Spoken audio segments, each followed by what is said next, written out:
Chapter 392. The academy in Northern Town was not big at first. In the beginning, there were only 2 or 3 scholars as teachers. After several expansions, the number of teachers was less than 20. Now that the number of officials in Northern Town was almost enough, he planned to turn the academy into a school. When he built Northern Town, Sulin promised the soldiers that he would build a school in the future so that the children of the soldiers could learn to read and learn. Now that Beifeng Principality had been built, he planned to fulfill his promise. In the arena, it was the only place in Northern Town where legal duels could be held. It was as lively as ever. There were a lot of mercenaries and adventurers in the city. Usually, these people who lived on the edge of blades had bad tempers. They would start a fight if they had a disagreement. Because of the strict laws in Northern Town, these people did not dare to fight in public. Therefore, they would come here to arrange a duel. Because of this, there were often single elimination matches in the arena. The officials of Northern Battlefront City were quite supportive of this. This was because these single elimination matches would attract a lot of spectators. The officials would directly sell tickets in the arena. Some of the more famous ones would even set up bets for the matches. Now, the arena had become a stable industry. When there were no duels, the officials would arrange for some gladiators to fight. Martial arts were popular in Northern Town, so the arena was very popular here. The arena in Northern Town could hold 3,000 to 5,000 people at most. The ticket price was from 3 to 5 silvernars. The VIP seats were as high as 1 kinar. There were not many entertainment activities in this era. Apart from taverns, seafood merchants, bards, and circuses, there were only gladiator fights. Traveling poets and circuses rarely came to Northern Town. The cheapest drink in the taverns cost at least 3 copper coins, and the amount was not much either. It would be gone in a few mouthfuls. It was not affordable for ordinary people, so the gladiator arena was more exciting. Today, the gladiator arena was packed with people. 2 people were fighting in the gladiator arena. There were several types of fights in the gladiator arena. The most common type was the performance type. This type of gladiator arena was very exciting and had many rules. Although there were casualties, it was very low. The other kind was the arranged duel. This kind of duel often had casualties. So many people liked to watch it. However, it was not every day. Today, it was an exhibition fight in the arena. However, unlike the hot-blooded shouts of the past, many people were whispering to each other today. Is this true? Of course it's true. The City Hall has already announced it on the bulletin board. The Academy is officially open to the citizens of the Northern Battlefront City. As long as you are a citizen of the Northern Battlefront City, you are eligible to enroll. Really? Do you have any other requests? There are no requirements. Also, if your family has a family member in the military, you can waive your tuition fees. The school will provide you with 1 meal a day, and the school will last for 5 years. This is the Grand Duke's promise to us. Since the establishment of the Duchy of North Wind, Sulin had been addressed as Grand Duke. More and more people began to praise Sulin's great achievements. After all, the entire North Town was built because of Sulin, and they could live such a good life because of Sulin. The people at the grassroots level were actually very easy to satisfy. If you're not a citizen of Northern Battlefront City, you won't be able to enjoy such treatment. A bearded man beside him said excitedly. The City Hall has already explained the situation in detail. The teachers in charge of teaching are the ones who taught the officials before. What does this mean? The people around him looked at him curiously. However, the bearded man was no longer in a hurry. The other man next to him rolled his eyes and immediately picked up his own wine pot and handed it over, saying, Brother, you drink. How can I? The bearded man gave him a thoughtful look. He reached out and took the wine jug, then raised his head and took a big gulp. This feels good. The bearded man breathed a sigh of relief and said with an intoxicated look, You've drunk the wine. Hurry up and tell us. Someone beside him urged. What's the rush? The bearded man closed the wine jug and moved his body for the man, then said, Think about it. Those teachers used to teach the officials. Now, they're teaching the students. Are they teaching the ordinary students? You're saying? A hint of surprise flashed across the faces of the surrounding people who were still somewhat at a loss. Right? The bearded man chuckled. They're recruiting probationary officials. Hiss. Hearing that the riddle had been solved, everyone sucked in a cold breath. Probationary officials. They were officials. Although the treatment of officials in Northern Town City was not as good as that of soldiers, soldiers had their risks. Look, Northern Town City is big enough. It only took 2 years.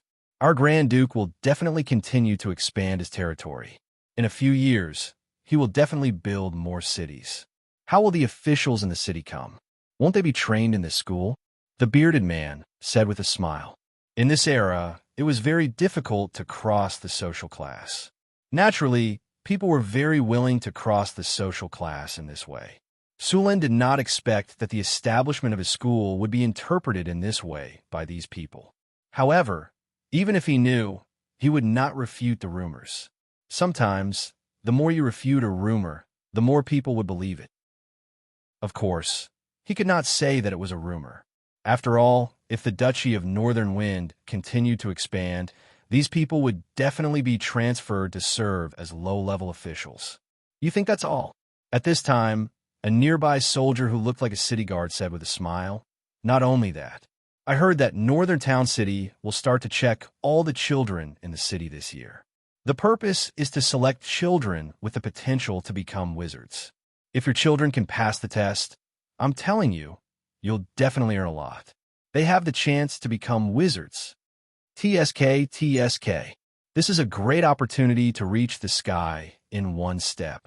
I heard that there are no restrictions on the selection. As long as you live in Northern Town City, you can join." Hearing this, the others were stunned for a moment. Then they said with joy, "Is that true?" "Of course it is. I'm going to go back and register my son. I'm going back too." For a moment, these people did not have the time to watch the performance. They turned around and left the arena. If a wizard appeared in a family, it was like reaching the sky in one step. Wizards were born to be nobles. Once they had the potential to become wizards, they would instantly become the upper class of society. For those who lived in the lower class of society, the temptation was too great. Northern Town City was full of discussions. All kinds of news spread quickly. All the topics were about the Northern Town City Academy that was about to open. As the ruler of Northern Wind Duchy, Sullen's every move had already affected the thoughts of everyone in Northern Town City. And what Su Luan had done in the past had proved himself. The people in Northern Town City followed Sulan blindly. When they heard that Sulan was going to establish the academy himself, they immediately thought that it was a very promising thing. So now, many people in Northern Town City were rubbing their hands and preparing to send their children to the academy. Even if they did not have a son, they wanted to send their talented and smart relatives to the academy. Unknowingly, the most promising group of people in Northern Town City gathered together with Sullen's simple policy.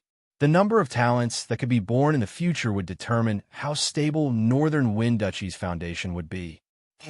The sun was scorching. The scorching sun was scorching the earth. Northern Wind Duchy kept going west. After passing through the lonely forest, the land gradually became barren. This was the trade route from Northern Wind Duchy to the western countries. To the southwest was the desert kingdom of Am. After passing through the desert kingdom was Gundor. To the north of Gundor was the Dwarven Kingdom, which was a stretch of mountains. It was said that there were 3 Dwarven kingdoms in this mountain range: the Iron Hill Dwarven Kingdom, the Iron Furnace Dwarven Kingdom, and the Riptide Dwarven Kingdom. The Lonely Forest was a very special place. There were some dead magic areas. To put it simply, the elemental energy in this area was very chaotic, or there was no elemental energy at all. It was difficult for spellcasters to cast spells here. There was a high chance of failure, and even if the spell was cast successfully, it would consume a lot of energy. There were many fierce beasts and some magic creatures living in this place. There were also some relics left from the Arcane Empire in this forest. It was said that this forest used to be a battlefield in the Arcane Empire. The scars caused by the battle had not been repaired until now, and there was even serious pollution left behind. Countless adventurers who wanted to get the treasures of the Arcane Empire tried to enter here, but few came back alive. Of course, there were also rumors that a god had actually fallen in the depths of the lonely forest. Of course, no one knew whether this was true or not. Some people claimed that there was a secret realm in the depths of the forest, which hid the treasures of the great arcanists. The sun was scorching, the temperature was very high, and the surrounding environment was very barren. After passing through the lonely forest, it gradually became desolate. It was a dry Gobi desert where some gnolls and orcs lived. The cruel environment made the monsters here fierce and powerful, and there were even legendary monsters among them. The gnolls here also believed in the king of gnolls on the 422nd floor of the abyss, Yinagu. In the abyss, Yinagu was not a very powerful abyss lord, but no one could underestimate him. The king of gnolls was not alone. He also conquered another abyss lord, the king of ghouls, by force.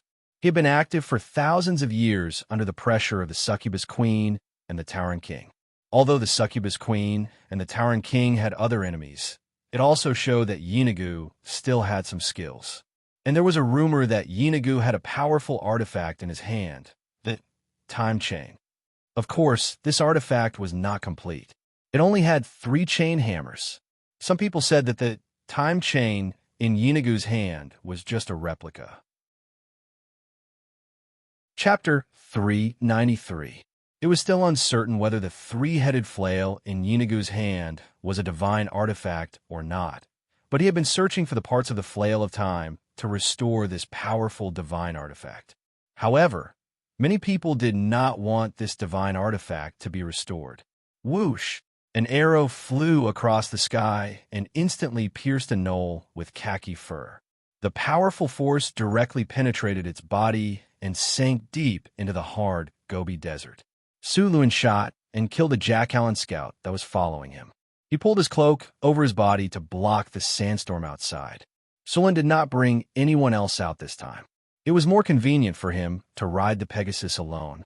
The strong wind blew by, and the Pegasus shook its head and snorted. Obviously, it did not like this environment. Suluin took out a shabby parchment map from the storage space. He opened it and looked at it. The map was very simple. There was no standard way to make a map in this era. Most of the time, he could only guess while looking at it. This map was sent by a caravan.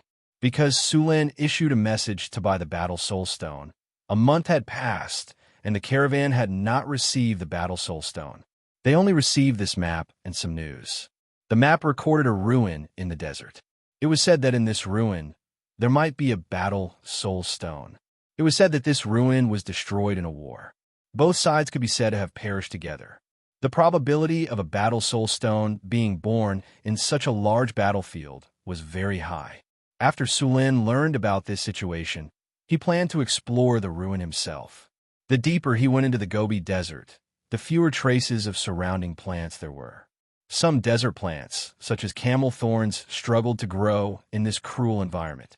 However, as he went deeper, even camel thorns, which were tenacious plants, became fewer and fewer. In the end, the Gobi Desert became a desert. A gust of wind came out, and the yellow sand danced in the sky. There was almost no green in front of him.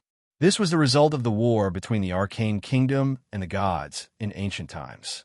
This was part of the main battlefield. Many once glorious cities were now buried under yellow sand. At that time, the various magic energies released by the two sides changed the world. The originally rich land became a barren desert. The rivers dried up, and the land was desertified. That desert was not the largest desert in the world. Continuing to the west, in the south of the continent, there was a vast desert that stretched for thousands of miles. It was called the Death Sand Sea. That was the largest desert. That desert was the most intense battlefield between the Arcane Kingdom and the gods. It was almost impossible to survive in the Death Sand Sea.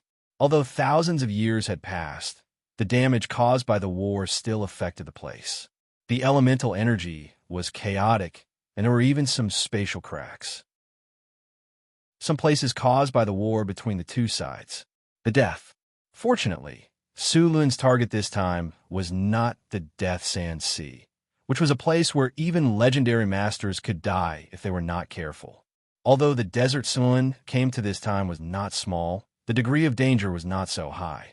Although the desert kingdom of Am claimed that the whole desert was their territory, in fact, the area under their control was only the western and southern parts of the desert, where the desertification was not serious. There were also some large oases in the desert. As for the rest, it was occupied by various small forces. The Druids had a high status in the desert. Since the land became a desert, many Druids who believed in nature came here. They used their own power to transform the desert. They had not stopped for hundreds of years. Many oases in the desert were transformed by these Druids. Because the energy left over from the war had not dissipated, it also made the transformation of the desert difficult. These Druids were believers of the goddess of nature. It took a lot of effort to transform a desert area into an oasis. For others, crossing the desert alone was a very dangerous act, but for Su Lin, it was not difficult. The most dangerous thing in the desert was to get lost and not find an oasis to resupply. Su Lin's storage space was filled with all kinds of supplies, enough for him to eat for a few months. With some spells, Su Lin could easily identify the direction in the desert. Su Lin did not let the Pegasus fly. It was difficult to identify the position in the desert. If he wanted to find the ruins in the desert, he could only explore it bit by bit. Although the flight was fast, some things buried under the desert could not be found at all. After the Pegasus retracted its wings, its appearance was no different from an ordinary horse. However, it was enhanced and its eyes were smart. There was no need to worry about being discovered. It was a kind of self-protection. After entering the desert, Su Lin walked in the desert for 2 days. Along the way, besides the yellow sand, there were some white bones. Some of the white bones looked very strange. Su Lin found several camels kneeling on the ground. There were no wounds on their bodies, and they did not struggle. Under the continuous sand dunes, some broken buildings were buried. These buildings were seriously damaged. Many of them could not be seen clearly. The surroundings were buried by yellow sand. It was very difficult to dig them out. Excavating the ruins in the desert needed to be careful of quicksand. As long as the sand collapsed while excavating, one could be buried alive if one was not careful. Moreover, there might not be enough rewards in these ruins. There were often all kinds of dangers in the ruins of the Arcane Kingdom. Su Lin simply rummaged through the ruins. This was not what he was looking for. Su Lin also found a lot of traces of fire around the ruins. Obviously, this ruin had been visited by many people. Even if it was excavated, it might not be able to get anything. After a simple check, Su Lin rode the Pegasus and continued to move forward. When the sun set, a touch of green finally appeared in the distance. It was an oasis. After seeing the oasis, Su Lin was shocked. He patted the Pegasus's neck gently. The Pegasus neighed, its 4 hooves flew, and it quickly galloped toward the green. How fast was the Pegasus? Although it did not gallop at full speed, the green in the distance was also expanding rapidly. Soon Su Lin saw it clearly. It was a forest of haloxylon trees. Farther away, there were many poplar trees. The poplar trees were arranged neatly. Obviously, they were not naturally formed but planted. Seeing this, Su Lin knew that he had found an oasis. Although he could live in the desert, no one wanted to face the yellow sand for a long time. If there was an oasis, naturally he would not miss it.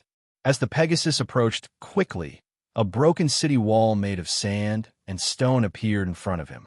The city wall was not high, about 6 or 7 meters. The city wall was severely weathered. Some people were coming in and out of the city gate. Some caravans led camels into the city. Although the oasis was not very big and the city wall was dilapidated, it was very prosperous inside. There were many caravans coming and going. Su Lin saw many merchants hawking on the street.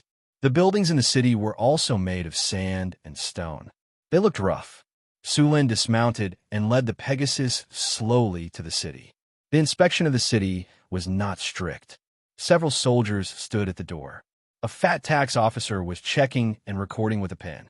A caravan leader nodded and bowed to the tax officer. Su Lin saw that when the two of them bowed, the merchant nimbly put a heavy bag of money into the tax officer's arms. After the tax officer felt the heavy bag in his arms, He waved his hand in satisfaction and let the caravan enter. Su Lin slowly followed behind the caravan. Soon, after a simple inspection, they finally entered the city. There were people from all over the continent in this city. They were communicating with each other in different accents. Fortunately, Su Lin had the ability to understand languages. This was the power given to him by his divinity. With the ability to understand languages, Su Lin could communicate with any intelligent creature. In fact, other than understanding languages, there was also a spell called all-night writing. However, this spell was not commonly used. Only wizards could learn it. This spell was often used in ruins exploration.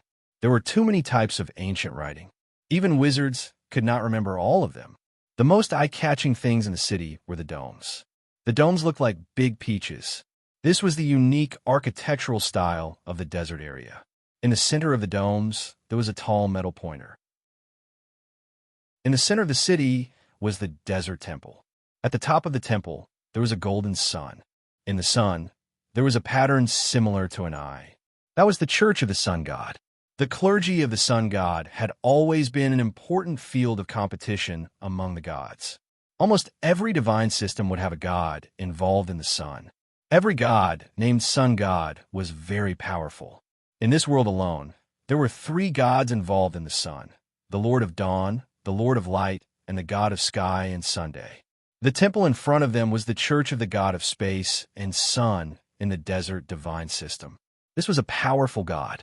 He was involved in the fields of the sun, protection, and revenge. This was a god of the neutral camp. He had the most followers in the desert divine system. The desert divine system was an outsider during the time of the ancient arcane kingdom. It was said that their original world was destroyed for some reason and they had to leave. Many of these people were slaves captured by the arcane kingdom. The relationship between the desert divine system and other divine systems was not harmonious. There was a fierce war between the 2 sides. However, the desert divine system only lived in the desert and did not expand. The 2 sides finally reached a tacit understanding. There were often various battles between the other gods on the continent. The desert divine system had always been watching coldly. Su Lin found a clean hotel in the city to stay. Then he arranged the Pegasus and went to the nearby tavern to inquire about the news. It was very difficult to find a place in the desert. After all, there was no obvious reference in the desert. Sometimes after a sandstorm, the environment would change greatly. It was not easy to determine the location of the ruins. There were often caravans passing through the desert. These people walked in the desert all year round and knew a lot of information. Chapter 394. It wasn't a simple task to excavate relics in the desert. In a desert environment like this, if there weren't any professionals, one would be buried if the sand was dug too deep. Other than a guide, Su Lin also needed to hire a group of workers to help him excavate the ruins. This oasis city was called Halta, which meant outpost. It was the first oasis to enter and exit the desert. Caravans and adventurers from all over the world could be seen here. Every year, monks would come here to travel or do ascetic practices. In order to temper their will, many martial monks would deliberately go to some areas with extremely harsh environments to practice on foot. Su Lin saw several bald heads in the city. Most of these monks were wearing old clothes, and their hands were covered with calluses. Although they did not wear heavy armor or weapons, none of them were below grade 3. Most of these monks had made the poverty oath. Many of them wanted to become ascetics, but only a few succeeded in the end. Su Lin walked through the bustling street and wandered alone in the streets and alleys here. His eyes swept around from time to time. Soon he found his target here. It was a tavern. Outside the tavern, a shabby sign was waving in the wind, Shadow Howl. The tavern was not in a very good location, and the outside was also shabby. A few rats scurried through the garbage next to it. Su Lin frowned and walked into the alley. He came to the tavern's door and pushed it open. When the door of the tavern was pushed open, a burst of noise immediately came out. Unlike the outside, the inside of the tavern was very lively. What surprised Su Lin the most was that there were more than a dozen maids in revealing clothes here. The tavern was full. The guests were toasting and drinking loudly. Among these guests, there were mercenaries, dwarves, thieves, and even desert bandits. Sulin also saw some orcs and barbarians. The maids were like butterflies flying around the tables. From time to time, there would be one or two screams and laughter, followed by a series of curses. There was no need to guess. "A cup of Heart of Flames, please." Sulin sat down on the bar counter and tossed an NAR over.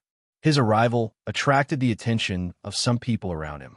Sulin didn't look like a mercenary. In a dark corner, a few eyes glanced back and forth at Sulin's clothes and money bag from time to time, judging whether this person was a fat sheep, whether he was strong or not, and whether he was worth their time. In the corner of the tavern, there were several figures hidden in the darkness. They were shadow dancers, an advanced class of rogues. They were proficient in assassination and liked to use curved swords and daggers. They were the best assassins and assassins. As long as they were paid well, there was no one they didn't dare to kill. Of course, daring to kill and being able to kill were two different things. A few fierce-looking desert swordsmen with scars on their faces glanced at Sulin from time to time. This was a profession unique to the desert.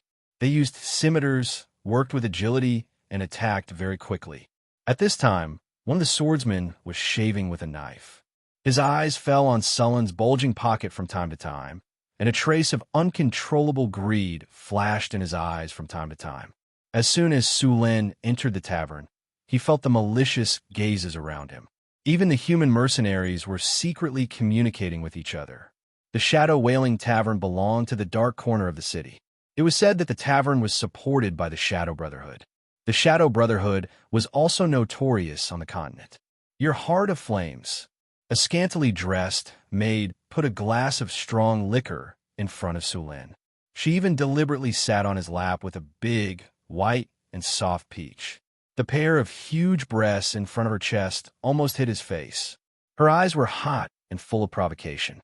Her small tongue licked her bright red lips as if she was looking at a delicious food. Sulin took the wine glass. He was not interested in this maid. Although this body had a good figure and was beautiful, Sulin, who had been spoiled for a long time, did not like to be with others. Moreover, the strong dark aura showed that this woman was either a vampire or a sucking demoness. She was not only lusting after his body, but also his life essence. After casually sending her away, Sulin picked up the wine glass and drank it in one gulp. This Heart of Flames was made with vodka and a few other spices. Drinking it was like drinking fire. When he put down the glass, he used a little force, and the glass was slightly dented. The bar counter of the tavern was made of iron oak wood. It was tough and sturdy. After seeing Sulin casually use the glass to leave a dent on the table, the people who had been watching him looked away. Although these people in the tavern were not good people, they still had good eyesight. They knew what they were capable of and what kind of enemies they could not provoke. If they did not have good eyesight, they would not have survived. They would have been buried in the endless sandstorm outside the city. "I want to ask for some information." Sulin's fingers tapped rhythmically on the bar counter. "Sir, what information do you want to ask for?" The tavern owner looked at the glass on the table. A hint of fear flashed through his eyes. "Have you found any ancient ruins around this city recently?" Sulin asked. The tavern owner shook his head. "This is the periphery of the desert. There are very few ruins. No new ruins have been found in the past 3 years." Sulin nodded and continued to ask, "You should have a map of this desert, right? I want a detailed map of this place. The oases and cities need to be marked on the map." "Sure, but the price." The tavern owner heard Sulin's words and made an international gesture. "How much?" Sulin smiled. If he could solve it with money, then he would solve it with money. The tavern owner gestured with his hand. 50 kinner. Not only are there oases and cities marked on the map, but there are also some ruins. "Sure." Sulin took out a bag and threw it on the bar counter. The sound of metal hitting metal came from the bag. "This is the down payment. If I am satisfied with the map, I will give you the rest." The tavern owner reached out and grabbed the bag. He weighed it in his hand. There were at least 20 kinner inside. The crisp and melodious sound of gold coins colliding attracted the attention of some people around.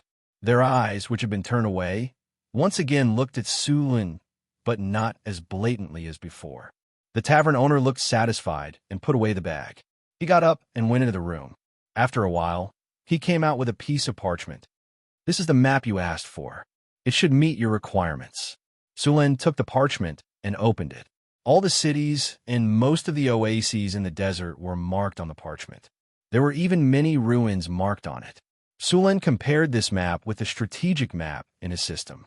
There were no mistakes. He nodded with satisfaction. The map he bought before only marked the approximate location of the ruins. With this more accurate map, it would be much easier to find the ruins. Not bad.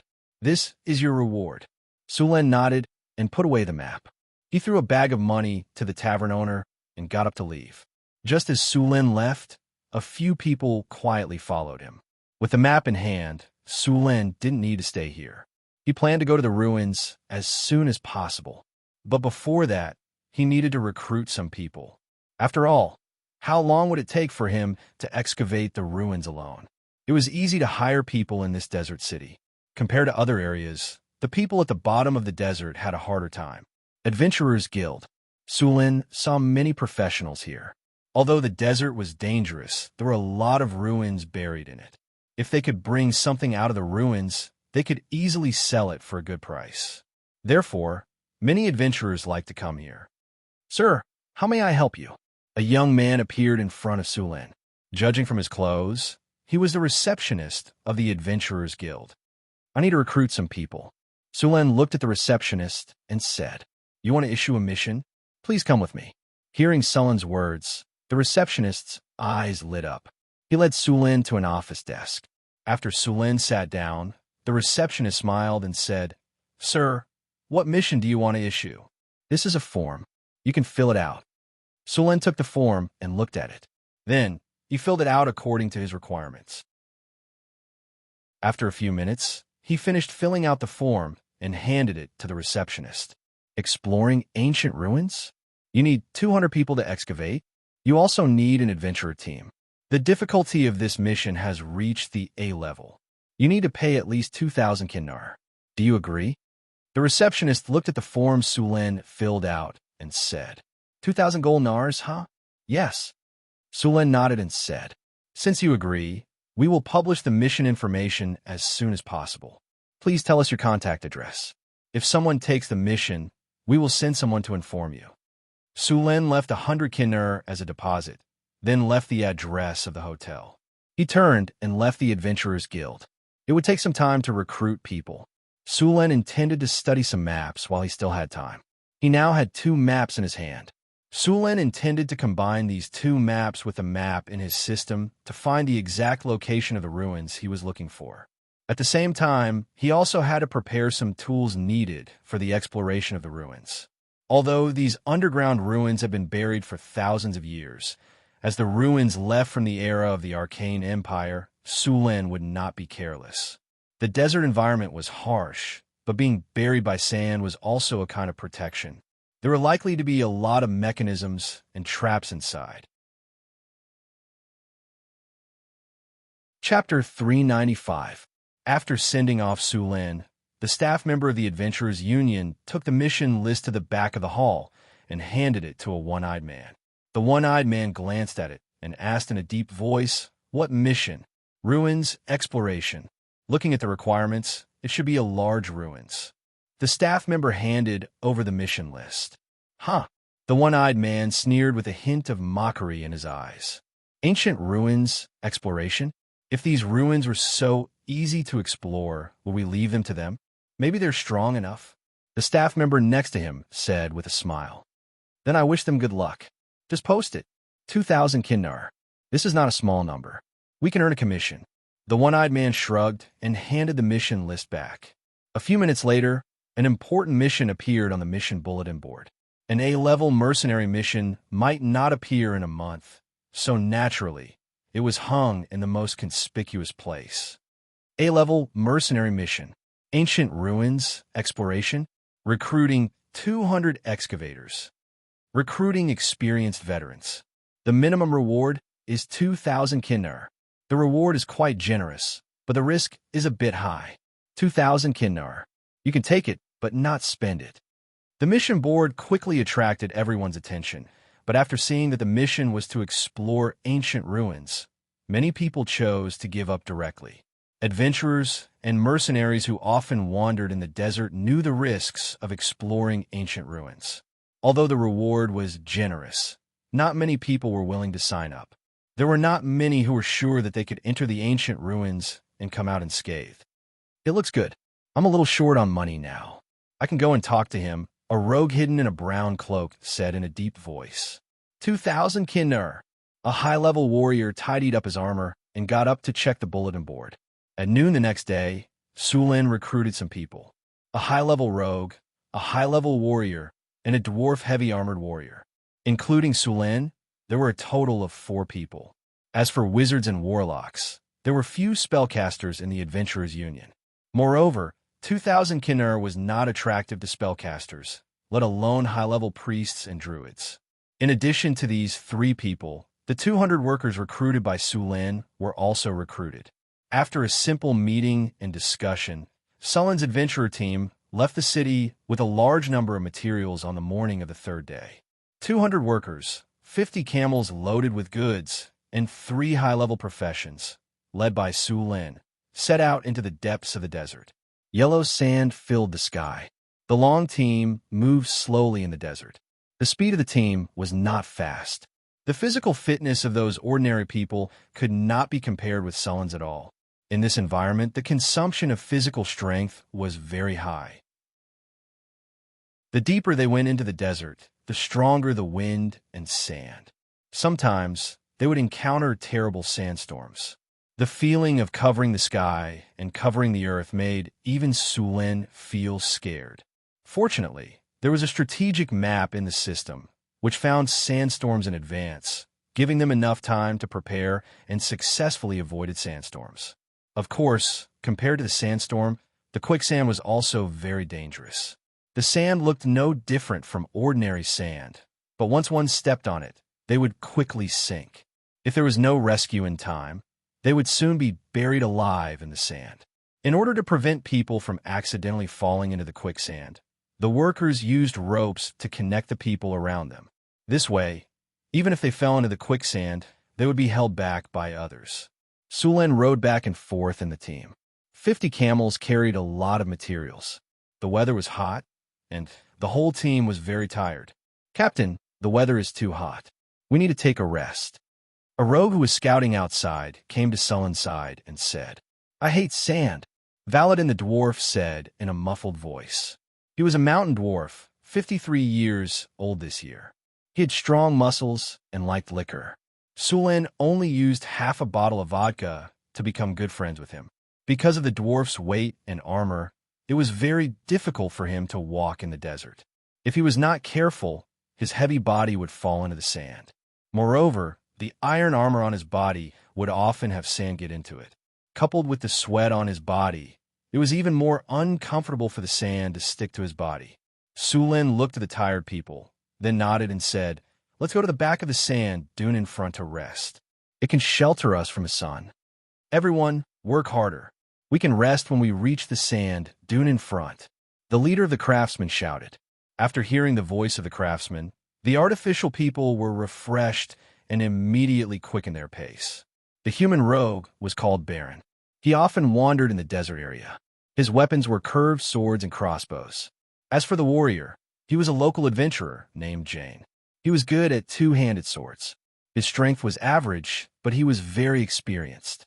About 10 minutes later, the team came to the back of the sand dune and then began to rest. People took out their own food and water to replenish. Sulin took out the sheepskin map and compared it to see if the team's route had deviated. At this time, some red light spots suddenly appeared on his strategic map. There were about 50 people in the light spots, and they were moving quickly toward their current position. Desert bandits? Seeing the red light spots, Sulin frowned slightly. He did not find anyone watching them in the past 2 days. How did these desert bandits find them so accurately? Screech! There was an eagle's cry in the sky. Sulin looked up and saw a goshawk hovering over the team and then flying away. An eagle. Sulin immediately understood. It was obvious that these desert bandits were using falcons to watch them. If the northern town city could tame falcons, then other people could tame falcons as well. Guards! Su Lin put away the map and shouted, "Sir, what can I do for you?" The leader of the craftsmen ran over and asked, "Desert bandits are coming. Everyone, immediately form a circle around the camels." "Craftsmen, go into the circle and hide," Su Lin said in a deep voice. "Desert bandits?" Hearing the word desert bandits, the leader of the craftsmen's face changed drastically. As someone who lived in this area of the desert, he was very familiar with the desert bandit style. These desert bandits often robbed caravans. Their methods were cruel. They usually rode fast horses and held scimitars in their hands. Like a whirlwind, they rushed up to kill. Their speed was fast, and they did not leave anyone alive. They also did not negotiate. It could be said that they were notorious. "Get up, everyone, form a circle around the camels. The desert bandits are coming. Move fast." The team that was resting immediately exploded. One by one, they jumped up from the sand and pulled the camels into a circle. They took out all kinds of bows and spears and were ready to fight. After hearing that the desert bandits were coming, the three advanced professionals picked up their weapons and went to Su Lin to discuss it. "Should we just run away?" The rogue glanced at the workers not far away and said, "As an adventurer who often moved around here, he clearly knew the strength of the desert bandits. Although there were only 40 to 50 of them, the weakest among them was still a grade 1. Among them, the leader of the desert bandits was a high-grade professional.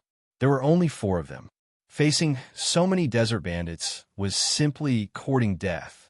As for the workers, they basically could not count on them. "No need." Su Lin shook his head. After seeing their expressions, Su Lin continued, "When the desert bandits come later, you are responsible for protecting the workers. Leave the rest to me." The 3 of them looked at each other. A cloud of dust rose in the distant sky, followed by the rapid sound of horse hooves. Dozens of masked desert bandits quickly approached from the other side of the dune. When they were about 500 or 600 meters away, the desert bandits divided into 2 teams to surround them from the left and right, directly choking off the team's retreat. "Kill!" The notorious desert bandits did not hesitate at all. Under the command of the desert bandit leader, the rest of the desert bandits waved their scimitars and rushed up. Some of the desert bandits attacked from the side, while the others took out their bows and arrows to shoot. "After walking in the desert for so long, I can finally move my body." Speed looked at the desert bandits rushing up and moved his shoulders. Then, he tapped the horse's abdomen, and the Pegasus instantly accelerated. The storm halberd also appeared in his hand at this moment. "He's crazy." Seeing Su Lin rushing directly to dozens of desert bandits, the other 3 advanced professionals' faces changed greatly. The speed of the Pegasus was amazing. In just a few breaths, Su Lin was about to meet the desert bandits. The arrows shot by the desert bandits were directly left behind. Clang! Accompanied by the sound of metal clashing, Su Lin waved his storm halberd and instantly cut off the head of a desert bandit. Even the scimitar in his hand was broken into 2 pieces. The Pegasus' speed did not decrease at all. Su Lin waved his storm halberd and rushed forward. In an instant, the halberd swept across. Accompanied by the whine of the horse and the sound of metal clashing, all the desert bandits who alternated with Su Lin were cut down one by one. "Storm!" Su Lin waved his hands, and the storm halberd was like a wheel. The power of thunder and storm on the storm halberd also burst out. Streams of chi were like sword chi, instantly killing the 4 desert bandits around him. Then, the halberd was waved again and again. Light blades flew out and directly killed the desert bandits in the distance. "Quick, shoot the arrows, kill him." Seeing that his men had suffered heavy casualties as soon as they came into contact, the leader of the desert bandits panicked and hurriedly ordered the archers to focus fire. However, the arrows were useless against Su Lin. He waved his halberd and deflected the arrows that were shot at him. The Pegasus accelerated again and directly dodged the sound of the rain of arrows. Then, it quickly rushed to the remaining desert bandits. Seeing that the arrows were useless, the remaining desert bandits quickly threw down their bows and grabbed their scimitars, ready to attack. Just before the desert bandits could react, Su Lin had already rushed directly into them like a tiger in a flock of sheep. Chapter 396. Clang, clang. Blood splattered everywhere, and the sound of metal clashing continued. Su Lin rushed into the group of desert bandits like a hot knife through butter. One enemy after another was beheaded. Su Lin quickly brandished his Storm War halberd like a reaper. Every move he made would take the life of an enemy. None of the dead bodies were intact. Wherever he passed, there were broken limbs everywhere on the ground. This bloody and cruel scene made even the desert bandits, who killed without blinking, feel scared. Some of them even turned their horses and fled when they saw Su Lin rushing up like a killing god. But how could Su Lin let go of these bandits who robbed him? He waved the Storm War halberd, and 3 crescent-shaped light blades flashing with thunder flew out in an instant. Half Moon /X3. The speed of the light blade was very fast, and 100 meters was covered in the blink of an eye. The light blade drew a straight line in the sand and instantly hit the desert bandit who was running away. The bandit was cut in half along with his horse before he could react. The remaining 2 light blades directly swept through the gathered desert bandits. Wherever the 2 light blades passed, all the desert bandits in front of them were all cut in half. In the blink of an eye, the light blades swept through the desert bandits like plowing through a hole in a courtyard. Seeing the tragic death of their companions, the rest of the desert bandits could no longer bear the pressure. They screamed and fled in all directions. But it was too late. The Pegasus was like a bolt of lightning, leaving a phantom on the sand dunes. It caught up with the desert bandits in a breath and was easily harvested by Su Lin. More than 50 bandits were finally killed by Su Lin. Only 2 bandits who Su Lin deliberately left behind for interrogation survived. Swoosh! The Storm War halberd pierced the 2 bandits' thighs into the sand between them. The 2 bandits who had already become frightened could not help but tremble. A fishy smell wafted over. "Do you want to live?" Su Lin looked at the 2 bandits and revealed his white teeth. But in the eyes of the 2 bandits, this was simply the smile of the devil. "Yes." The 2 bandits nodded repeatedly. "Then tell me the location of your desert bandits' lair and where the treasures that you have plundered are. I, Johnson, will spare your pathetic lives. Don't even think about lying to me. I'll make you guys talk separately. If I get a different answer, then I'll let him have a taste of what it's like to live a life worse than death." Su Lin smiled at the 2 desert bandits and pretended to say casually, "I wonder how this desert weather would be for drying dried meat. Which one of you is willing to give it a try?" Sir, I'll tell you. I know where Varfa hid the treasure. Please let me go. Sir, don't listen to me. I'm Ver FA's confidant. I know all of Ver FA's treasures. Please believe me." In order to survive, the 2 desert bandits scrambled to tell Su Lin the location of their nest and their treasures. Su Lin smiled as he lifted one of the desert bandits and asked him to tell him everything he knew. Then, he used the same method to make the other desert bandit tell him everything he knew. After confirming that there were no mistakes, Su Lin brought the 2 desert bandits back. At this time, the 3 high-grade professionals had already ordered the workers to clean up the battlefield. All the war horses and weapons had been collected. Other than the dead and injured horses, there were still 32 horses that were intact. After the battle just now, whether it was those craftsmen or the other 3 senior professions, they all looked at Su Lin with awe in their eyes. Even the loud-mouthed Valadin became more careful when he spoke. "I've found the location of the bandits' nest. It's not far from here. I'm going to make a trip there," Su Lin said to the 3 of them. The others naturally had no objections to this. Then Su Lin asked the 2 desert bandits to take the crowd to the nest of the desert bandits, which was about 30 kilometers away in a straight line. It was a very small oasis. Although it was called an oasis, it was actually a gathering place. There were only a few houses made of khaki-colored rocks in the yellow sand. After entering the room, Su Lin was surprised to find that the space inside was very large. It looked like an ancient ruin, but the ruin was severely damaged. Only the underground hall in front of him was left. The temperature of the underground hall was comfortable. There was also a well and an underground river flowing through the well, so there was no shortage of water. This place could be said to be very hidden. As long as the hole was blocked, no one would be able to find it. As long as there was enough food, the desert bandits could live here for a few months. Seeing that there was a water source here, the whole team became excited. They had been walking in the desert for 2 days. When they saw a large amount of water, they immediately ran over to drink and refilled their water bags. After arriving at the nest of the desert bandits, Sulin asked the 2 desert bandits to dig out the treasures they had hidden here. Soon, a pile of gold, silver, and jewelry was piled up in front of them. After looking at it, although there was a lot of gold, silver, and jewelry in front of them, Sulin estimated that it was worth at most 5,000 to 6,000 kinner. He did not believe that these notorious desert bandits only had so much treasure. Looks like you won't cry until you see the coffin. The storm wore halberd stabbed into the ground. The hard ground instantly cracked like a spider web. The 2 desert bandits were so frightened that they quickly knelt and kowtowed to beg for mercy.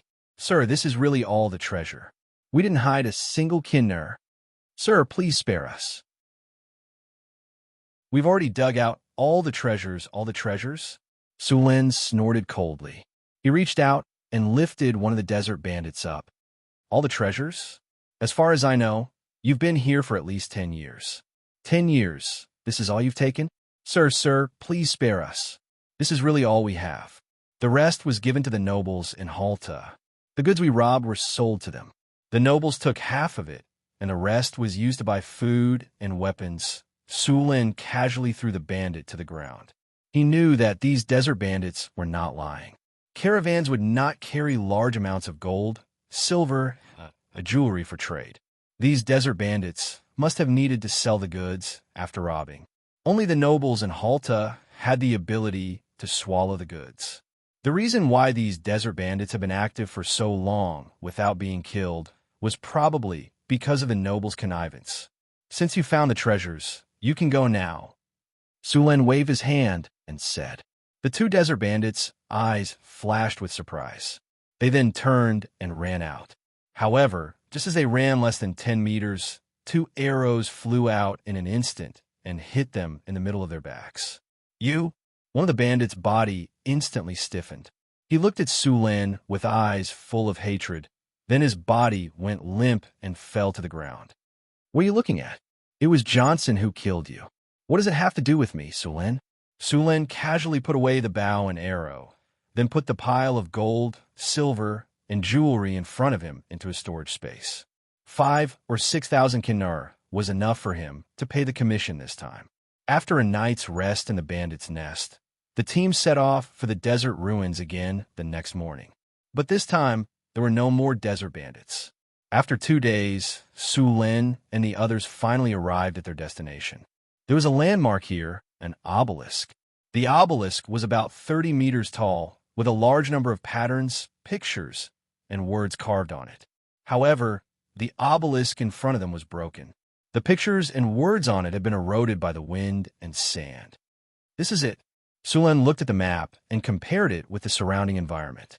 He said in a low voice, "Tell the workers to set up camp and get ready to work." Under Sulin's orders, part of the workers set up camp, and the other part began to clean up the sand in the ruins. The ruins had been buried for thousands of years. Sulin did not know the door to the ruins, so he could only clean up the surroundings. The workers took out all kinds of attacks and began to clean up the sand. Because there were 50 camels and more than 30 horses, the cleaning work went smoothly. Be careful.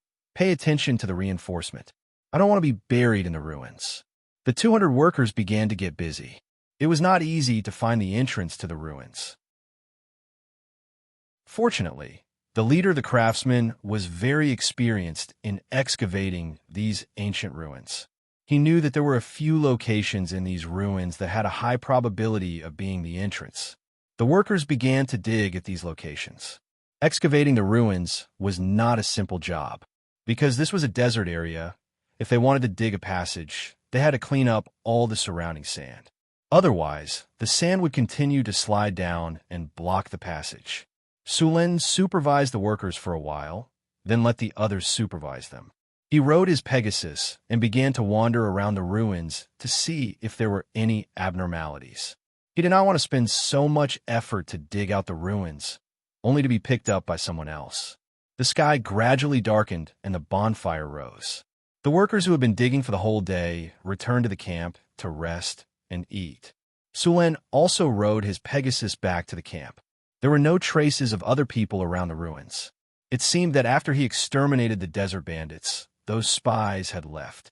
However, Sulin was not careless. After dinner, the workers who had worked hard for the whole day returned to their tents to sleep. Sulin and the other 3 professionals took turns to keep watch. The temperature of the desert at night was very low, and from time to time, there would be gusts of wind blowing by. Lying by the bonfire, he looked up at the starry sky. The starry sky in the desert was very beautiful. There were no dark clouds in the night sky, and countless stars twinkled in the night sky. Sulin knew that those stars were not just stars. Other than some ordinary celestial bodies in the starry sky, some of the stars were actually projections of the divine kingdoms of the gods. So there was a legend in this world that when the stars in the starry sky fell, it represented the fall of a god. Chapter 397. After eating sand for half the night, it was Baines and Jane's turn to keep watch. The 2 sat in front of the campfire, drinking and chatting. Sulin glanced at them and went back to his tent to rest. The night passed quickly. The next day, as soon as the sun rose, the workers were already called to work. The temperature in the desert was very high. If they did a lot of work during the day, it was very likely that they would get heat stroke. Therefore, they had to get up early to work and then go back to rest when the weather was the hottest. They would continue working in the afternoon when the weather was not so hot. The 200 workers were digging in several places, but after digging to a certain depth, they found that these places were not the entrance. After a day of digging, there were only 2 places left that the leader of the craftsmen had designated. On the 3rd day, the workers continued to dig. When there were only 2 places left, the digging speed was much faster than the previous 2 days. Ah, monster! Suddenly, there was a scream, and then several professionals rushed up. The workers who were digging on the site ran in all directions, trying to hide from something. For a moment, it was very chaotic. Sulin's body flashed, and the storm war halberd appeared in his hand. He asked in a deep voice, "What happened?" "Mummies. It's mummies." A worker answered Sulin. At this time, he was panicking and wanted to escape. Mummies were a kind of undead creatures unique to the desert. Compared to ordinary undead, mummies moved much faster and had high defense. Although the layer of shroud on their body looked tattered, its defense was higher than leather armor. However, they also had a weakness, which was their low resistance to fire. Sulin left the frightened worker and appeared at the edge of the sandpit in a flash. At this time, a mummy wrapped in linen was about to pounce on a worker. This mummy was still relatively intact, but now its body had completely withered and decayed. The skin exposed under the linen cloth was black and surrounded by a foul stench. The bandages wrapped around its body were yellowed, and the shriveled skin clung tightly to its body. Its bloody mouth was wide open, and there were sharp black nails on its fingers. At first glance, one could tell that it was highly toxic. Sulin jumped and appeared next to the mummy in an instant. He kicked the mummy away. Looking at the mummy, Sulin frowned slightly. The kick just now gave him a strange feeling. It was like kicking a hard stone. Bang! The sound of a violent collision was heard. The mummy that was sent flying crashed into the sand, but did not cause any damage. In the next second, the mummy quickly flipped over. These mummies' shriveled bodies contained an astonishing amount of strength. All workers retreat. At this moment, a few more mummies rushed out of the hole that had been dug. At the same time, Barn, Jane, and the dwarf warrior also rushed over. After seeing the mummies, they rushed up directly. For a moment, the mummies were forced to retreat. However, at this moment, a powerful aura of death suddenly came from the entrance of the cave. A mummy shrouded in the aura of death rushed out. This mummy was different from the other mummies. It had a pair of red eyes and a metal mask on its head. Its body was obviously much bigger than the other mummies.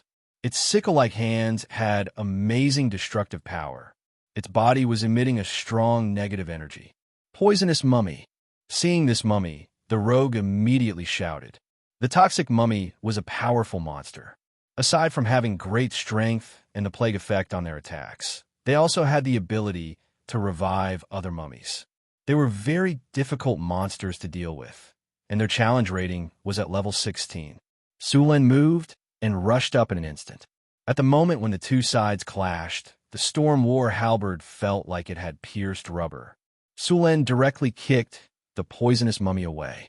Su Lin frowned slightly.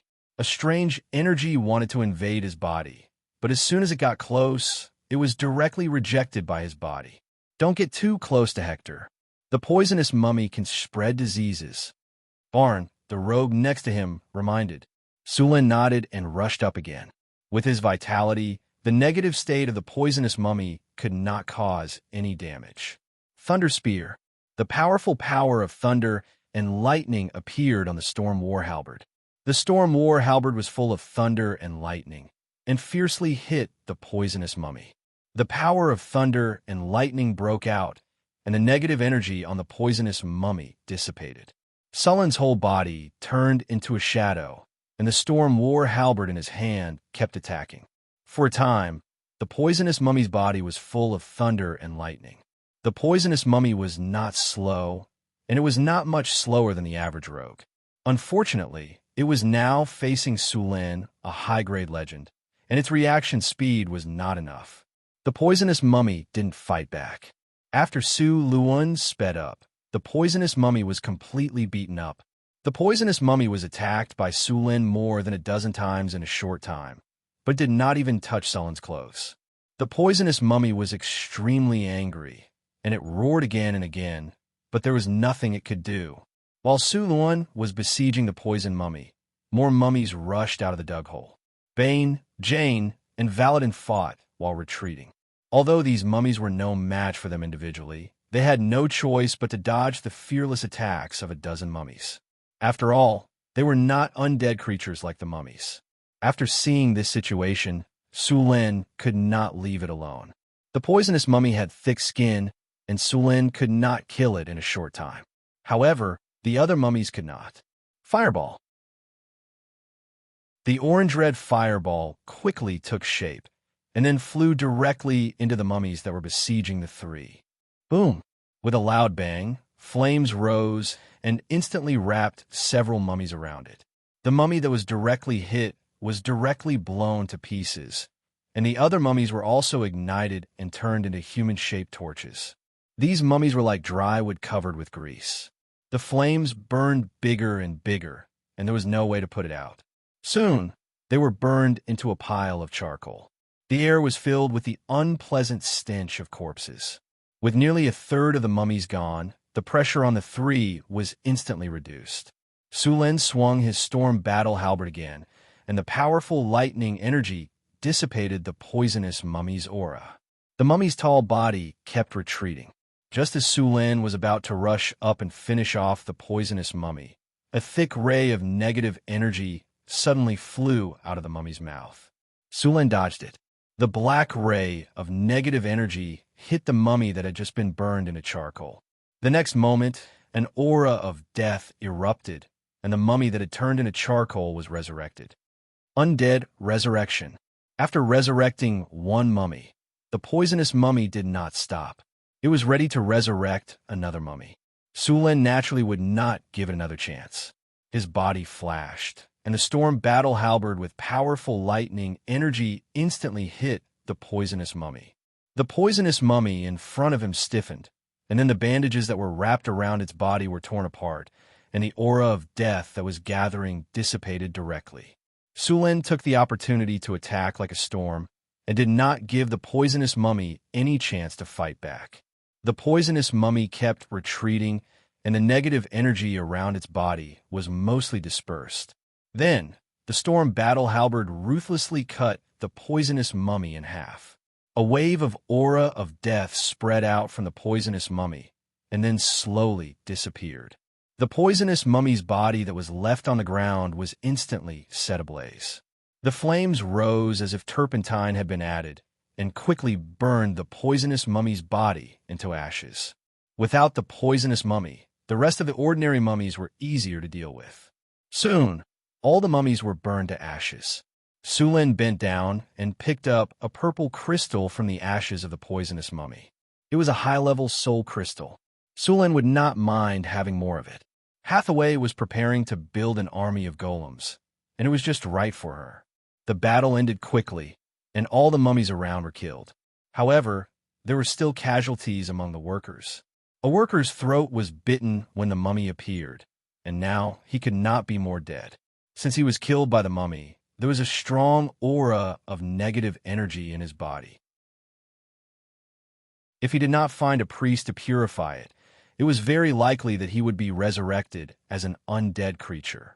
Naturally, there was no priest here. The best way was to cremate him. After killing the mummy, Sulin called the workers back again. The workers did not run far. The desert was hundreds of miles away, and the workers did not have the strength to run back. After dealing with these things, Sulin prepared to enter the ruins. The workers had already dug out a passage. The ruins were very dangerous, and ordinary people would die if they entered. Therefore, they had to clean up the place first before continuing to excavate. Bane, Jane, Valadin, come with me. The rest of you wait above. There should be a lot of monsters in the ruins. Let's go down and clean them up.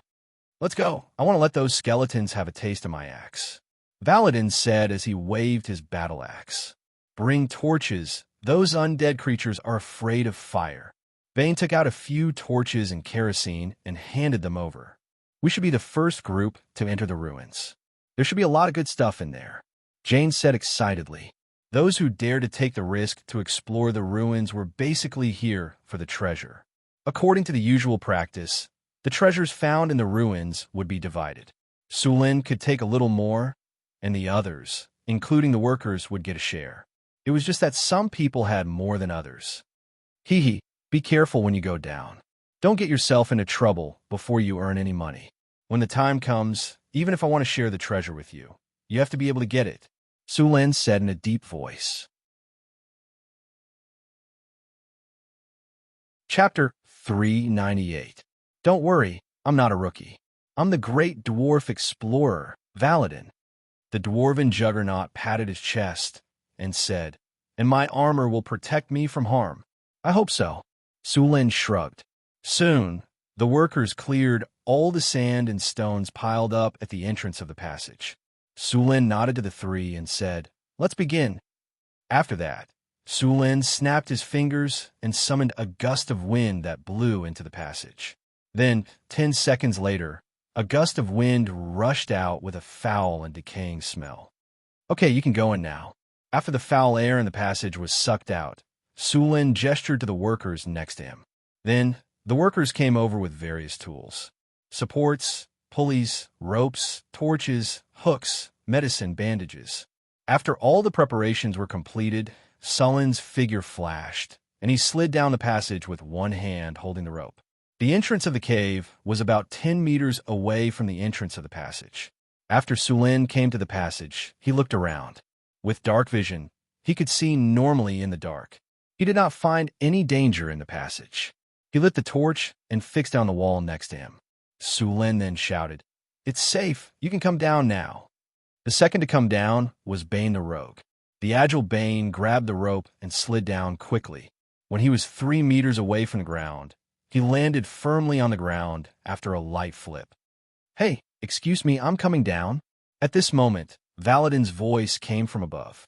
Bane took 2 steps back and said, okay, you can come down now. As soon as his voice fell, a black shadow fell from above. Whoosh! Duong! The dwarven juggernaut landed with a dull thud. Damn it, I hate falling. The dwarf in heavy armor shook his head, then grabbed his battle axe and stood up from the ground. His heavy armor was at least 50 pounds. An ordinary person would not be able to withstand such a height. Buddy, you should be gentle. This is the ruins. Don't wake those guys up, Bane reminded him. However, Valadin wasn't too bothered. Don't worry. If those skeletons dare to wake up, My axe won't mind killing them again. Soon, Jane also came down from above, and all four of them were present.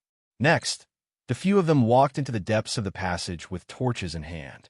There were many well-preserved murals on the walls on both sides of the passage, which recorded the construction of the city ruins. In the corner of the passage, there were many bottles and jars. Valadin seemed to be interested in those jars. He opened them and took a look, only to find that the contents had long rotted, leaving only a pile of black stuff. At this moment, Sulin suddenly heard a rustling sound, like the sound of leaves being dragged on the ground by the wind. "Stop! Something's happening," Sulin reminded him immediately. The other three immediately moved closer to the center and stared at their surroundings without blinking. However, after a few seconds, they did not discover any enemies. "Boss, did you hear wrongly? There are no enemies here." Valadin looked for a long time, but no enemies appeared. Sullin's expression was serious. He didn't let down his guard because of Valadin's words. "They're here." At this moment, along with a rustling sound, small mounds of dirt suddenly rose from the ground. In the next second, countless sinister-looking insects with black carapaces rushed out from the sand like a tide. "It's the sacred death beetles." "Damn it, run." Valadin hates insects. Tens of thousands of strange insects rushed over like a tide. Bane, Jane, and Valadin felt their scalps go numb as they quickly ran back. "Use fire." Sulin raised his hand and threw a bottle of kerosene. The bottle shattered, and the kerosene instantly ignited. The surrounding sacred death beetles were immediately engulfed in flames. "Yes, use fire." The three of them immediately reacted. They grabbed the kerosene and threw it over. Soon, a wall of fire appeared in the passage. The temperature of the wall of fire was very high, but the sacred death beetles didn't have the slightest fear. They directly rushed into the fire. Soon, a series of crackling sounds came from the flames. At the same time, the sacred death beetles also attacked from the walls and ceiling. Although the wall of fire was very big, there were too many sacred death beetles. There were still many sacred death beetles that rushed through the flames. The few of them hurriedly killed the sacred death beetles.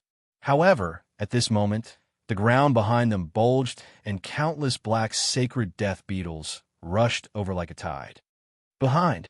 There are also insects behind us." Valadin, who was using his axe to hit the gophers, to hit the insects, turned around and almost dropped his axe as he shouted in fear. "It's over. It's over. I can't go back and marry my little Xianxia. I won't be able to see her bucket-like waist and that sexy beard again.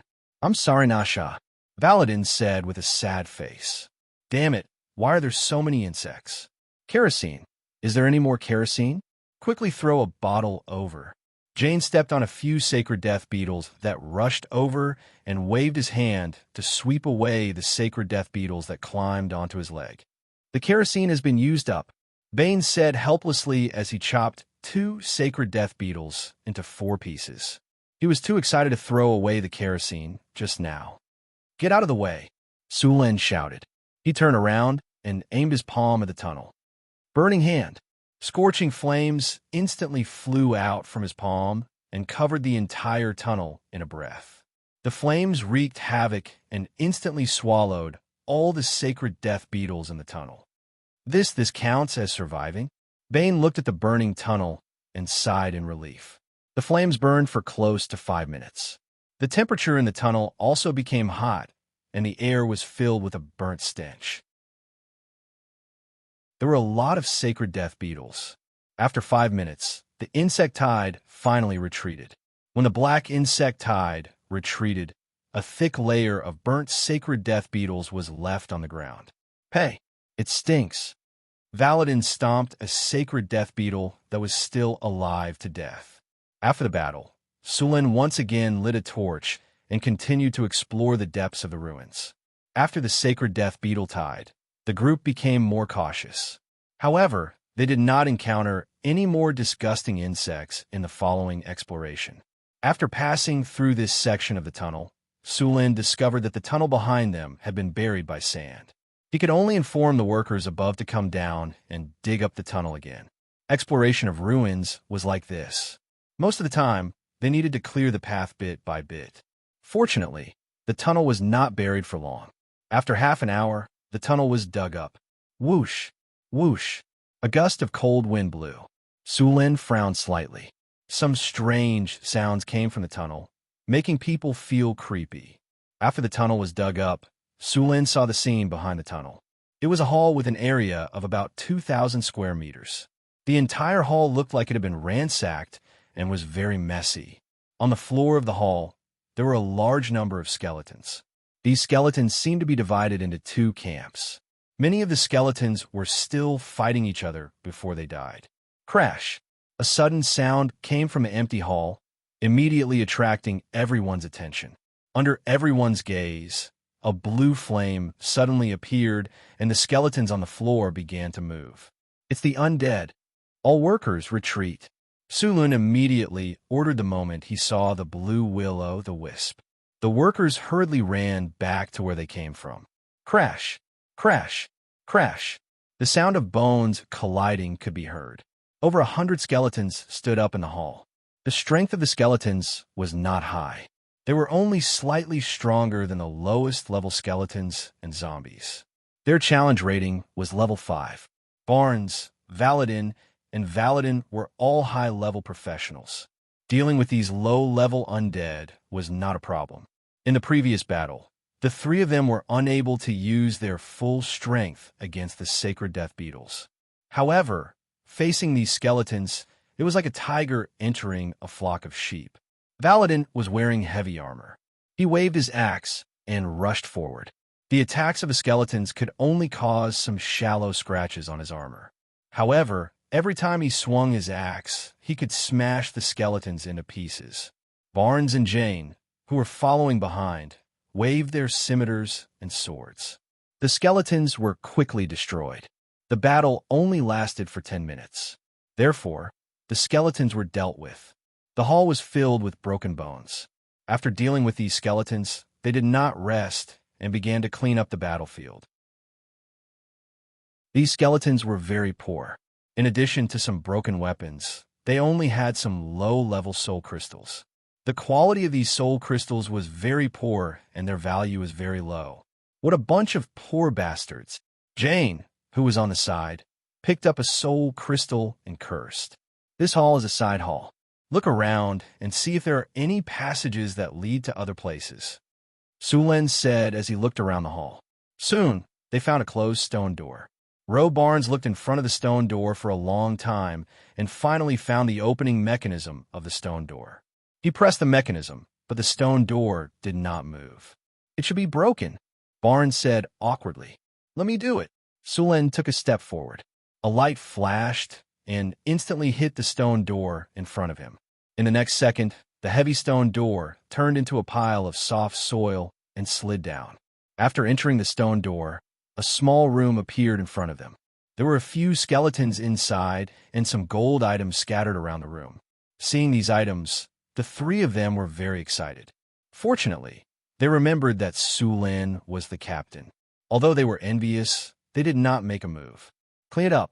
We'll distribute it when we get out. Sulin was not very interested in these things. These gold items have been buried in the ruins for thousands of years. Many of them were shrouded in negative energy. Normal people who came in contact with them might get sick. They needed to find a priest to dispel the negative energy or let them be exposed to the sun for a period of time. Chapter 399. Many people explored the ruins and got a lot of treasures. As a result, not long after they came back, they were seriously ill or even died of illness. Then there was a saying that the things in the ruins were cursed, and those people died because of the curse. This saying made some sense. Some items in the ruins did carry curses, but most of them were funeral goods. Most of them were found by Sulin and the others. Because they had been stored in this environment for a long time, they were contaminated with some negative energy. As long as they were removed, they would be fine. These negative energy auras were actually not strong. They could only make ordinary people sick. For professions, they would at most feel some discomfort.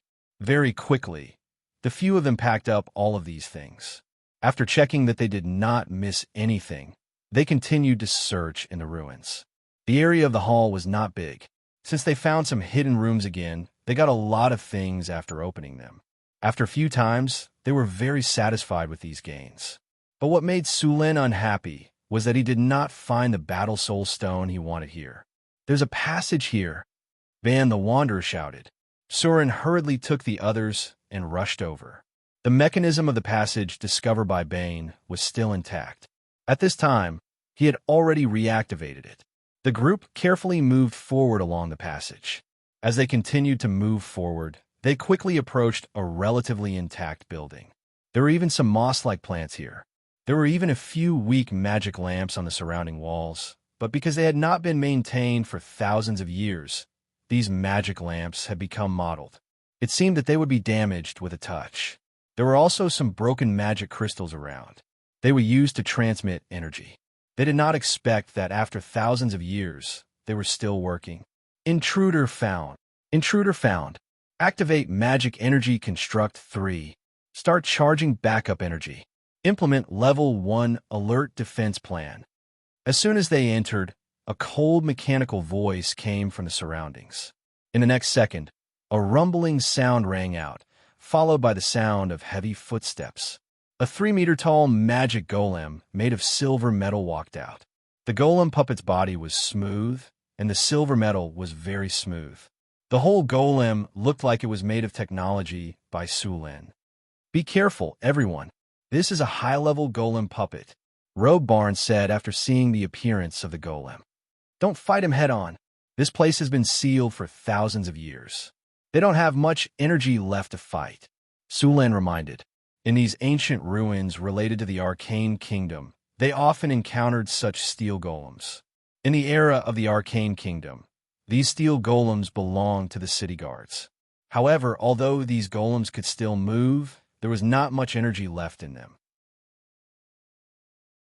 Therefore, although these golems were powerful, there was still a way to deal with them. Target found. Lock onto the intruder.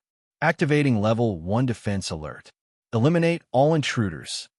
Activate elemental fisher blade. Crack.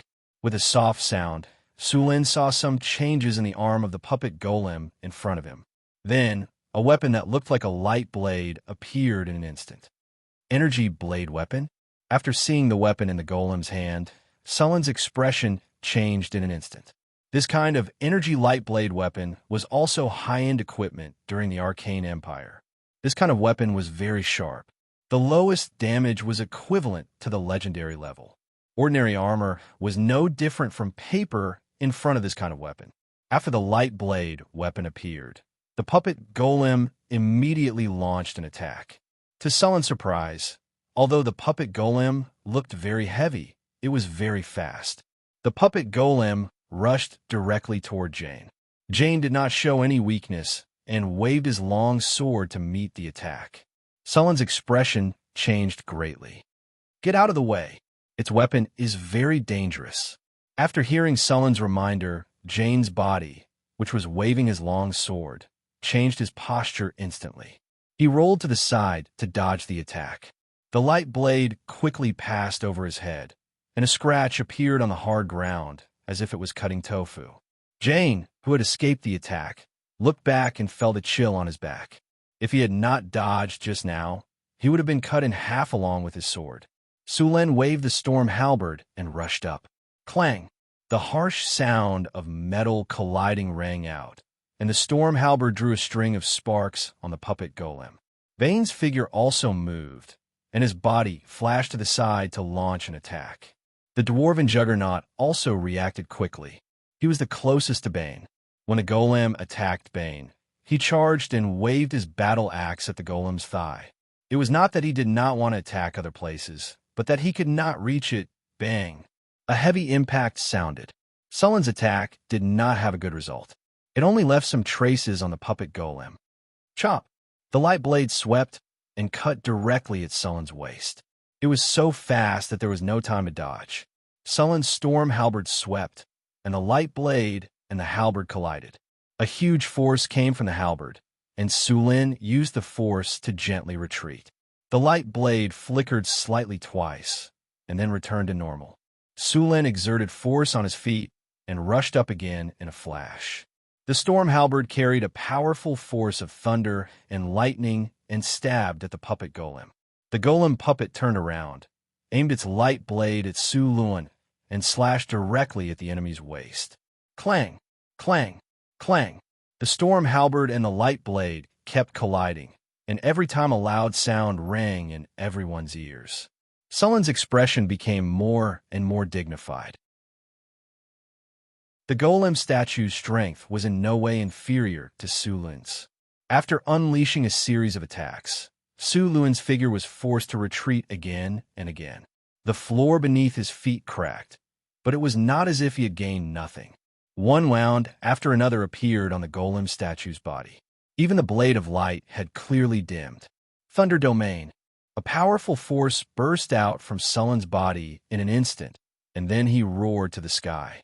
Su Lin's muscles swelled as if they were inflated with air. Accompanied by the crackling sound of bones, streaks of lightning appeared around him. The light blade slashed again, and Su Lin's storm halberd instantly blocked the light blade. At the same time, the halberd deflected, and with a sweep, the sharp halberd directly slashed the puppet golem's arm joint. The harsh sound of metal rubbing against each other rang out, and a serious gap appeared at the puppet golem's joint. Just as Su Lin and the puppet golem were entangled, the others took the opportunity to attack the puppet golem's leg joints. These experienced adventurers had their own way of dealing with the golems in the ruins. Although the puppet golem's defense was very strong, it would still cause serious damage in the face of continuous attacks on the same part. Beep, beep, beep. Elemental fissure light, blade, insufficient energy. Turn off elemental fissure light blade. Magic Construct Guardian switched to combat mode. Just as Su Lin and the puppet golem were fighting fiercely, the light blade in the puppet golem's hand flickered a few times and disappeared. Then the puppet golem's arm began to move quickly, and the steel quickly changed. In just a breath, the light blade in the puppet golem's hand transformed into a metal greatsword. Chop! Whirling slash. After the transformation, the puppet golem's greatsword swept across, directly sweeping away the dwarven juggernaut, who could not dodge in time. The magic steel greatsword cut Valadin's body, and sparks flew everywhere. Valadin's body was like a baseball that had been hit, and he flew out in an instant. Even the fine dwarven heavy armor on his body was torn open. If his armor was not strong enough, Valadin would have been directly cut in two. Fortunately, it was the dwarven juggernaut. If it were Barnes or Jane, they would have been seriously injured. It could be said that they were not the main targets of the puppet golem's attack. Otherwise, even 3 high-grade professions would have been easily hammered by it. If the puppet golem in front of him was in its complete state, it was basically similar to a Gundam. It even had energy weapons. Even if it had some long-range energy attacks or energy shields, he would not be surprised. Fortunately, this ruin had been buried for too long. No one maintained it, and there was a lack of energy. Otherwise, the puppet golem's combat power would be even more powerful. Clang! The puppet golem slashed at Jane. Jane's face changed. He held the long sword in both hands horizontally, trying to block the puppet golem's attack.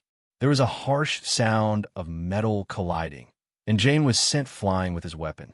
The fine steel longsword in his hand was bent 90 degrees. Jane's chest was hit hard, and the chain mail on his body cracked.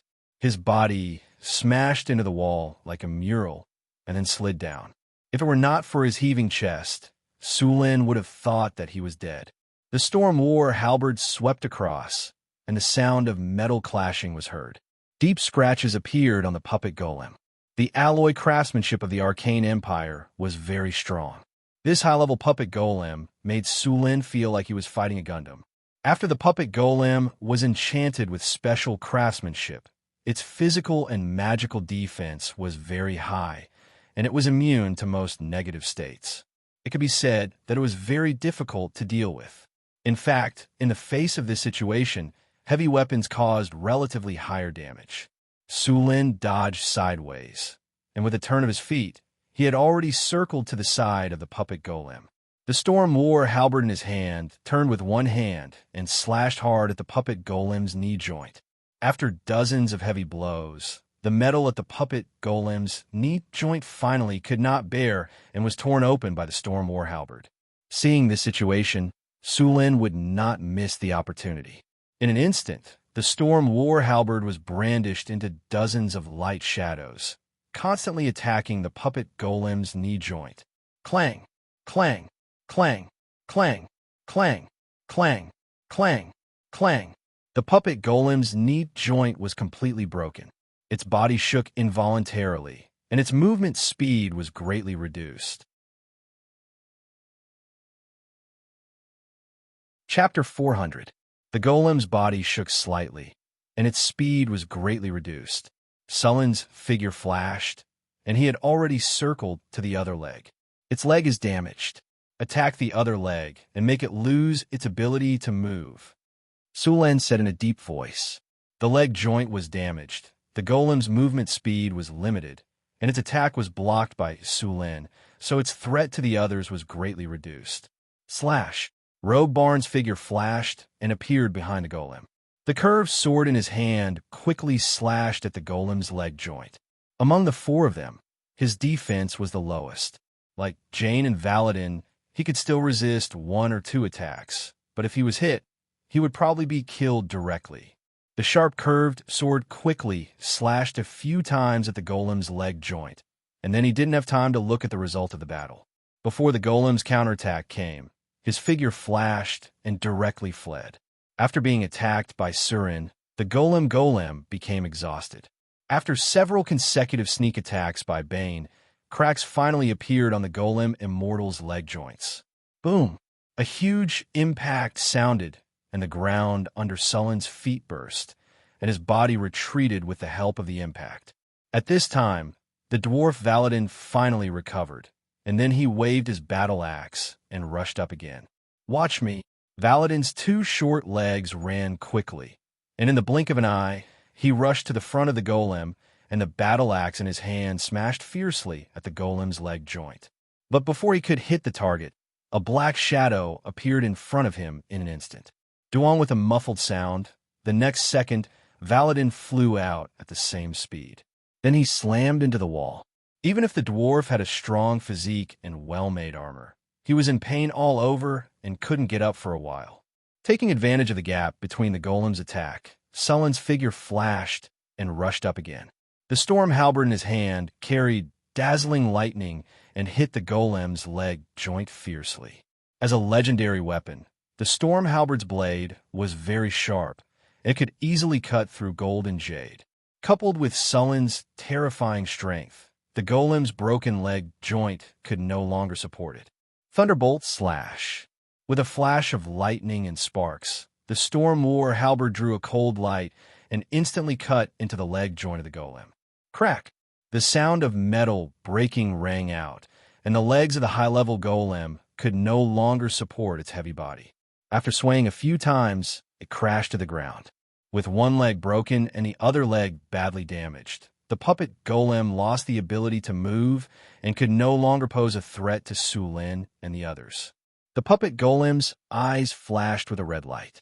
It tried to stand up with its arms supporting its body, but couldn't maintain its balance without a leg. Su Luin's figure flashed and appeared on top of the puppet golem. He exerted force with his feet and stomped the puppet golem down. The storm battle halberd flashed with a cold light and pierced towards the back of the puppet golem's head. After a few consecutive hits, a huge wound appeared on the back of the puppet golem's head, and the components inside were destroyed. Next, Su Lin destroyed the joints of the puppet golem's arms. In the end, the puppet golem could only lie on the ground, unable to move. Only its eyes were still flashing red. Su Lin moved his arms. He had consumed a lot of energy in the battle just now. It's finally dead. Barn breathed a sigh of relief and then sat on the ground. Although he wasn't injured just now, he had to concentrate on such a dangerous battle. This thing is too hard to chew. My scimitar was almost scrapped, Bane said with some heartache as he glanced at his severely damaged scimitar. After all, A good weapon was a second life for a rogue. Go and see how the two of them are doing, and then collect the spoils, Su Lin said slowly after resting for a moment. When he heard Sullen's words, Barnes' eyes lit up, and he got up to check on the injuries of the other two. Although Valadin the dwarf was hit twice, the quality of the dwarf's armor was really good, and his physique was strong enough. Although he was sore all over, his body didn't suffer any serious injuries. The warrior Jane was a little unlucky. One of his ribs was broken. Fortunately, Barn was experienced in setting bones and reconnected his ribs. Su Lin threw them a bottle of healing potion. This kind of beginner potion could speed up the recovery of injuries. Although it couldn't fully recover, at least it wouldn't affect their movements. Looking at the puppet golem in front of him, he was very interested in this thing. Although it was damaged, the design, structure, and components inside were at the level of the Arcane Kingdom's craftsmanship. He would take it back and let Hathaway study it to see if it could be repaired. Even if it couldn't be repaired in the end, he would still get a lot of useful information. If this golem had enough energy and was in good maintenance, its challenge level would be at least legendary, or even high legendary. For example, the elemental Fisher Lightblade. How could an ordinary magic golem be equipped with such equipment? Su Lin put the entire golem into his storage space. Fortunately, his storage space was large enough to fit the 3-meter-tall golem. Su Lin looked around and even found the broken zeros of the golem puppets one by one. While Su Lin was collecting the golem puppets, the others had already begun to enter the ruins to look for valuable things. After he put away the golem puppets, the three of them came out with a lot of things. Su Lin glanced around and pointed at some magic gems and elemental crystals that seemed to have been removed from something. They were quite valuable. After collecting the spoils of war, everyone began to patrol the surroundings. Many places had been buried by sand and stone, but judging from the remaining buildings, even if this was not the core area of the ruins, it should be a relatively important place. Would an ordinary place have such a legendary golem puppet guarding it? Obviously, there must be a lot of good things here. Su Lin looked around and said, "Bane, go call those workers and let them come down to clean up. There should be a lot of good things here." Okay. Bane nodded and left through the passage they had come from. About 10 minutes later, the workers came with torches. These workers were obviously still afraid of their previous experience, but they came under pressure from Su Lin and the others. "Okay, we have cleaned up here. There is no danger." Su Lin comforted them and said, "Clean up here. When you're done, you can get 20% of the things you find here. I'm sure you've heard of the value of the items in the ruins." Su Lin smiled and stopped talking. Su Lin had become very familiar with the routine of holding a carrot in one hand and a stick in the other. Sure enough, after Su Lin finished speaking, the workers began to clean up the ruins with all their might. The many torches illuminated the ruins very brightly. Su Lin looked around and found that this seemed to be a square. The square was badly damaged, and many buildings had collapsed. In the center of the square stood a statue. The statue looked like the image of a spellcaster. It was a very powerful wizard wearing a gorgeous wizard robe. He held a magic staff in one hand and a book in the other. His eyes were looking straight into the distance. However, the statue was damaged. One of the arms was broken, and even half of the statue's head was damaged. Su Lin went forward to observe and found that there were some words carved on the stone platform under the statue's feet. It was written in the ancient Nesser language. "Great pioneer, teacher, star explorer, Suraran." There were some words below that introduced some of Suraran's achievements. Through these words, Su Lin learned some of the history of the city. The Pearl of the Crescent Plain, Nordenham. "It's dug, there's a passage here." At this moment, there was a noise. Su Lin hurried over. Soon, he saw a tunnel that had just been dug. This tunnel was still relatively intact. Bane carefully held a torch and entered it. "Look what I found," Barn exclaimed in the passage. Valadin could not help but run in with the torch. "Moored in above, we're rich." After confirming that it was safe, Su Lin walked in with a few craftsmen.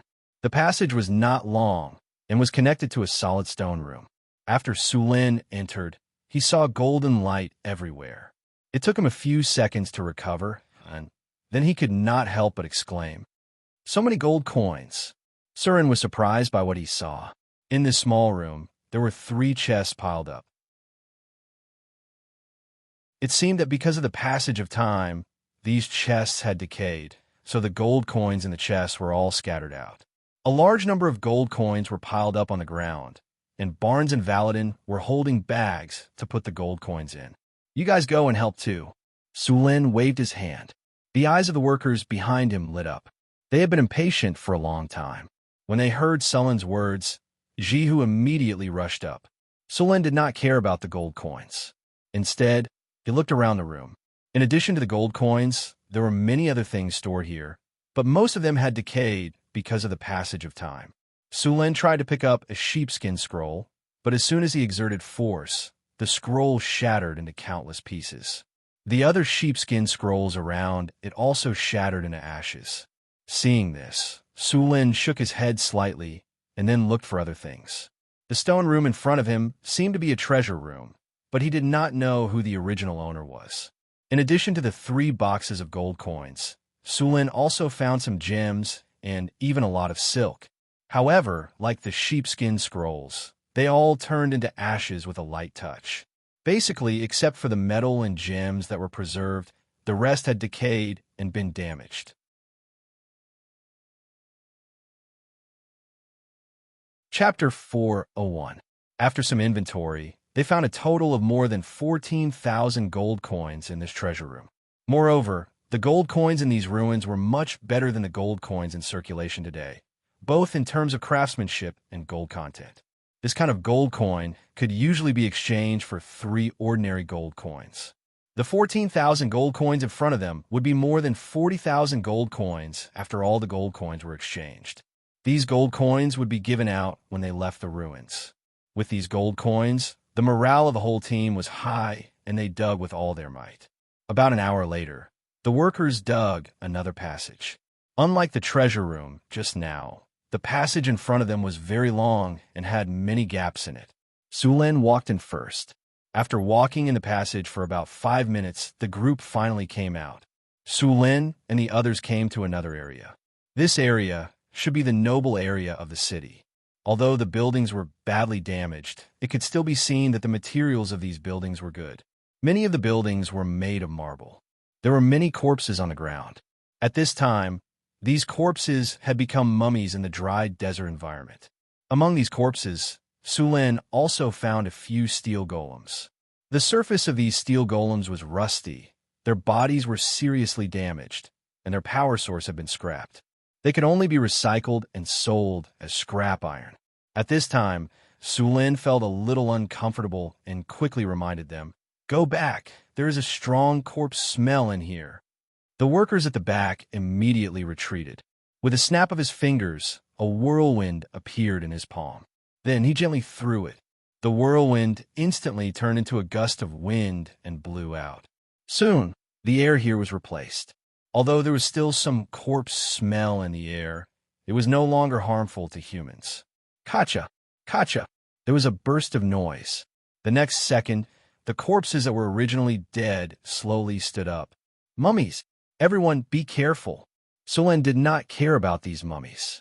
These mummies in front of him were not very strong and were afraid of fire. With a snap of his fingers, a flame flashed. Burning hand! The high-temperature flame appeared in an instant and ignited the resurrected mummies. Then, under his control, the flame flew and spread like a living dragon. In a short time, the hundreds of mummies in front of him were all ignited. Rumble! Just as Sulin thought he could get rid of all the mummies, a few mummies that were burning in the sea of fire were thrown over. A powerful death energy suddenly appeared. Prepare for battle. Sulin's eyes narrowed. He gently waved his storm battle halberd and sent a few mummies flying away. At the same time, the power of thunder and lightning in his body burst out. Ding! You're affected by the power of death. Your life force is being extracted. Your constitution has passed the test. Extraction failed. Ding! You have been affected by the spirit of despair. Your will has been attacked. Your will has passed the test. You are immune to the effects of the spirit of despair. Ding! You have been affected by the land of blasphemy.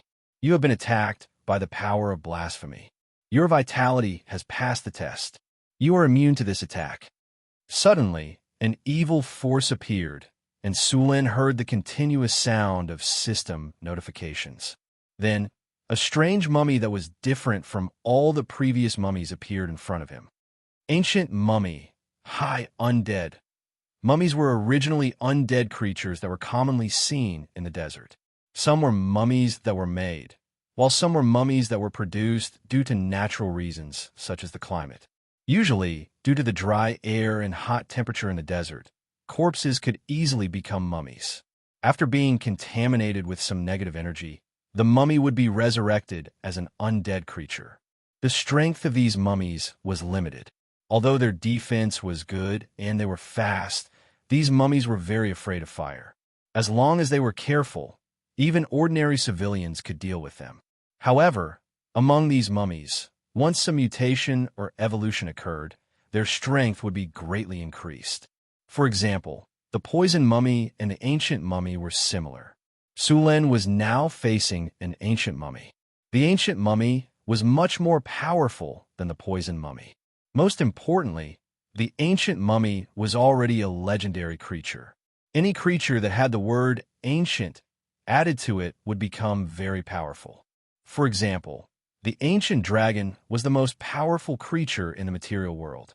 Although the ancient mummy was also very powerful, it was far inferior to the ancient dragon.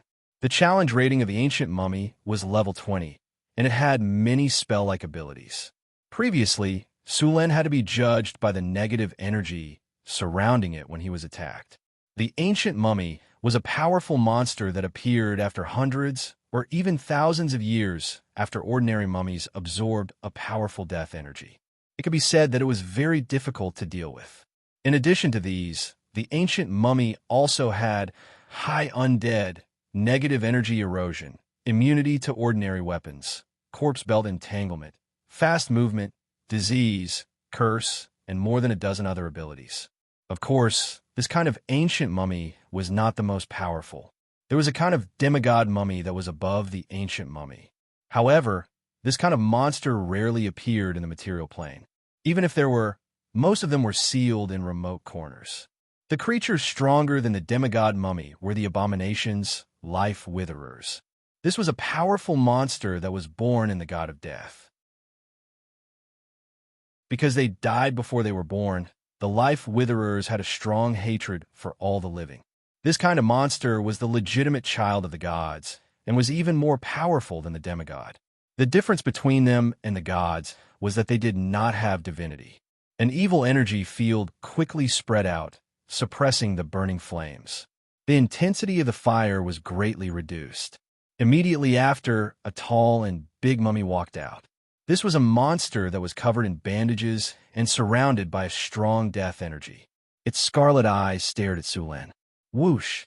A strange figure dashed over. It was the ancient mummy.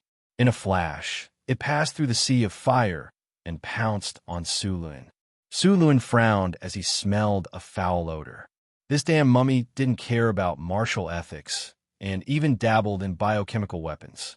A monster wrapped in bandages rushed out from the shadows. Suluin's storm war halberd swept out, and a powerful force was transmitted.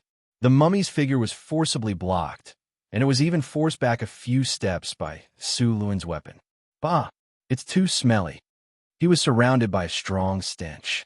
Sulin almost thought that he couldn't breathe. Wild wind! A whirlwind appeared around Sulin. This whirlwind had no lethality, and its only effect was to blow away the surrounding air. With the help of the wild wind skill, Sulin felt much better. Then he rushed to the culprit again, the ancient mummy. Greater haste, dragon strength, bear's endurance, cat's grace. Insight, rays of light rose from Sulin's body, and Sulin's speed increased again. He moved and appeared around the ancient mummy, swinging his storm battle halberd. Cleave! Sulin swept past from the right, and the storm battle halberd hit the ancient mummy. The originally withered body of the ancient mummy had been modified by the rich death energy, and it was abnormally tough. Sulin felt as if he was cutting steel, and as he attacked, A powerful negative energy quickly enveloped his body and tried to invade it. Su Luan frowned as a chill came over him. The next moment, a powerful force of thunder and lightning erupted from his body, and the dazzling lightning instantly dispersed the negative energy enveloping him. The chill around Sullen's body disappeared in an instant, and the powerful force of lightning turned into countless flashing lightning snakes that attacked the ancient mummy. Large amounts of lightning appeared on the ancient mummy's bandages. Thundercleave, the storm battle halberd, took advantage of the recoil force and spun in the air. Then it struck again with the power of thunder. Lightning flashed on the primordial mummy's body, and a huge hole was cut in the bandage, revealing the dark brown body inside. It was the mummy's dried flesh. Death entanglement. The ancient mummy was pushed back by Sullen's attacks, and its body was constantly attacked by lightning. The ancient mummy roared angrily, but it was useless. At this moment, the ancient mummy moved back slightly, and the bandages on its body wrapped around Sulan like the tentacles of an octopus. In an instant, countless bandages appeared around Sulan, directly sealing his surroundings, and then suddenly wrapped around him. Sulan could not dodge in time, and was instantly bound by a few bandages. The moment he was bound, a cold force tried to invade Sullen's body through the bandages. At the same time, his life force was being pulled and sucked away. Thunderfield. The powerful force of lightning exploded from Sullen's body and directly removed the cold force that had invaded his body. The life force that was being pulled away was restored to normal. Since you like to absorb so much, I'll give it to you. Sulan smiled ferociously and grabbed the bandages with one hand. The violent force of lightning in his body flowed through the bandages and into the ancient mummy's body. In an instant, the two types of energy exploded in the ancient mummy's body. Large amounts of lightning flashed, and strands of negative energy kept spreading. The ancient mummy's body was constantly crackling, and its body was constantly trembling. The bandages that were tightly wrapped around its body also loosened. Sullen's arm exerted force, and he grabbed the bandages with one hand and threw them out. In the next second, the ancient mummy's body fell heavily to the ground. Sullen did not let go, and he grabbed the bandages on the ancient mummy's body with one hand and slammed it hard. The marble floor in the ruins was full of cracks.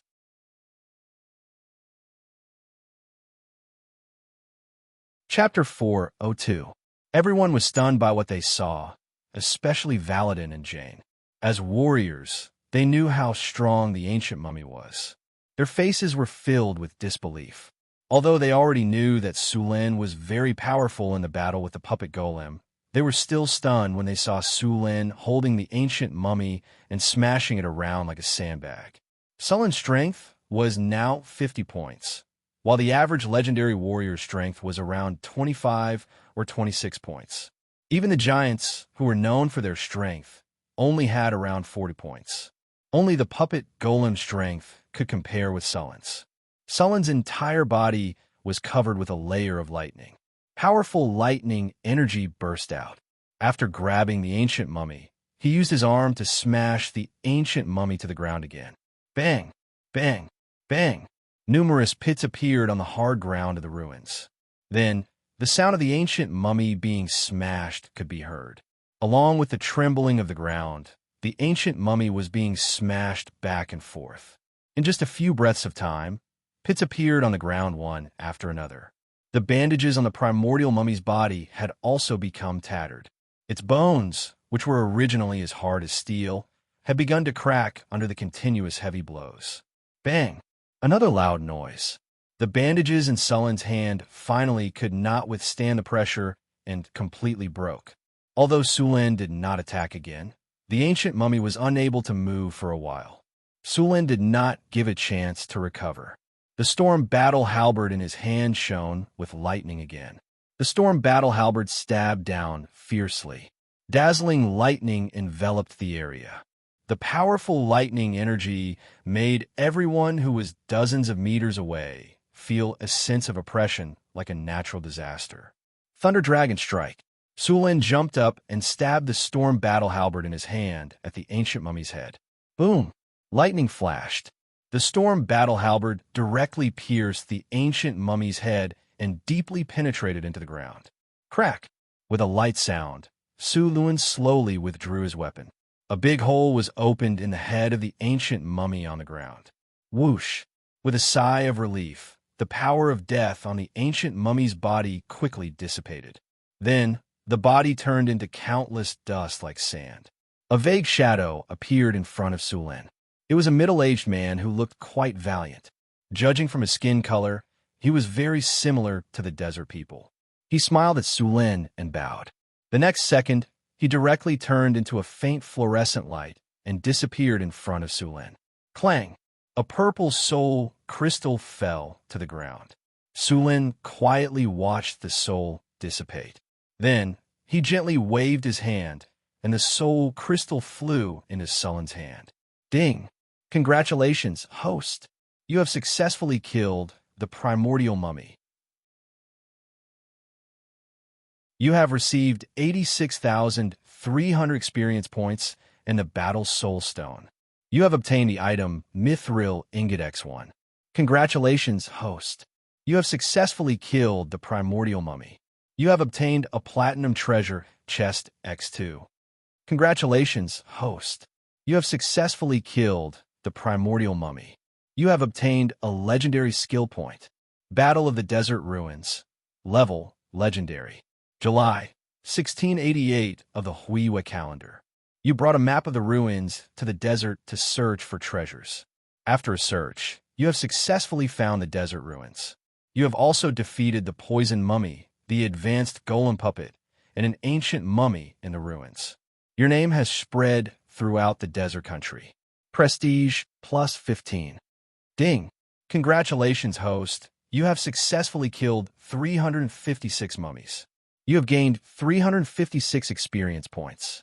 You have gained an item, Air Dried Bandage X20. A series of system notifications rang in his ears. Sulin slowly breathed a sigh of relief.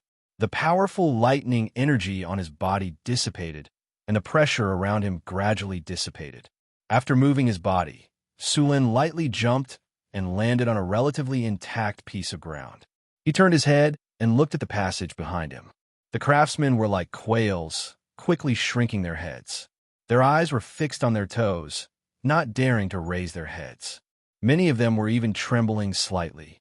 Valadin, the dwarf who always liked to speak loudly, seemed to have something stuck in his throat. He looked at Sulin with a pale face. The rogue Bane's hand holding his sword was trembling slightly, and his forehead was covered in cold sweat. The warrior Jane's body was also trembling slightly, and his expression was extremely stiff. It was obvious that all the muscles in his body had been stretched to the extreme. All right, what are you still standing there for? Clean up the battlefield and continue to search for the ruins, Sulin said to them. He then turned around and walked into the ruins. Phew! Bane quietly breathed a sigh of relief. The pressure had dissipated, and it was as if he had been reborn. Suddenly, he heard a violent gasp. That almost scared me to death. It was too scary. A worker next to him whispered. Yeah, my heart was in my throat. Haha, our adventure team has killed the primordial mummy. When we go back, those people will definitely be scared to death. Valadin the dwarf's loud voice rang out. What are you jealous of? That primordial mummy was killed by the captain's stomach. What are you so proud of? Jane, the warrior next to him, said. The captain and I are in the same team. If the captain killed it, it was also our team that killed it, Valadin the dwarf said with a stiff neck. Jane laughed. Then why didn't you go up just now? I was just about to go up. Who knew that the captain was too strong? That primordial mummy was too weak. It fell before I even made a move. Valadin's expression showed that it was not that he did not put in effort, but that the opponent was too weak. Aren't you the one who was so scared that your legs went soft? You're the one who was so scared that your legs went soft. All right, stop arguing. Didn't you hear that the captain just asked us to clean up the battlefield and the ruins? Be careful of the captain coming back to deal with you. Bane the rogue immediately reminded the two of them when he saw that they were about to quarrel. The two of them looked at each other, then snorted and turned their heads away. After Sulin killed the primordial mummy, he began to search the area. This was the noble area of the ruins and also the essence of the ruins.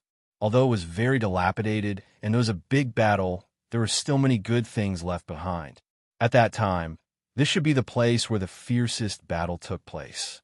There were broken walls everywhere. Many of the beautiful and solid marble buildings had collapsed. There were traces of battle everywhere. There were also many dead bodies on the ground. Many of the corpses had been resurrected under the effect of the death energy. However, the strength of these undead was not high. They were far worse than the primordial mummy. Wherever Sulin went, these low-level undead fell in groups. Even if there was a poisonous mummy that occasionally appeared, it would be taken care of by him in a few moves. Sulin's main purpose here was to find the Battle Soul Stone. He was going to build the hero's Spirit Pagoda in the Beifeng Principality. He needed 2 Battle Soul Stones. When he killed the primordial mummy, the system rewarded him with 1. Now he was short of 1. Battle Soul Stones were generally born in large battlefields. The battle in this underground ruin was very fierce, and the number of casualties was likely to be as high as hundreds of thousands.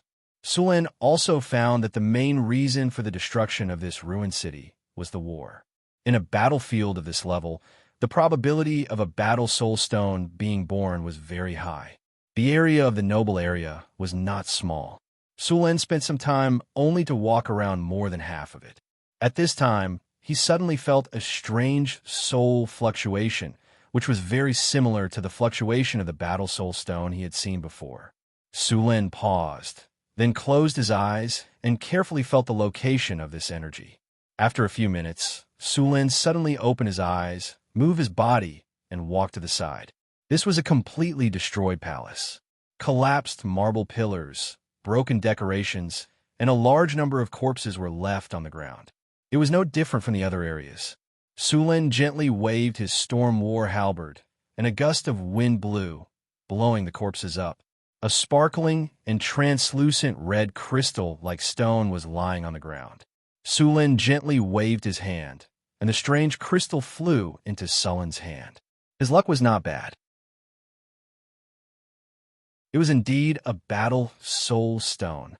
Sulin flipped his palm and put the Battle Soul Stone into his storage space. After obtaining the Battle Soul Stone, Sulin's purpose this time was completed. He did not continue to explore. The noble area was the essence of this ruin. According to the calculations of the previous ruins explorers, the noble area's harvest could account for more than 70% of the entire ruin. He did not plan to explore the remaining areas.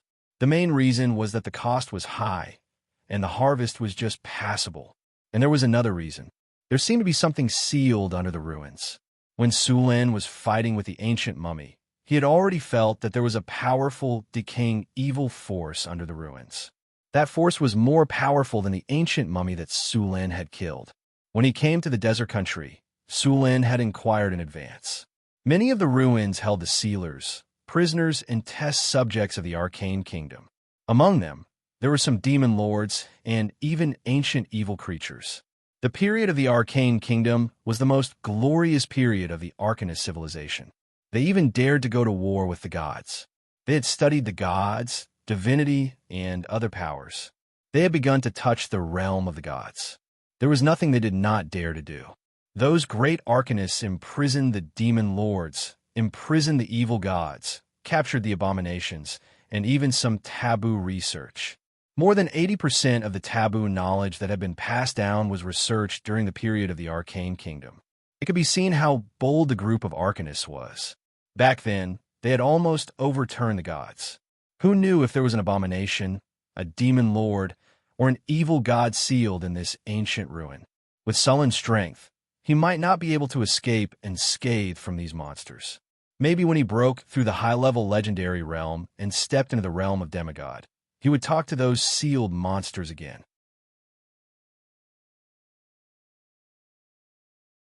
Chapter 4:03. Sulin returned to the hall and left the VIP area in the ruins to the others to continue searching. Sulin began to check his harvest. Including the one he just killed, he had killed a total of 3 poisonous mummies and 1 primordial mummy. The poisonous mummy gave Su Lin more than 9,000 experience points, 3 gold treasure chests, and a few high-tier soul crystals and jewels. The primordial mummy gave him 2 platinum treasure chests. Su Lin now had a total of 5 treasure chests. As for the puppet golem, it did not give him anything. However, the puppet golem itself was a big harvest. If it could be developed, the high-end combat power of the Beifeng Principality would soar. However, it was not easy to develop such a high-end technology. He could only let Hathaway do it slowly. Su Lin opened his inventory and found 3 gold treasure chests. He chose to open them directly. The system's cold voice rang in his ears. Congratulations, you have opened a gold treasure chest. You have obtained an item, arcane card. Congratulations, you have opened a gold treasure chest. You have obtained 3 skill points. Congratulations, you have opened a gold treasure chest. You have obtained the skill, Vampiric Touch. As the light faded, 3 items appeared in front of Su Lin. He began to check the attributes of the 3 items. Arcane cards, also known as the cards of wisdom or the cards of miracles. These are the treasures left behind by the Arcane Kingdom. Each arcane card has a unique magic power. A complete arcane card has 108 cards. They may bring you good luck, but they may also bring you disaster. Currently owned cards. 108. Is this a card draw? Sullen's face darkened. In the many games that he had played in his previous life, almost all of them had this card draw game that made the players cheer for the lucky king and the non-players chop off their hands. Generally, it was fine if you had a conscience. There was the so-called guarantee of 10 consecutive draws. However, there were some that were screwed. You might not even get an SSR card, even if you drew 100 cards. As for Su Lin, he belonged to the kind of people who could only draw 10 consecutive draws. As for the miracle of drawing a single card, he had never seen one before. However, ever since he came to this world, his luck seemed to have improved. Thinking of this, Su Lin took out the arcane card and prepared to give it a try. The cards that had not been activated were the same on both sides. These cards were made of an unknown alloy and had a unique hexagram mark and the Eye of Truth insignia on them. Before it was activated, no one knew what this arcane card represented. This kind of arcane card could only be activated by inputting energy according to the patterns on the card. Su Lin flipped through the card and confirmed that there were no problems. He then picked up the card and tried to inject energy. Su Lin picked up the card and tried to inject energy into it. A faint light appeared. After the arcane card in Sullen's hand absorbed the energy, a ripple of energy appeared. Then, an image appeared in the center of the card. The first image that appeared was a library filled with books. This scene surprised Su Lin. This meant that this card was most likely a knowledge card. He could learn a spell or obtain some advanced knowledge through this card. Then, the door opened. An ancient alchemy rune appeared and sank into Sullen's body. Focus. A magical force surged into Sullen's body and instantly merged with it. After Sullen's brain experienced a swelling pain, a cool feeling appeared. It felt like he had been concentrating on one thing for a long time and was mentally exhausted. Finally, after the cool feeling appeared, the fatigue gradually disappeared. The system's voice rang in his ears again. Congratulations, the arcane card, Focus, has been activated. You have awakened the personal ability, Focus. Your mental strength has increased a little. Energy modification completed. At this moment, Su Lin felt that his mind was very clear. It seemed that after a long period of hard work, his mental strength had been tempered. His mental strength had become stronger. Focus, personal talent. After a long period of hard work, this has greatly strengthened your mental strength and knowledge. Whether it's learning, fighting, or doing other things, you'll be more serious. Your learning efficiency will increase by 15% and the chances of being sneak attacked will be reduced. Su Lin raised his eyebrows. This time, he had drawn a personal talent. His luck was really good. This kind of talent card was relatively rare. Among the 108 cards, only a few had this effect. For example, The effect of the Dragon Disciple card could directly give one the power of a Dragon Disciple. The card could increase Strength to 20 points, Constitution to 18 points, and Charm to 20 points. It could also be compatible with the previous profession. In other words, this card could directly allow one to take on a profession. The person who obtained the Dragon Disciple card was a wizard. After taking on the profession of a Dragon Disciple, he became very powerful and later broke through to the legendary level. It was said that he had now left this realm to travel to other realms. Sullen's card was only a low-level one among the cards that increased attributes and talents, but overall, it was still very good. In addition to this arcane card, Sulin also received 3 skill points and a skill, Vampiric Touch. The skill points were also a good reward. Sulin looked at the description of Vampiric Touch. Vampiric Touch, the system's bloodthirst skill fused with the rules of this world. When attacking an enemy, the user can absorb the enemy's energy or life force and convert it into their own. Effect. After using, the user absorbs 50 energy or life force and increases the user's HP by 50 points. Effect lasts for 1 minute and disappears after absorbing 50 energy or life force. This skill might be a godly skill for others, but for Sulin who had physical healing, this skill was a little useless. 50 points of HP was roughly equivalent to a medium-level injury. Sullen's physical healing could recover about the same amount of HP. After looking at it, this skill only required 1 skill point. Sulin thought for a while and learned this skill. After opening the 3 gold treasure chests, Sulin opened the remaining 2 platinum treasure chests. Along with a burst of light and shadow effects, the system's familiar voice sounded in his ears. Congratulations, host. You have opened the platinum treasure chest. You have received the item, 9 Heavens Black Iron *1. Congratulations, host. You have opened the platinum treasure chest. You have received the item, Self-Created Hero Template *1. After hearing the system's prompt, Sullen's face showed a hint of joy. This time, he was very lucky to open the treasure chest. The 9 Heavens Black Iron could be considered a godly weapon in the game. In the game, not only could it increase one's strength, but it also had the effect of recovering one's life force. Moreover, it also had the Iron Wall talent. It could be said that it was very cost-effective. However, after coming to this world, he did not know what the attributes of this item would be. Sulin could not wait to check the description of the 9 Heavens Black Iron. 9 Heavens Black Iron, a magical metal that fell from the sky. It has incredible power. It is an extremely precious material that can be used to forge godly weapons. The 9 Heavens Black Iron contains a magical power. After wearing it, one will receive a buff. Strength plus 10, Constitution plus 10, and the additional innate skills, Regeneration and Iron Wall. The buff will be ineffective if one's attributes exceed 50. F*CK, 10 points of strength and 10 points of constitution. After seeing the buff effect of the 9 Heavens Black Iron, Sulin was surprised. One should know that in this world, an ordinary adult male without training would only have 7 or 8 points of constitution. However, this 9 Heavens Black Iron could actually increase both constitution and strength by 10 points. This buff could instantly allow an ordinary person to surpass a knight. As for the buff effect, it was also very practical. Sullen's strength had reached 50 points, and his constitution had reached 47 points. This 9 Heavens Black Iron did not give him much of a buff. As for the innate skills, Sulin already had them. The innate skills of this item could not be stacked. However, although it was not very useful to him, this 9 Heavens Black Iron was actually a material for forging godly weapons.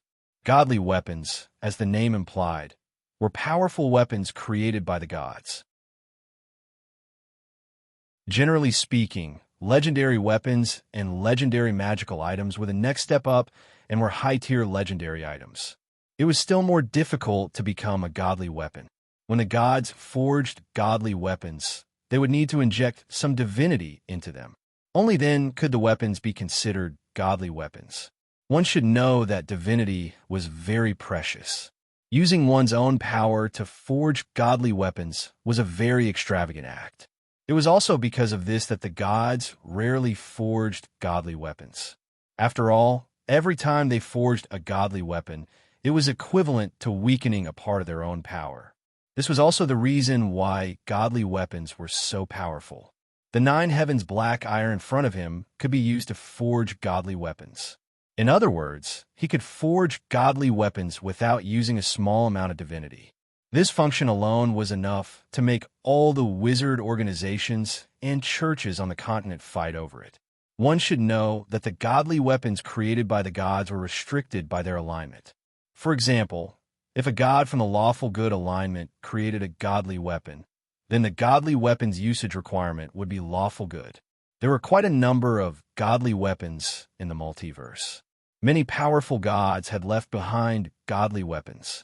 Many gods would inject their own rules and divine power into the godly weapons, and then give it to their believers to use. This kind of godly weapon could only be used by the gods themselves and their believers. Of course, there were also some godly weapons without owners that were lost in the multiverse. Many of those godly weapons were left behind by the fallen gods. There were very few godly weapons in the multiverse that did not have alignment restrictions. The Flail of Time was one of them. This was also one of the reasons why this godly weapon was so popular. Sulin still did not have the ability to forge godly weapons, so this piece of 9 heavens black iron could only be temporarily hidden. Before he had the power to protect this material, he did not plan to take it out. He would keep it in his storage space. Who knew if there would be a high-tier wizard or god who had nothing better to do than to do divination? His storage space could block this kind of spell.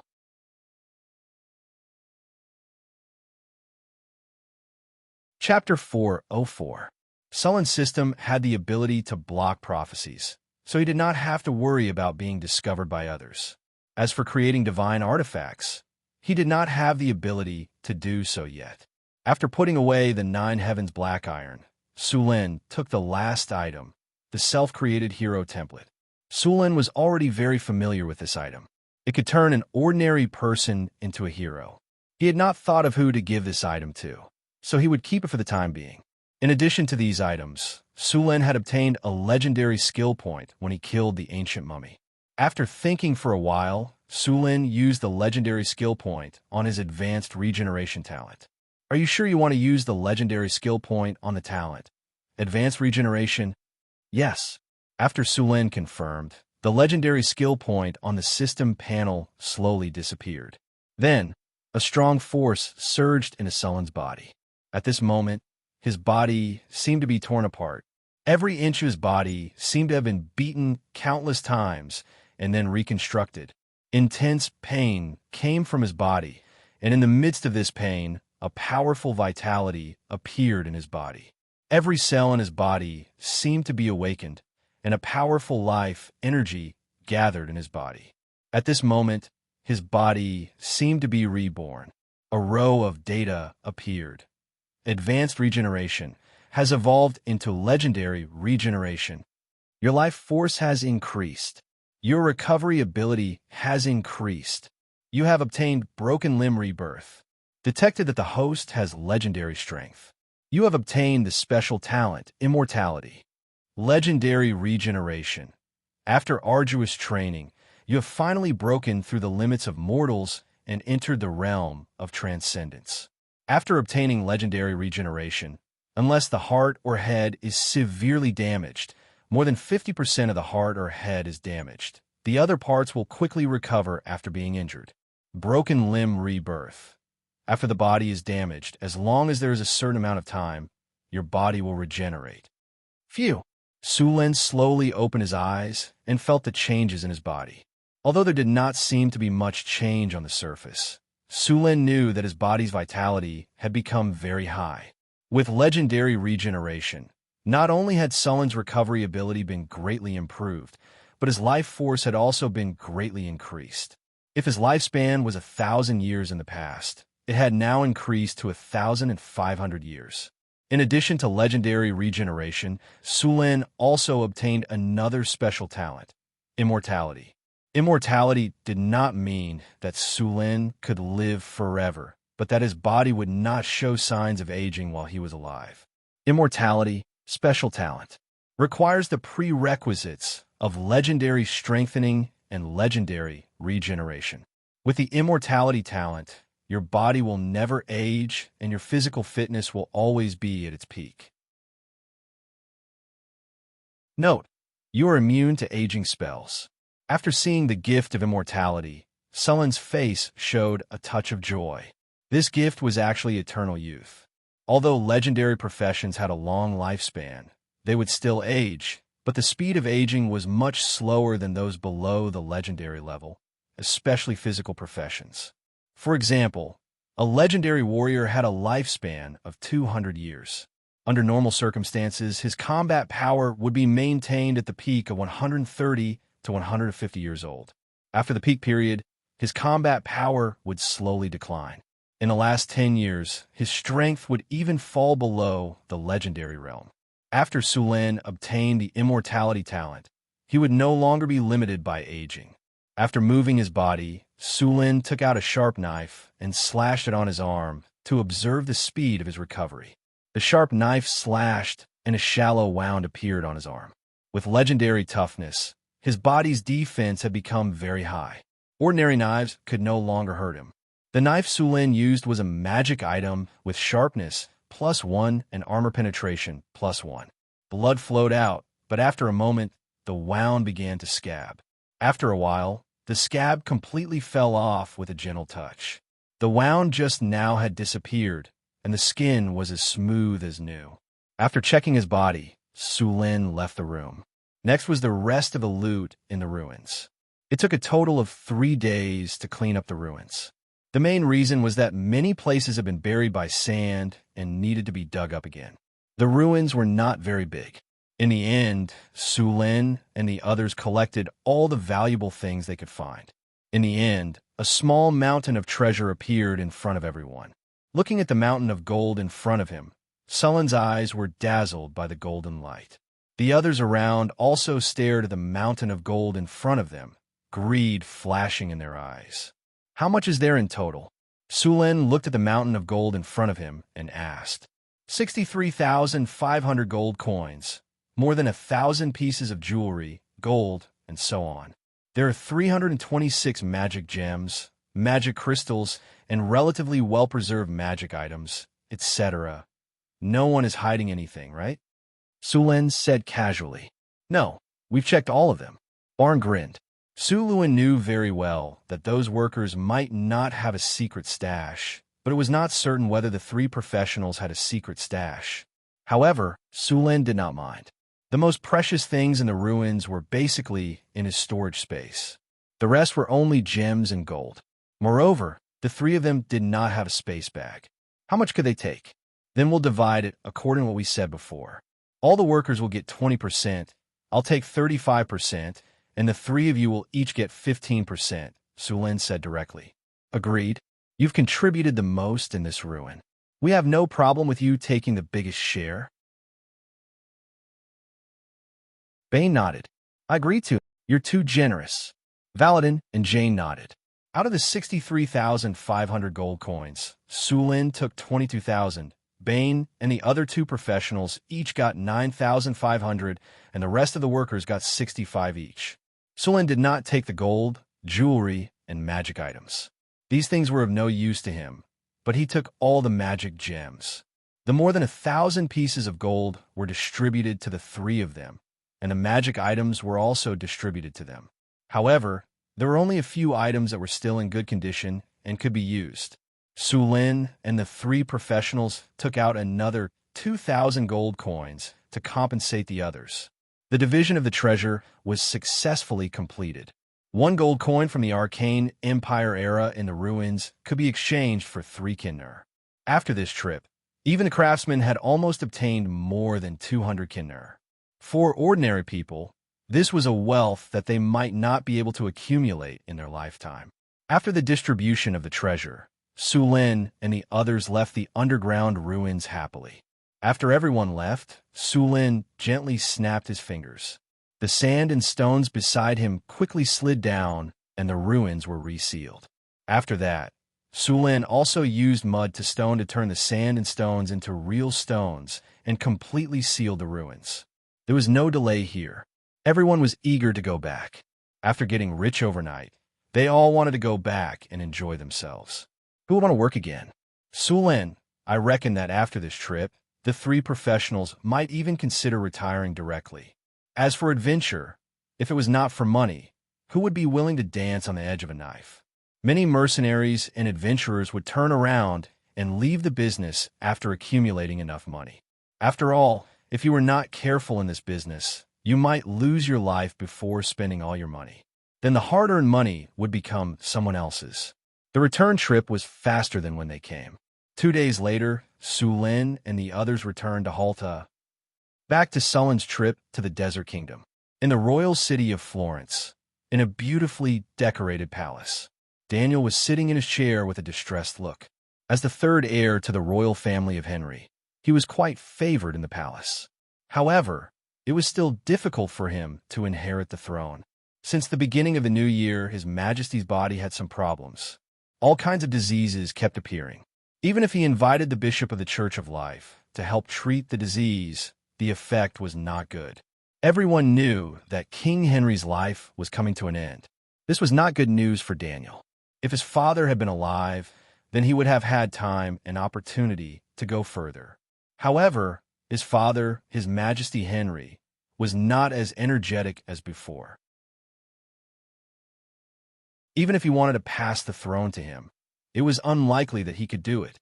As the third heir to the Kingdom of Florence, he did not have a good relationship with his two brothers. It should be said that it was very bad. No matter which one of them took the throne in the end, what awaited him would not be good. If it was better, they would give him a remote piece of land and kick him back. If his two brothers were more evil, it wouldn't be strange if they directly sent people to kill him on his way to his fief. In the end, they would push the blame to the bandits, and he would pretend to be inconsolable, and this matter would be over. No one would pay attention to a dead prince. In the quiet side hall, the palace guards had all retreated. In the empty hall, only Daniel sat there quietly. "Dear, are you waiting for me?" A frivolous laughter sounded, and then a hazy figure appeared in the hall. The figure swayed gently, and a large number of ripples appeared in the surrounding space like the water surface. Finally, the ripples disappeared, and a charming and seductive figure appeared there. This woman was stunningly beautiful. Her every move was full of temptation. Her impressive figure was only covered by a few pieces of cloth. At first glance, one could not take their eyes off her. Her body was also covered by a layer of transparent gauze, which made her even more seductive. This was a peerless beauty.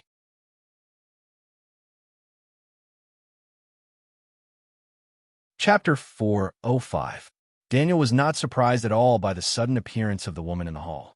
It was as if he knew she would come. The woman in front of him gave off a seductive aura like a succubus.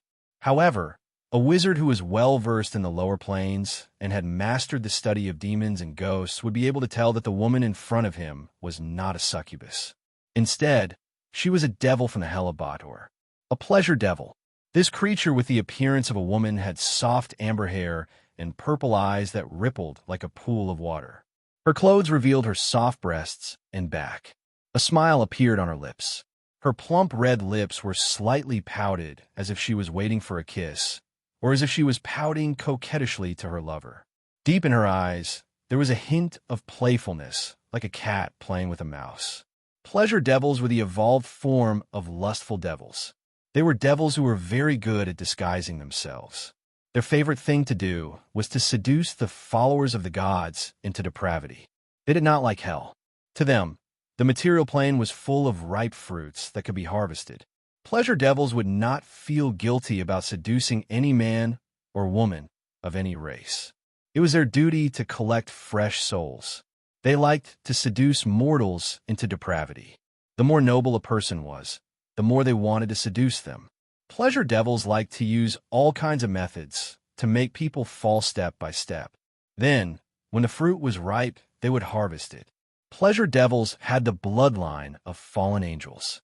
In fact, The earliest devils all had the bloodline of angels. It was said that the devils in the hell of Bator were originally angels. During the war between the ancient gods of order and the bottomless abyss, some of the angels had been infected by the power of the lower planes because they had been fighting against the abyss for a long time. In the end, they fell and became devils. My dear Daniel, I haven't seen you for so long. I missed you so much. The pleasured devil smiled seductively. Her eyes rippled, and her red lips curved into a beautiful arc. I'm reminded of the wonderful times we had together. You were so strong, so charming. As she spoke, the pleasured devil swayed her body and walked over. Her body was faintly discernible under the thin veil. It made one's breath quicken involuntarily. Daniel's expression was not very good. He coldly glanced at the flirtatious pleasure devil and said in a deep voice, "Enough, stop pretending. We're even now." "Of course we're even, but I like you, little cutie," a frivolous voice sounded. The pleasure demon walked gracefully to Daniel.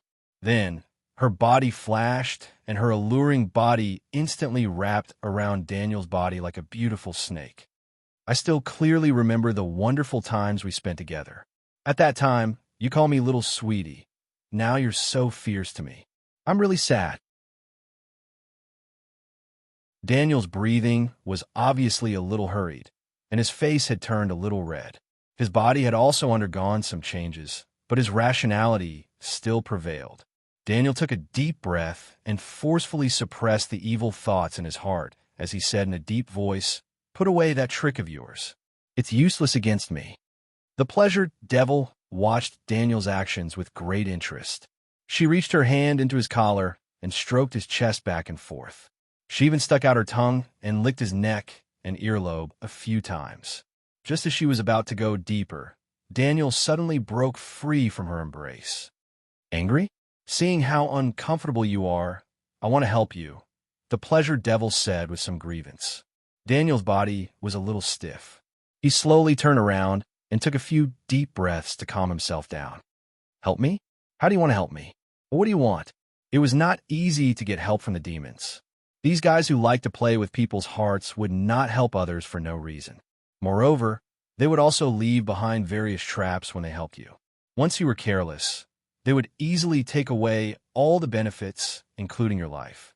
The demon's favorite thing to do was to use various means to exploit the loopholes in a contract. For example, some inconspicuous patterns on a contract were very likely to be traps. In the ancient arcane kingdom, the Arcanist specially produced several books, How to Sign a Contract with the Demons and The Demon's Trap. Just as famous as these books was the guide to the wishing spell. When using the wishing spell, one would need to reach an agreement with the jinn. If it was just a simple description, the jinn would intentionally misinterpret it.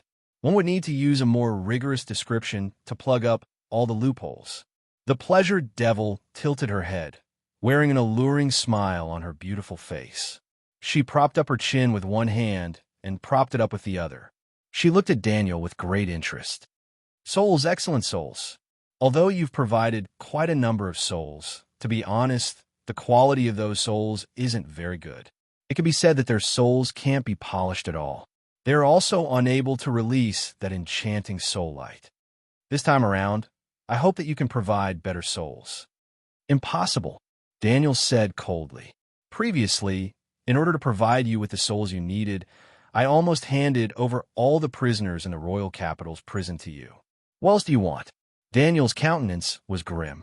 A powerful aura rose from his body, and his abilities as a conferred knight were unleashed in an instant. "Aya."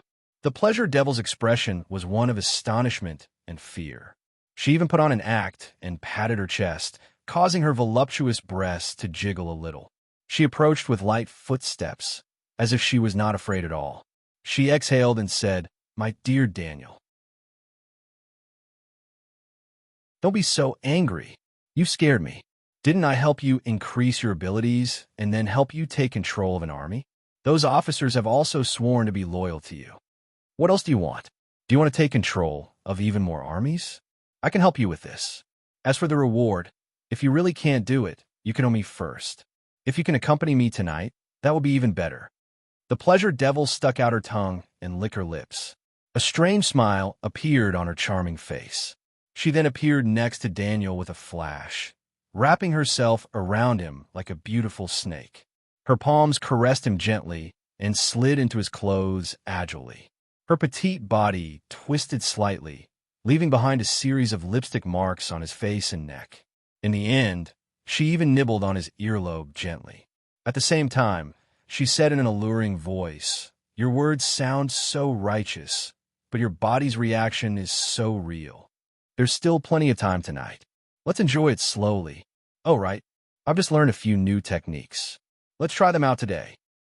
Sulin was unaware of the changes that had taken place in the Kingdom of Florence. The embroidered uniform guards had just been established. Even if they possessed various professional skills, they would still need to integrate themselves into the locals before they could obtain any information. After the Northwind Dukedom was officially established, more and more people came to the North Town to do business. Caravans loaded with goods came one after another. From the outside, this caravan didn't seem to be anything special. However, if the experienced mercenaries were to take a look, they would discover that this caravan seemed to have a lot of manpower. After exiting the city gates, the merchant team continued to move forward for about 2 kilometers. "How many people are coming this time around?" A middle-aged man dressed like a merchant asked another person. Beside him, a warrior dressed like a strong warrior replied, "This time, we brought 200 people. All of them are illegal residents and slaves. I heard that you can earn money by providing food in the North Town. After working for 5 years, you can even get a piece of land. Those people are all fighting to come here. We didn't even spend a single copper this time. All we did was provide them with some food. If they were in the city, they would either starve to death or be sold as slaves. How can it be such a good deal? With so many people this time, we should be able to get a trading spot. It's so hard to get a trading spot in the North Town." "That's right. Who asked him to have so many good things? I want to buy at least 50 kilograms of white sugar this time." The North Town. After a long period of construction, the North Town looked very good. It was clean and tidy with green trees and flowers. More importantly, the North Town had a lot of goods that were in high demand. After transporting people and all kinds of goods from other places to the North Town and selling them, they could buy the goods that were in high demand in the North Town. In this way, a medium-sized merchant team could make at least 10,000 kinder in profit. It was a huge profit. Although the North Town had a lot of strict laws and regulations, there were still a lot of merchants who came here to do business. Many people even spent money to buy property here after discovering the sanitation of the North Town. They were planning to live here for a long time. After we go back this time, send people to the nearby villages to recruit refugees. I'll send you some more people. There are more refugees in the villages. You don't have to pay for them. Just give them food. Oh, right. Remember to pick them. Don't take the old, the sick, or the disabled. Just take the young and strong ones who can work if they are a family. I know. We won't take in the old, the sick, or the disabled. They might not even be able to finish the journey. If they die on the way, our investment will be wasted." The man patted his chest and said, "Remember to let them eat until they are full. They will have to sleep and eat on the road. If they don't eat until they are full, they might not make it. Not only will they not make any money, they will also have to pay for the food," the merchant said to the others. Everyone nodded in agreement. After the third phase of the North Town's construction was completed, they began to send workers to Mirror Lake City. The second phase of the construction had already started. Sulin had set a target of 50,000 people from Mirror Lake City. At the same time, the fourth city was being prepared. This time, Sulin planned to build the city to the west of the North Town. The 4 cities would surround Sulin's territory.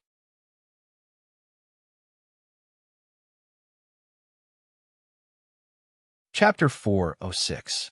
The Duchy of Northwind's construction was still ongoing. From a north city to the Kingdom of Florence's Blackstone Fort, there was a 300-mile stretch of wilderness. There was not a single human city, which was very unfriendly for caravans. A small caravan without enough strength would not be able to traverse such a distance. Even for large caravans, the cost of traversing such a long stretch of wilderness was very high. It was also very dangerous. Therefore, the Duchy of North Wind's next goal was to build a new city 50 kilometers southwest of the North City. This way, not only could they expand the territory of the Duchy of North Wind, but it would also make the trade route more convenient and smooth. However, the problem that limited the Duchy of North Wind's development was still the problem of population. The most popular thing in the Duchy of North Wind was the population trade. On average, the population of the Duchy of North Wind would increase by 300 people every day. In a month, the population would increase by nearly 10,000 people. The increase in population did not cause too much of a problem for the Duchy of North Wind. For 2 years in a row, they had been reclaiming land and planting crops. Now, the food production in Northtown City was enough to feed 10 times the population. In fact, this was still an undercount. There were 150,000 mu of land outside the North City. 2/3 of it was used to plant food, and the rest was used to plant other economic crops. Under the effect of the harvest altar, the potatoes in the North City could mature 3 times a year, producing more than 1,500 kilograms of potatoes. In a year, the North City's food production could reach 200,000 tons.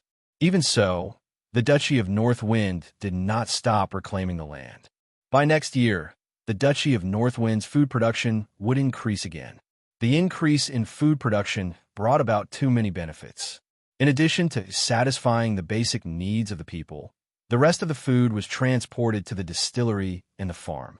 The North City's vodka production was very high. Vodka was very popular in the northern provinces, but the sales in the south were average. Every month, the North City made a lot of profits. In addition to the distillery, the rest of the food was used to develop the livestock industry. The livestock industry in the North City had moved to Centaur City. After a year of development, the livestock industry in Centaur City had developed rapidly. The number of horses in Centaur City had reached 5,000, and the number of cows and sheep had broken through 50,000. It was barely enough to meet the needs of the Duchy of North Wind. However, the number of livestock in Centaur City was still increasing. The development of the northern battlefront city was changing rapidly due to the large amount of investment. It could be said that it was the fastest developing city in the entire continent. Mirror Lake City's plan was to have a population of 50,000, and the new city they were planning to build also had a population of 50,000. In addition to the 150,000 in Northtown City and 10,000 in Centaur City, the Duchy of North Wind needed a population of 260,000, and Northtown City only had 170,000 to 180,000. Although the Beifeng Principality had already been established, the population trade would be the top priority of the Beifeng Principality for some time to come. By the time Sulin returned from the Desert Kingdom, it had been more than a month. Although he had been away from northern town for more than a month, the city hadn't been affected. Crazy and Hathaway had managed the city well. The construction of a new city in the southwest had also begun. The first batch consisted of 3,000 people. At this time, the city had already built some simple walls and some houses. The ones responsible for their safety were 500 soldiers from Northtown City, including 200 spearmen, 200 archers, and 100 barbarian soldiers. After the construction of the camp was completed, Sulin would send more people to build the city. After returning to Northern Citadel, Sulin rested for a day before going to the central square of the city. He planned to build the Martyr's Palace. Some people said that tower didn't sound nice, but now it was changed to palace. The Martyr's Palace and the Arc de Triomphe would be built as a set. Sulin planned to build both on the same central axis. The main road of Northtown City would pass through the Arc de Triomphe and reach the central plaza before reaching the Martyr's Palace. When Sulin was building the city, he had reserved a lot of empty land. There was also a lot of space in the central plaza. Sulin had specially reserved a piece of land for the Martyr's Palace. After deciding to build the Martyr's Palace, the construction team from Northtown City quickly arrived. The construction team had plenty of experience, so they had no problem building the basic structure of the Martyr's Palace. After Sulin gave them the blueprints of the Martyr's Palace, the construction team began construction. The construction of the Martyr's Palace required a lot of marble and some places even required obsidian. The blueprint of the Martyr's Palace was tall and majestic. The entire structure was built with stone. There were many murals and sculptures inside the Martyr's Palace, depicting legends and battles that Northtown City had experienced. After arranging the construction of the Martyr's Palace, Sulin only needed to visit it every day. Once the construction was complete, he also needed to place 2 battle soul stones inside the Martyr's Palace. Only then would the Martyr's Palace be considered complete. Without the battle soul stones, the Martyr's Palace would only be a grand hall at most. It wouldn't have any special effects. Adept Tower, astrology platform. After a satisfying battle, Sulin shifted into a more comfortable position. He had just gotten his fill. His fighting spirit had soared after living in the desert for more than a month. After venting, his body felt refreshed. By the time he got out of bed, it was already late in the morning. A faint fragrance lingered at the tip of Sulin's nose. Several body scents mixed together, intoxicating Sulin. For beautiful faces entered his sight. He had tormented himself quite a bit last night. Even the little succubus Chris and dragon warlock Phyllis, who had powerful physiques, were exhausted. There were still traces of last night's frenzy on their bodies. Their smooth, delicate skin and astonishing elasticity gave him the urge to do it again. Fortunately, his willpower was strong enough to let the exhausted women go. Using his strong willpower, Sulin forced himself to get up from the soft and fragrant bed. He picked up a set of neatly folded clothes from the bedside cabinet. It was a loose robe, a style that the nobles of the northern lands usually liked to wear. After putting on the clothes, Sulin patted their full, round buttocks a few times. The full moon swayed back and forth like a jelly, abnormally alluring. What are you doing? Annoying. I want to sleep some more. I'm so sleepy. Don't disturb me. I'll sleep some more. They rolled over and pulled their blankets to get out of bed. Time to wake up. Sulin couldn't help but pinch the jelly. However, the women on the bed were unwilling to get up. Sulin smiled and pretended to be happy. You don't want to get up? Since the weather is so good, let's do some morning exercises. With that, he pulled Alex up by the waist and curled his legs into a triangular, stabilizing position. No, I'll get up right away. Hearing Sulin's words, Hathaway, Alex, Chris, and Phyllis instantly regained their vitality and scrambled to get up. Don't you want to do some morning exercises? You know, a good day starts in the morning. Sulin pretended to be very regretful and said. The women rolled their eyes and got up with a frown. The breakfast in the Wizard Tower was very simple, but it was made with great care. Milk, bread, and a few pieces of delicious ham were all it took. After lunch, Sulin and Hathaway went to the laboratory and then took out the high-grade golem he obtained from the desert ruins, this time from the storage space. A 3-meter-tall golem covered in silver-white metal appeared in the laboratory. This is the golem you encountered in the desert ruins? It looks very powerful. Hathaway's eyes lit up when she saw the golem. This kind of high-grade golem looked extraordinary at first glance, with a strong sense of science fiction in the interstellar era. Yes, this thing was very difficult to deal with in the underground ruins. If it weren't for the lack of maintenance for thousands of years and the lack of weight, it would have been very difficult to take it down. Sulin patted the golem and said, You don't know, but this high-grade golem has a powerful equipment, the elemental Fisher light blade. This thing is very destructive, and its sharpness is amazing. Ordinary weapons will break with just a touch, and in terms of sharpness alone, it has surpassed legendary weapons. Elemental Fisher light blade? Are you sure? Hearing Sulin's words, Hathaway immediately asked in surprise. Yes, I've seen it used. Hathaway said with a look of joy, The elemental Fisher light blade is a very powerful technology. Weapons made with this technology can reach the power of divine weapons. It can break the divine power field of gods and cause damage to gods. So powerful. Sulin looked surprised, and then asked a little strangely, Then why did I feel that it was only at the legendary level when I encountered it last time? This technology was first developed by the great Arcanist to deal with the abominations. The abominations have the same divine power field as the gods. Later, when the arcanists and the gods went to war, this weapon was used to deal with the gods. When you encountered it, their energy was almost exhausted, so naturally, it was impossible to activate the strongest level. You should know that the elemental Fisher Lightblade is a charged weapon. To reach the power of a divine weapon, it needs to be infused with all the energy of the elemental pool. As for reaching the power of killing gods, the energy required is even more powerful. Only a strategic building at the level of the floating city can support it. So strong. Sulin was slightly surprised. Fortunately, these golems had lost their abundant energy. Otherwise, if this thing had reached the level of a divine weapon, Sulin would have been in danger at that time.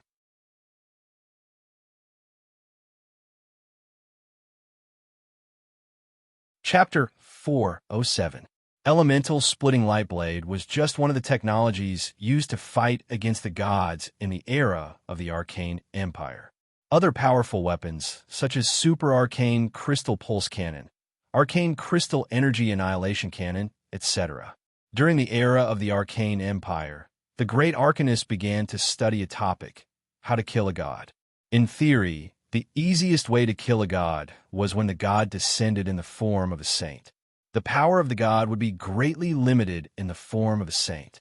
The best opportunity to kill a god in history was during the Avatar Crisis. At that time, the Avatar Crisis broke out, and all the gods were forced to descend into the world. They were also cut off from the divine kingdom and lost most of their power. When the Avatar Crisis came, many gods fell, and that was also the time when the mortals had the highest chance of becoming a god. At that time, there were records of mortals who succeeded in killing a god and became a god. But if it wasn't for the Avatar Crisis, it would be very difficult to kill a god. The divine shield used by the gods to protect themselves was enough to withstand dozens of legendary spells at once. And this divine shield had a rapid recovery effect.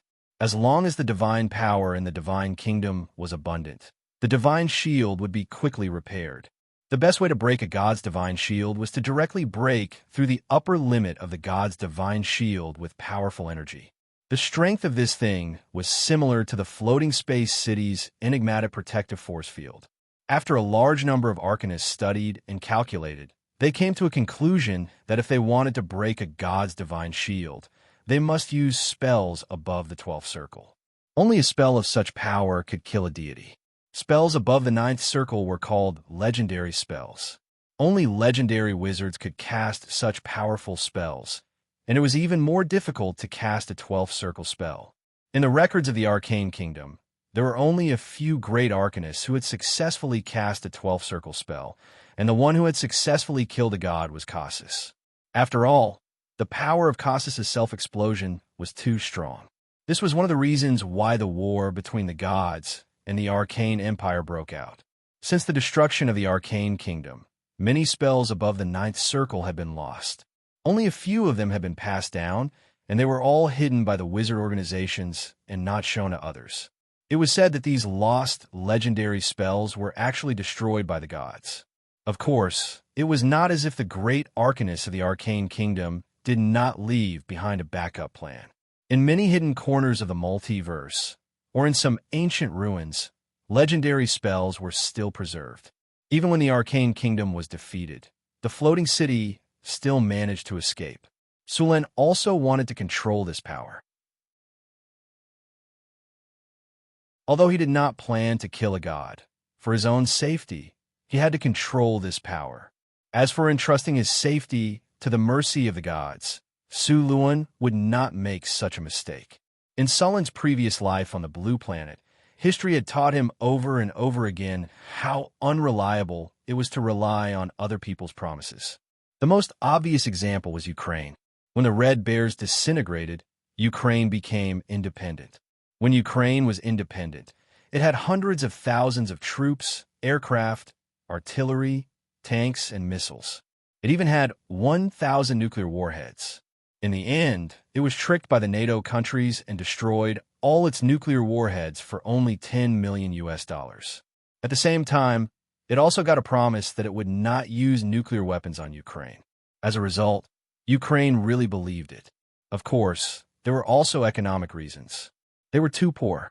In the end, all nuclear weapons were destroyed. After the destruction of nuclear weapons, what happened to Ukraine in the end? From the world's third strongest military power, it became a small country that was bullied at will. If Ukraine could leave behind nuclear weapons, then they would now be an important force to maintain the world's nuclear peace, instead of an insignificant small country that was wantonly bullied. This high-level golem is for you to study. See if you can repair it for my use. Sulin patted the high-level golem and said, "Okay, I'll try to repair it." Hathaway looked at the golem and said, "This golem is not badly damaged.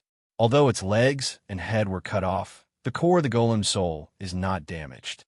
I'll try to reconnect the legs and head. This golem contains too much knowledge that I haven't mastered. I think after careful study, I'll definitely master a lot of precious high-level knowledge." Sulin nodded. "Then it's up to you. If this one is not enough, then I'll go to those ancient ruins to look. There are so many ruins, it's still possible to find 1 or 2 high-level golems. By the way, did you find a super arcane crystal pulse cannon in the desert ruins this time? This thing is the main attack method of the wizard tower. Our wizard tower doesn't have this kind of strategic weapon yet," Hathaway said. "The super arcane crystal pulse cannon. I haven't seen this thing in the ruins." Sulin shook his head and said, "There are not many weapons of this level that can be left until now." The super arcane crystal pulse cannon was also known as the magic cannon. This kind of weapon did not need to be loaded with ammunition, injected with energy, and then fired with a bang. In fact, the super arcane crystal pulse cannon looked like a pillar, about 15 meters tall and slightly conical. The energy was provided by the elemental pool, and it was very powerful. When it was fired, a strong beam of light would appear. This beam of light was very fast, and, at the same time, it had strong penetrative and destructive power. The lowest power was a level 9 spell, and the highest could reach level 11 or even level 12. After giving the golem to Hathaway, Sulin left the wizard tower. After returning to the Lord's castle, Sulin checked the territory's accounts. The wizard tower spent the most money. On average, it cost 250,000 kinner to buy materials every month. The rest was the military and construction expenses of the northern town and the immigration expenses. In this way, although there were hot products such as white sugar, paper, and rum, the northern town still spent more than it earned. If it weren't for the mineral support of the underground world, the northern town would have been unable to make ends meet. As for the construction of the floating space tower and even the floating space city in the future, the cost was even more astronomical. According to the estimation of the Arcane Kingdom, the construction of a floating space tower would cost about 50 million kinner, and the construction of a floating space city would cost more than 1 billion kinner. Of course, this was only the capital, and there were many resources that money couldn't buy. Just like the mice energy nucleus, who could buy it? Without the mice energy nucleus, the floating space city couldn't fly, even if it was built. The mice energy nucleus was said to be a magical item created by the Arcane Kingdom in the early days with the help of the goddess of Arcana. The energy of the mice energy nucleus covered a radius of 1.6 kilometers, which was more than enough to build a floating space city with a population of 50,000. However, due to the war between the Arcane Kingdom and the gods, there wouldn't be a new mice energy nucleus. At that time, the great arcanist of the Arcane Kingdom also studied another alternative, called the elemental furnace. The theoretical knowledge of the elemental furnace wasn't profound. It could obtain a huge amount of energy through the fission of elements. However, although the energy provided by the fission of elements was large, it still couldn't compare to the mice energy nucleus. This technology was later used in the floating space tower. Later, the arcanists developed a more powerful elemental furnace technology, elemental fusion. The energy produced by elemental fusion was 10 times or 100 times more than elemental fission, but this technology was broken through too late. At the end of the war, this technology was born. The emergence of this technology didn't help the success of the Arcane Kingdom. The breakthrough of elemental fusion made the emergence of the super-large floating space city possible. However, the elemental furnace, elemental fission, and elemental fusion were all high-end information in the era of the Arcane Kingdom. Hathaway only knew a few words, and it was difficult to obtain this technology. It could only be studied slowly. In fact, Sulin still had some information about elemental fission. He had obtained some superficial information about elemental fission from a relic when he was in the underground world. Sulin checked the affairs of the Northern Citadel during this period. The little succubus Chrissy had handled it well. There were no mistakes in the city. After checking all the affairs, Sulin began to think about how to open up new sources of income.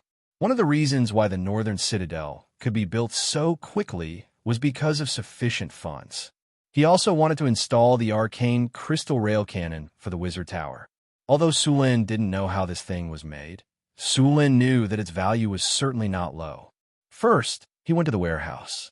Sulin stored the arcane gold coins he had obtained from the storage space, as well as the more than 300 magic gems he had found in the relic. These things were almost enough to cover the expenses of the Wizard Tower for a while. After leaving the warehouse, Sulin went to the winery. The most popular product in the winery was vodka. However, although vodka was sold in large quantities, its price was slightly lower. The price of rum was higher, but the production of rum was low. Sulin thought for a moment and decided to try to see if he could make perfume.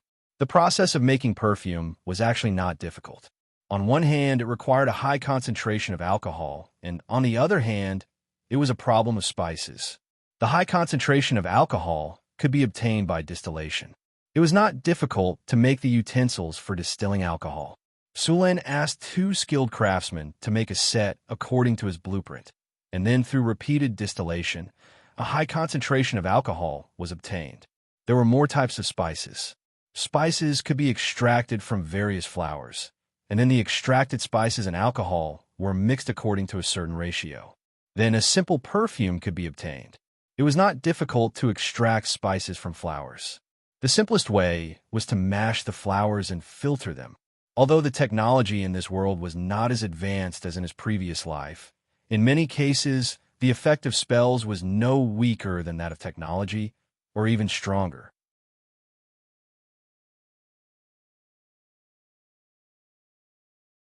Chapter 408. Northtown's Mysterious Territory. Many harpies were harvesting all kinds of flowers in the mysterious territory. The mysterious territory had been restored for almost a year.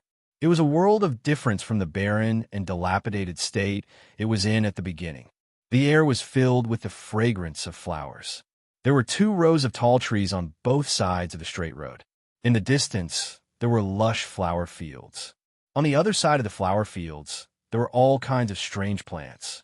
After such a long time of restoration, all kinds of magical plants had been planted in the planting area of the mysterious territory. Most of the magical plants bloomed. In order to make perfume, Sulin planned to collect all kinds of flowers in the mysterious territory to make perfume. Perfume, or rather, perfume-like products, existed in this world. One of the more popular ones was the rose nectar produced in the kingdom of Caloranza. This rose nectar was very expensive.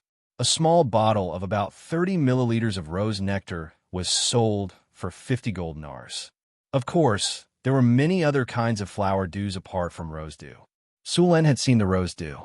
In fact, it was very similar to perfume. Sulin's perfume did not have an absolute advantage.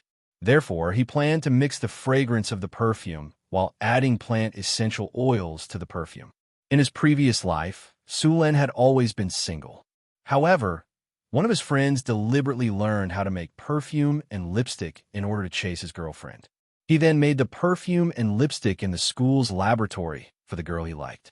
Since he was going to give the perfume and lipstick to someone, he could not use cheap materials. Therefore, he bought some rose oil and added it to the perfume and lipstick. In the end, the perfume and lipstick were indeed very good.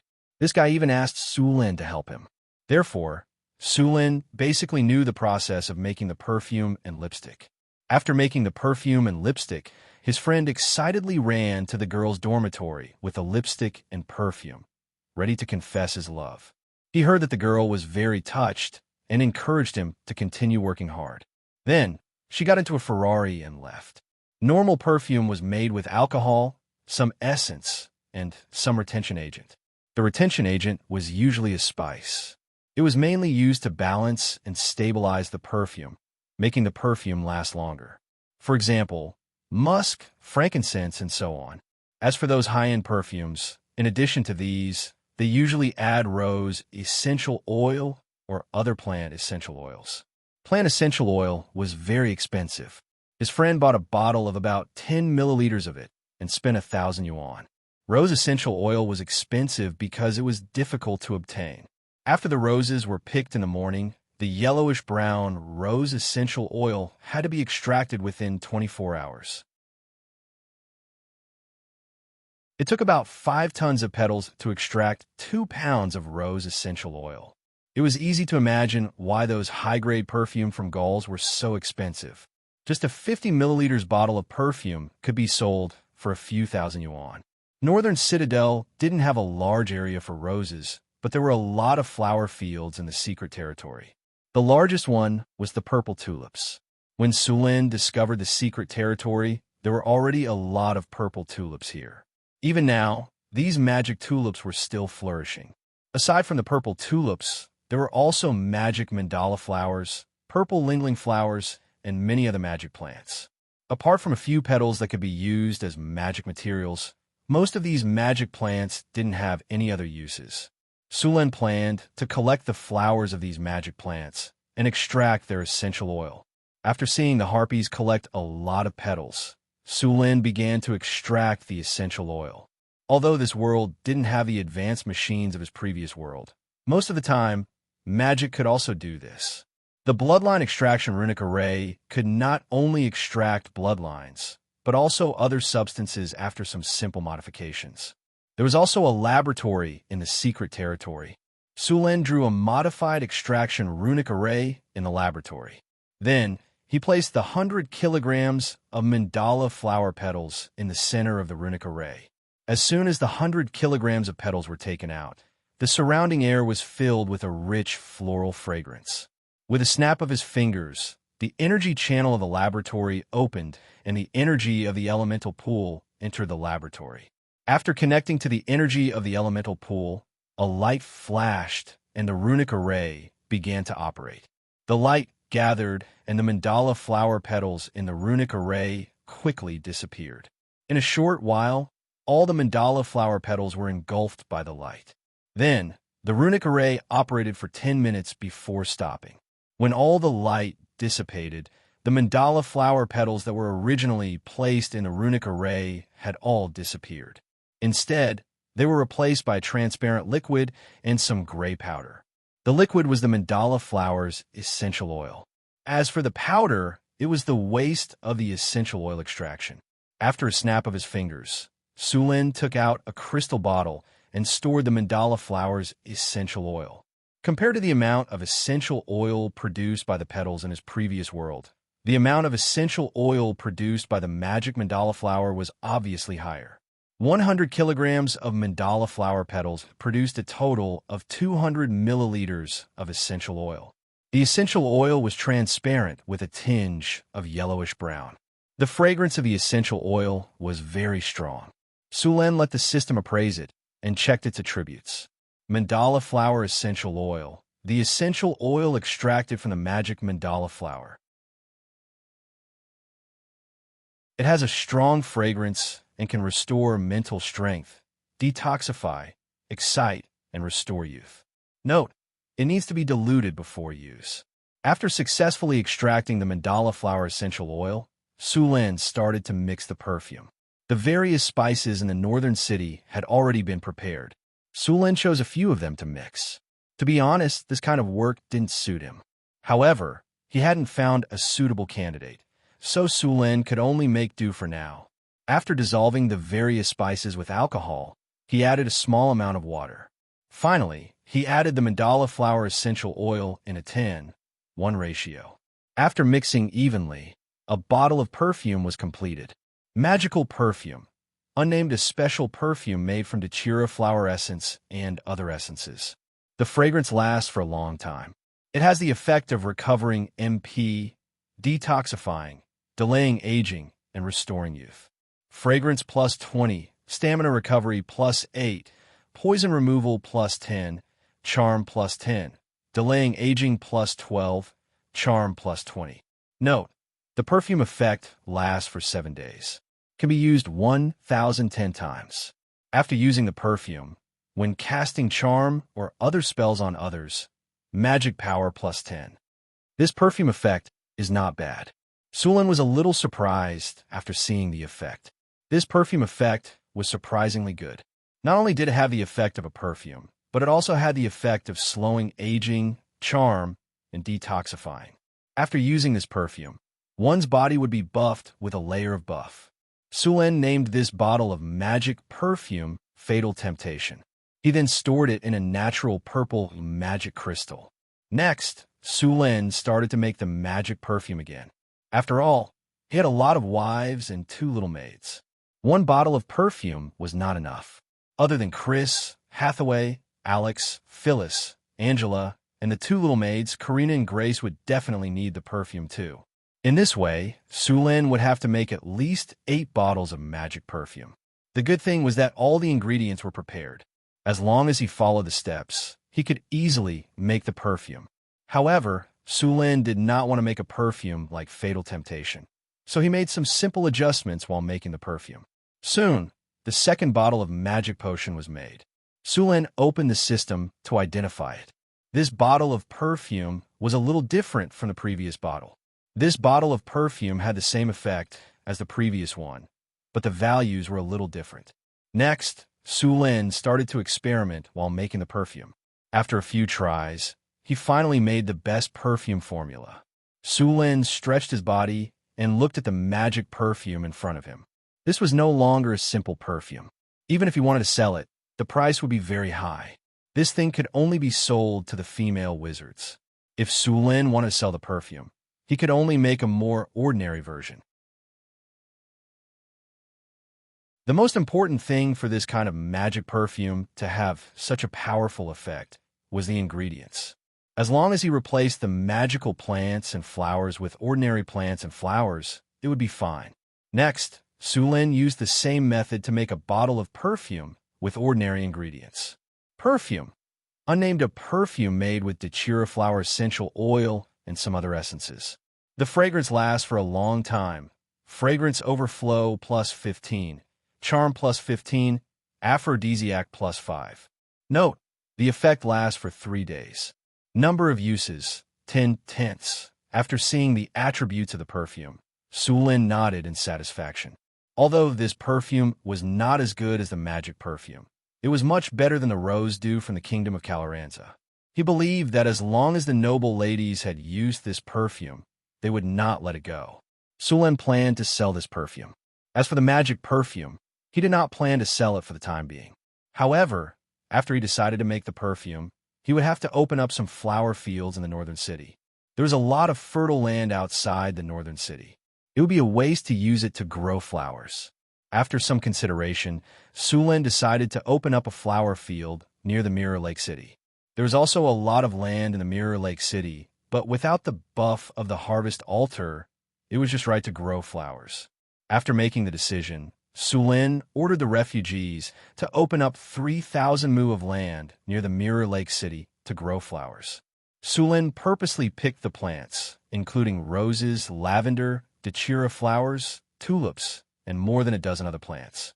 These flowers were the most popular ones.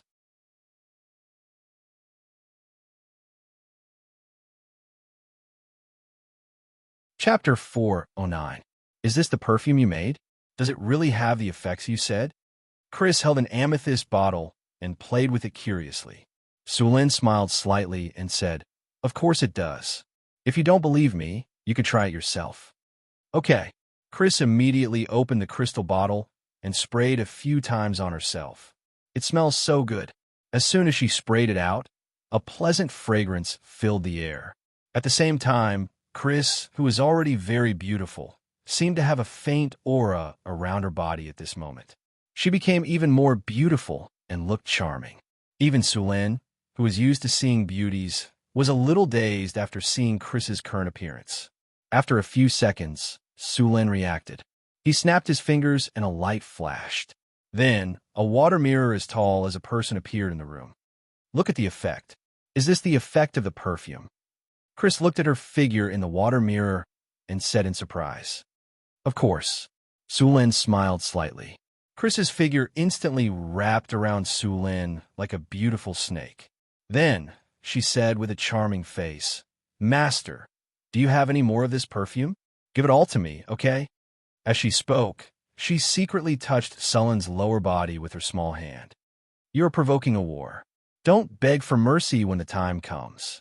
Sulin raised his eyebrows and said, who's afraid of who? I will make you surrender tonight. Hearing Sulin's words, the little succubus said stubbornly, but the movement of her hands stopped. Although the little succubus's combat power was the best among the few girls, she was still defeated when facing Sulin alone. This proud little succubus who liked to train her subordinates was a little guilty, but she didn't want to give up on the magic perfume. She said weakly, Please, master.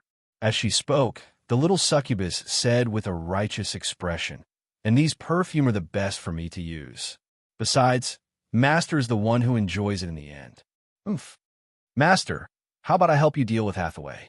We succubi have a lot of skills that you haven't tried yet. Okay, I'll give you another bottle of perfume.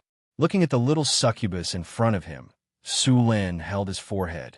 You sold Hathaway for a bottle of perfume. You are really arrogant. If Hathaway finds out, she will hang you up and spank your little butt. Sulin shook his head and gave her another bottle of the magic perfume.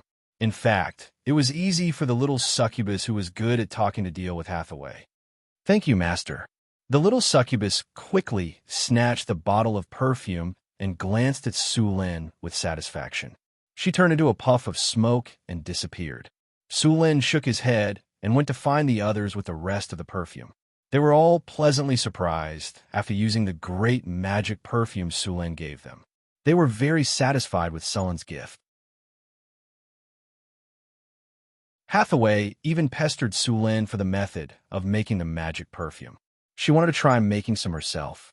The construction of the Martyr's Palace in northern Battlefront City was progressing very quickly. Due to the abundant manpower and equipment in northern Battlefront City, the difficulty of the construction had decreased by a lot. They could even ask for help from Lorraine and Andre if they needed to solve some difficult problems. The construction of the Martyr's Palace changed every day. According to the current progress of the project, it would only take a month or two to complete the magnificent Martyr's Palace. After patrolling the entire city, Sulin left with 2 squads of soldiers. The one in charge was the commander of the sniper battalion, Kane. Due to the expansion of his territory and the construction of the new city, Sulin sent out the heroes under his command. In order to ensure the safety of the new city, Sulin sent Boulder and Johnson over. With the 2 of them there, even a legendary enemy wouldn't be able to withstand the attacks of 2 barbarians who had activated deity descent. Sulin was now a Grand Duke. When he went out, he had the corresponding etiquette and guards. He couldn't go out alone. He didn't want to expose himself when he went to the Desert Kingdom to search for ruins, so he didn't bring anyone with him. Now that he was in his own territory, he couldn't do that. After leaving Northtown City, the group headed straight for Mirror Lake City. The road between Northtown City and Mirror Lake City was only slightly repaired. Sulin frowned slightly. He planned to have the City Hall repair the road when he returned. He planned to connect Mirror Lake City, New City, and Centaur City with roads starting from Northtown City. The roads would be 4 meters wide, and all of them would have to be paved with stones or stone slabs. This way, even if it rained, the roads wouldn't become muddy and difficult to walk on. The construction of the roads in Northwind Duchy was a huge project. It would take a lot of time to complete. As Northwind Duchy grew stronger, so would his territory. The construction of new cities and roads would continue. This project might be even larger than the construction of Northtown. According to Su Luan's requirements, a 4-meter-wide roadside needed to be paved with stones or slates, and open space on both sides of the road needed to be cleared. In this era, it was equivalent to the highway in his previous life. This kind of project required a lot of manpower and funds. Currently, Beifeng Principality was using refugees and slaves. Now, they only needed to pay some food and points. However, 3 years later, the slaves and refugees would regain their freedom and become citizens of Beifeng Principality. At that time, it would cost even more money to hire them again. After building the roads, Sulin was very clear about the cost. It was cheaper in the city, but in the wilderness, the further away from the city, the higher the cost. The cost of building a 1-kilometer-long road was already over 20,000 gold. This was because Northwind Duchy didn't need to buy many resources. It was no wonder that the lords weren't willing to spend money to build roads. Even if they wanted to build roads, they only needed to clear the weeds and fill in the roads. As for hardening the roads, only Sulin would do that. Mirror Lake City was 50 kilometers away from Northtown City. Sulin and his army arrived in the morning. In fact, if he let the Pegasus run, it would take less than 10 minutes to reach the city. However, although the horses the others were riding were also high-quality military horses, they were still worlds apart from the Pegasus. When they arrived at Mirror Lake City, the Pegasus snorted unhappily. It was clearly unhappy that Sulin didn't let it run at full speed. Sulin patted the Pegasus' head to calm it down. Then, under the guidance of Occam, the city lord of Mirror Lake City, they entered the city. Mirror Lake City was much smaller than Northtown City. According to the plan, the city's permanent population was set at 50,000. However, there are only 20,000 people in the city right now. The group quickly arrived at the city lord's mansion. The mansion wasn't big, and there were many places that hadn't been completed yet. Sulin sat down in the main hall. "Master, welcome to Mirror Lake City," Occam said respectfully. Sulin leaned back in his chair. The chair he was sitting on was covered in beautiful winterwolf fur. It was very soft. Mirror Lake City has been developing well recently. It's all because of your leadership. No need to flatter me. Sulin glanced at him. You did this. If you didn't kill that legendary water spirit, Mirror Lake City wouldn't be able to develop. It's all because of you, Occam said firmly. Sulin shook his head and didn't continue the topic. Are there any other monsters around Mirror Lake City? My lord, ever since you killed the water demon last time, there have been no more powerful demonic beasts here. The ones with average strength have been taken care of by us. However, there are still some kobolds, goblins, and gnolls. Their numbers have been greatly reduced after our Mirror Lake City's army wiped them out. For this reason, we have an additional 2,000 slaves. Good job, Sulin nodded and continued. We can't let down our guard around the city. Let the city guards clean up the area regularly to prevent those monsters from destroying the farms. I came to Mirror Lake City to see how much land has been reclaimed. How much land has been reclaimed in Mirror Lake City? Mirror Lake City has reclaimed 14,000 acres of land. 10,000 acres have been planted with potatoes and wheat. The remaining 4,000 acres have just been reclaimed and haven't been planted yet, Occam said after thinking for a moment. Sulin nodded and didn't say anything. The data was the same as what was on his system panel. Don't plant the 4,000 acres of land yet. I have a use for it, Sulin said. Understood. I'll tell them not to plant it. Occam nodded and hesitated. Master, what do you plan to plant? Plant flowers, Sulin said calmly. Flowers? Occam frowned after hearing Sulin's words. The other officials in Mirror Lake City were also surprised. However, this was Sulin's decision and they could only follow it. You don't think it's possible? Sulin took a sip of tea and said, I'm sorry, Master. I don't understand why you want to plant flowers.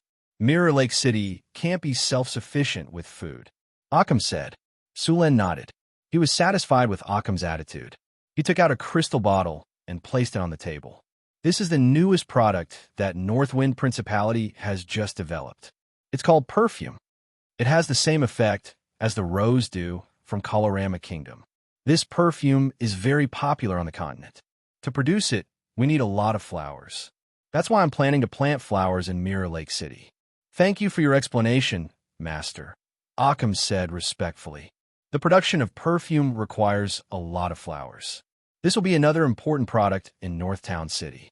Next, I will send you more men and more food.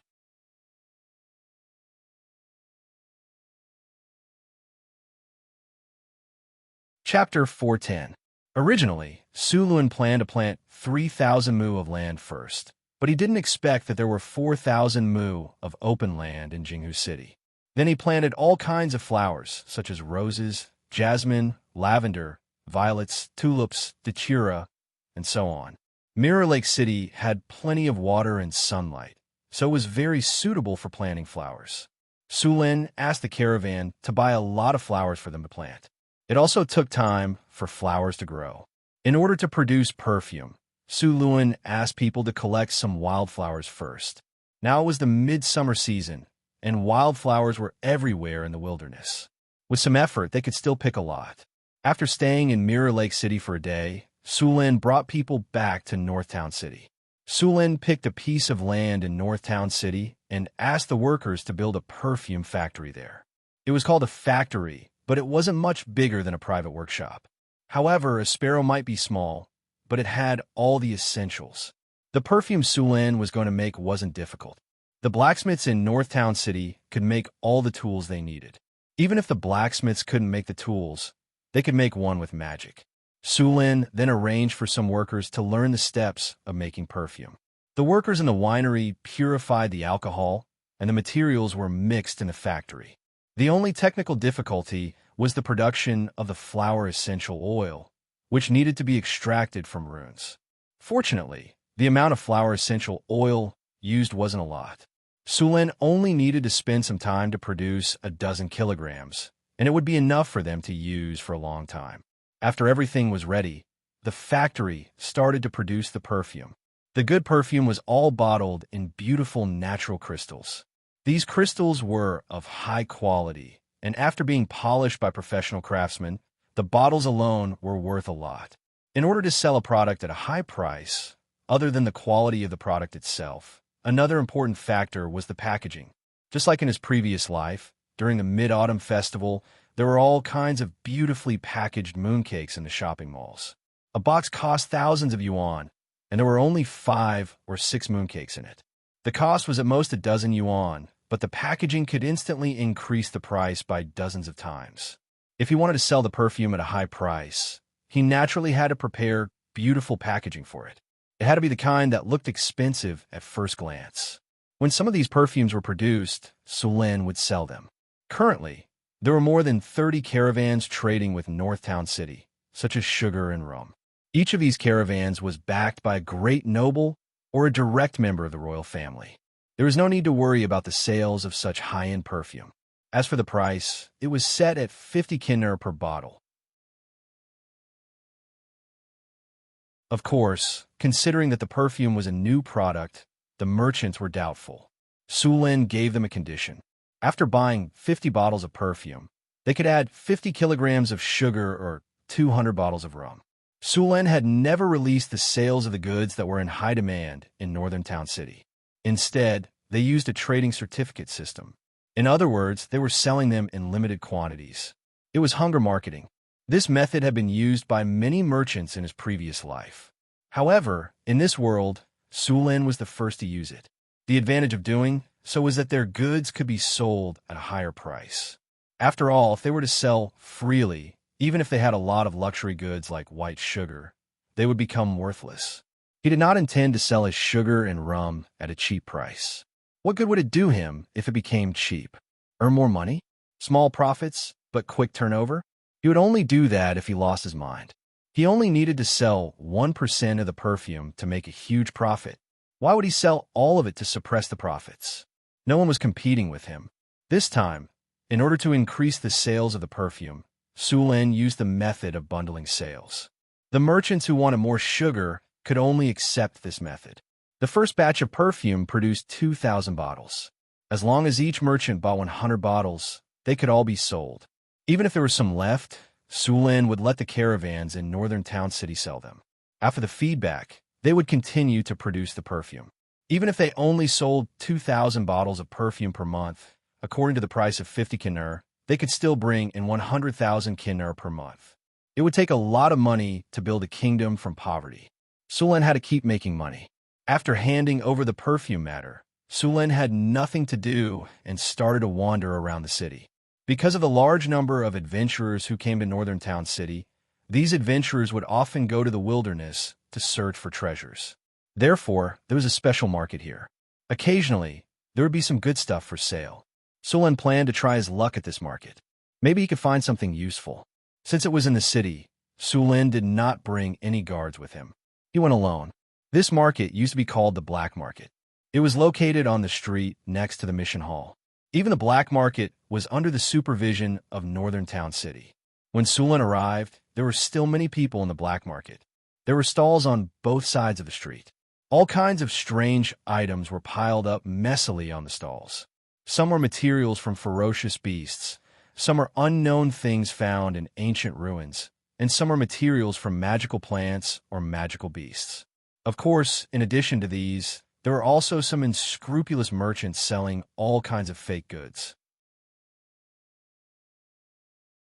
For example, some merchants held a few pieces of metal and insisted that they were fragments of divine items. Some of them dug up porcelain jars from ancient ruins and insisted that they were magical equipment made by wizards. Some of them were even more ridiculous. They held some obsidian or polished bones and said that they were enchanted by wizards or shamans. They could protect themselves and drive away evil spirits.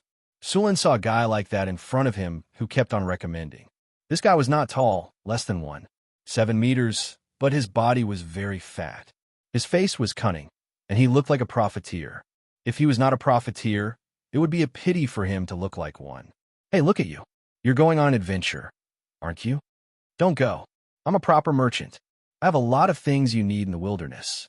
Are you sure you don't want to take a look? Sulen did not want to talk to him. He was about to take a detour.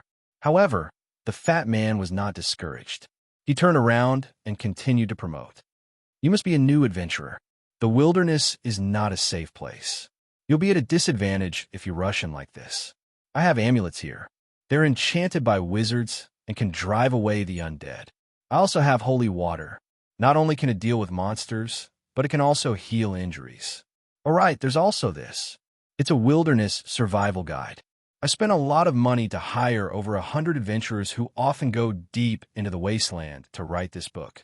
It records the various monsters in the wasteland, the places where they often appear, and some dangerous areas. It's definitely worth the money. Windern followed Sulen and kept on recommending all kinds of products. However, Sulen kept on walking and ignored him. Seeing this, Wendell gritted his teeth, trotted 2 steps to the front of Sulen, and directly blocked his way. He spread his feet, grabbed his collar with both hands, and then, like a perverted exhibitionist, directly lifted his clothes with a swish. Sulen was startled, thinking that he had encountered a pervert. He almost took out his storm battle halberd and smashed him away. As a result, after this guy opened his clothes, he found that the inside of his clothes was filled with all kinds of goods. What do you think? These are all my collections. Do you like any of them? Tell me, and I'll sell them to you at a cheap price. I like you, so I'm selling them to you. Sulen glanced at them. They were either wood carvings, stone carvings, or things made of broken bones. He was about to leave when he suddenly felt a strange energy wave. Looking closely, it was a somewhat strange statue. This statue should be made of some kind of wood, but Sulen did not recognize it. The statue's carving was rough and looked like it was made by an apprentice. The statue looked like a priest who was kneeling and praying. However, the strange thing was that there was a hole in the statue's heart. Sulen felt that the statue in front of him contained a very strange energy, which gave Sulen a familiar feeling. You like this prayer amulet? You have a good eye. After Windern noticed Sulen's gaze, his eyes lit up, and he immediately took off the statue amulet. I asked a master to carve this prayer amulet, and then I took it to a senior priest of the Church of Light to bless it with divine spells. The effect is very strong. With this amulet, ghosts, skeletons, and undead will have to retreat. As he spoke, Windern handed over the amulet. Sulen reached out and took it. The statue amulet did not feel rough like wood. On the contrary, its surface was very smooth, as if it was wrapped in a layer of paste. The statue was of a woman. The woman's eyes were closed slightly, as if she was praying. The corners of her mouth were slightly raised. She looked very peaceful, but it gave Sulen a strange feeling. The smile on the woman's mouth looked more like a mockery. "Where did you get this statue?" Sulen suddenly interrupted Wendern's chatter.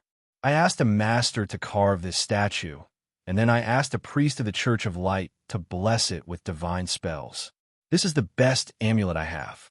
It only costs 5 kinner." Sulen stared coldly at Wendern and did not speak. After seeing Sulen's gaze, Wendern smiled and then made a gesture. "How about 4 kinner? More? Then 3. Take it as a sign of friendship. This was blessed by the priest. 2.5 kinnar. I can't go any lower. You have to let me make some money." Wendern gritted his teeth and said.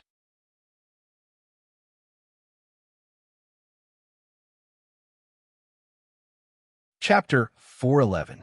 Sulen threw him 3 kinnar and then asked, "Tell me where you got this statue."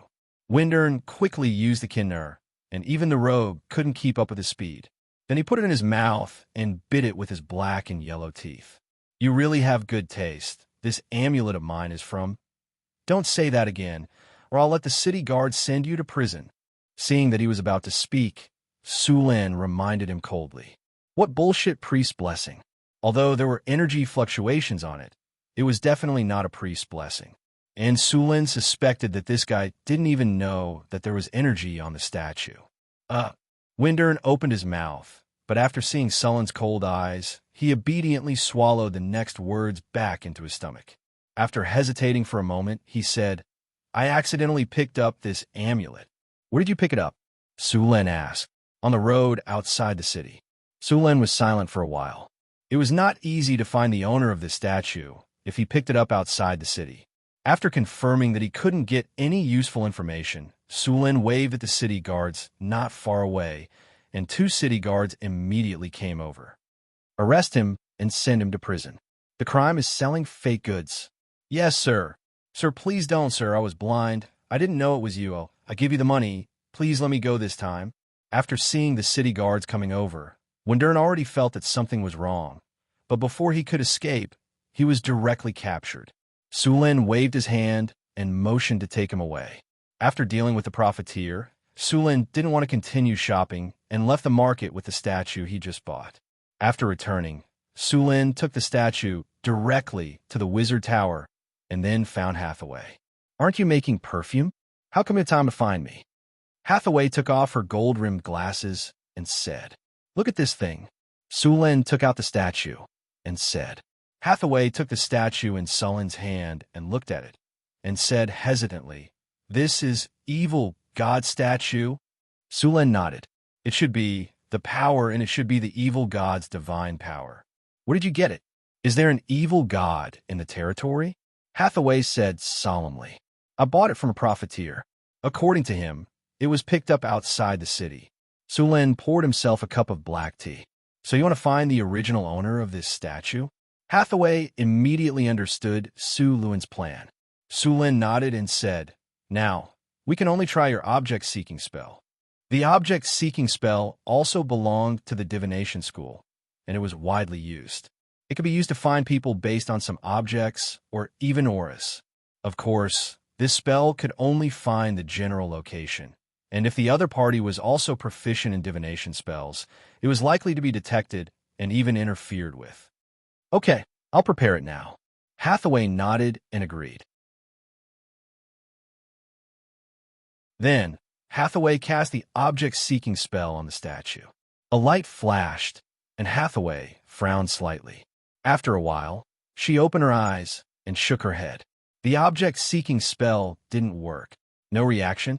Sulen was a little surprised. Hathaway was a little unwilling to give up, so she cast the object-seeking spell again. The result was the same as last time, and she still didn't get any answer. The object-seeking spell didn't work. Did the owner of this thing find out and make preparations in advance? Sulen asked. Hathaway shook her head and said no. Even if the owner of this statue was proficient in divination spells and made preparations in advance, the object-seeking spell would only show an uncertain answer, but not a blank. Then what does this mean? Su Lin asked. There are only two reasons for a blank. One is that this item doesn't have an owner, and the other is that the owner of this item isn't in this world. Isn't in this world? Su Lin's eyes narrowed. You mean this item was thrown here by the evil god? That's most likely the case. Hathaway nodded.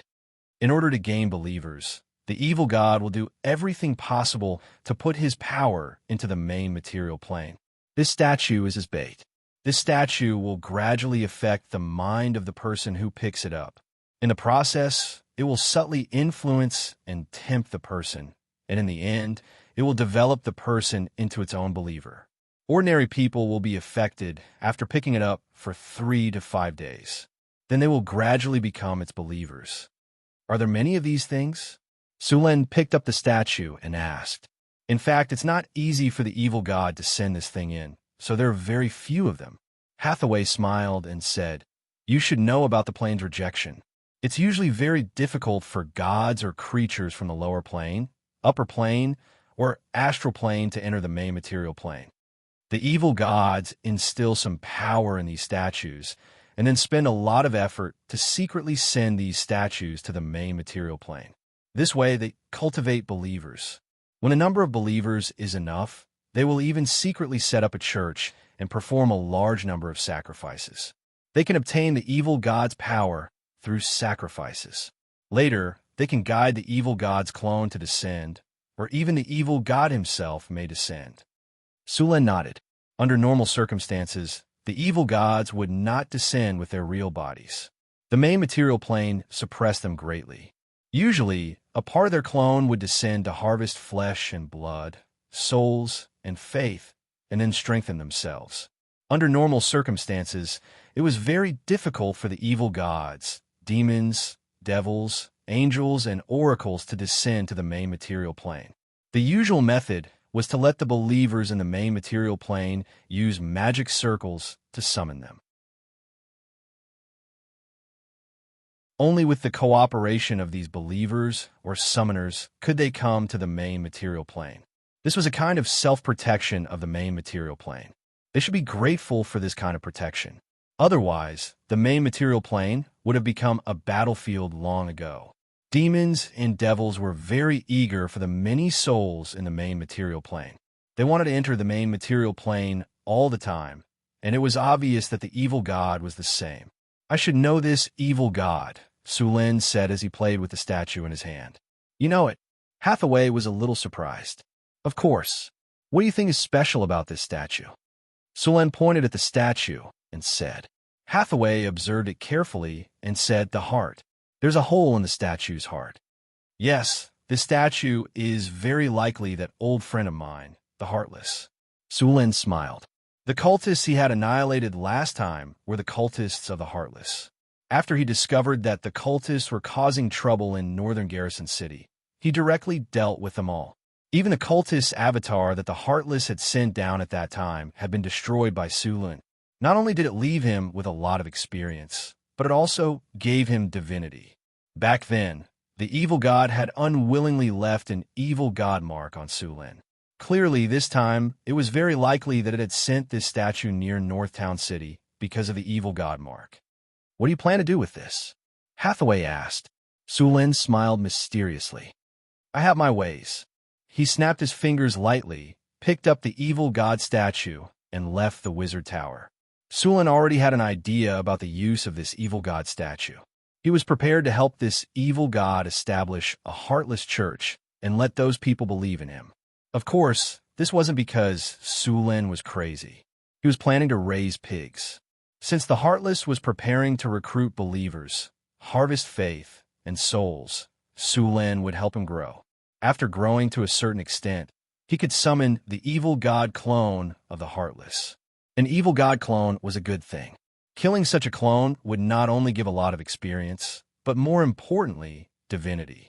The evil god clone contained divinity, which was something that could be desired but not sought. Under normal circumstances, it was very difficult to obtain divinity. In the material plane, there were too few creatures with divinity, and these creatures were very powerful. It was not easy to find these creatures with divinity. Many of them had powerful allies, such as unicorns. Unicorns lived in the elf forest and were protected by the elves. Now that Sulin had discovered the evil god clone, he naturally planned to give it a try. Of course, Sulin had never heard of anyone providing believers for the evil god. This method was very dangerous. The evil god was a very powerful creature. Once this happened, it would be easy to fail. The evil god clone was not stupid. Sulin had to be careful. The evil god clone was not weak.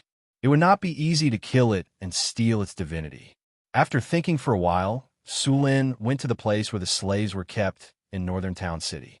Most of the Guanyadong here were goblins, kobolds, gnolls, and some orcs. Sulin was not that cold-blooded to let other humans become believers of the evil god. Plus, northern town city was severely underpopulated. He would not send people to their deaths. So, he planned to use goblins, kobolds, and gnolls as believers of the evil god. As for whether the evil god had any objections, it was not within Sulin's consideration. The evil god would not care, so much as long as there were believers providing him with faith power. There were a lot of kobolds and gnomes in northern Battlefront City. There were around 50 to 60,000 of them. Selecting a few hundred of them to become believers of the evil god and provide energy for the evil god was a piece of cake. It could be done easily. Su Luan selected some kobolds and goblins, a total of 500 people. Then he locked these goblins and kobolds together with the evil god statue. According to the evil god statue's ability, these people would be influenced by it in a few days and finally become believers of the evil god, providing the evil god with the power of faith.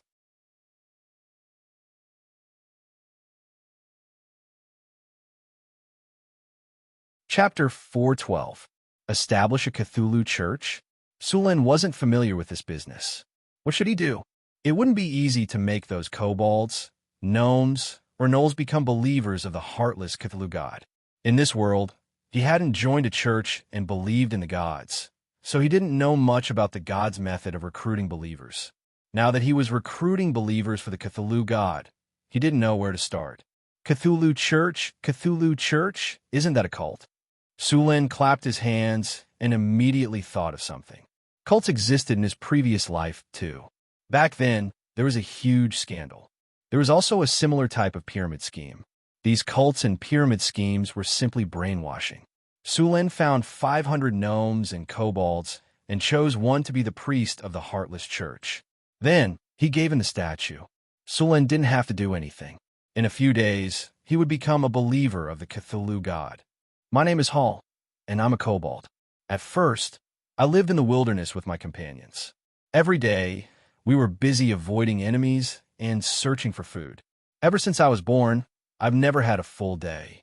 Later, we heard that there was a lot of food near the river, so we came here to survive. As expected, after we came to the river, there was a lot of food growing in the soil. My companions and I felt full for the first time. The feeling of our stomachs being filled was wonderful.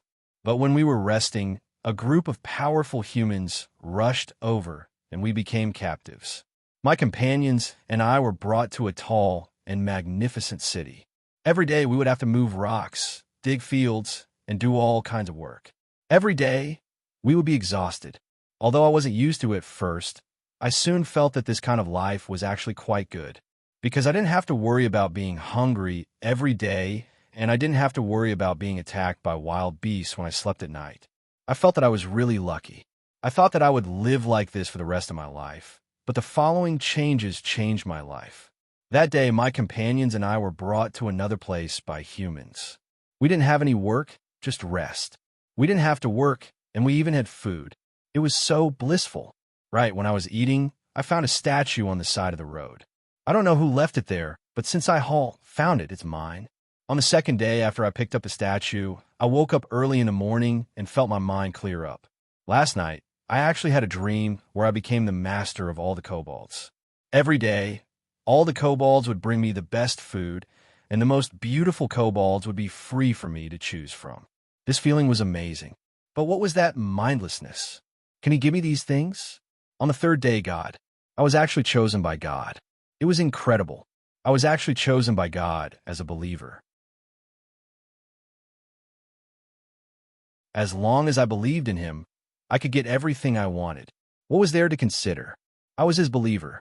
Yes, God, yes, God, yes, God, yes, God's. How? Suluan looked at the kobold he had chosen. After becoming a believer of the evil god, he was clearly different from ordinary kobolds. The most obvious difference was that this kobold had become smarter, and he had even started to preach to other kobolds. However, it seemed that his preaching wasn't very effective. It seemed that he needed Suluan's help. Suluan hadn't been idle these days. He summarized all the cults and pyramid schemes in his previous life, as well as some ancient religions' methods of recruiting followers, and wrote a guide for preaching. The guide mainly talked about the methods of preaching, brainwashing. The simplest and most effective method of preaching, brainwashing, was pyramid schemes. Speaking of which, Suluan had encountered one in his previous life. One of his cousins had been tricked into one. Other than eating and sleeping, all he did was go to class. He talked about success, hard work, and the future. To put it bluntly, it was nothing more than a pie in the sky. Suluan planned to let the Kobold Hall do this. He went to find Hathaway first and told her his plan. Hathaway frowned and hesitated. You're helping the evil god recruit followers. Have you thought about the consequences if you lose control? That evil god of the Heartless, can he really come? Suluan pursed his lips. The evil god wasn't like the other gods. If others knew that he dared to come, a large group of legendary professionals and priests from various churches would rush over.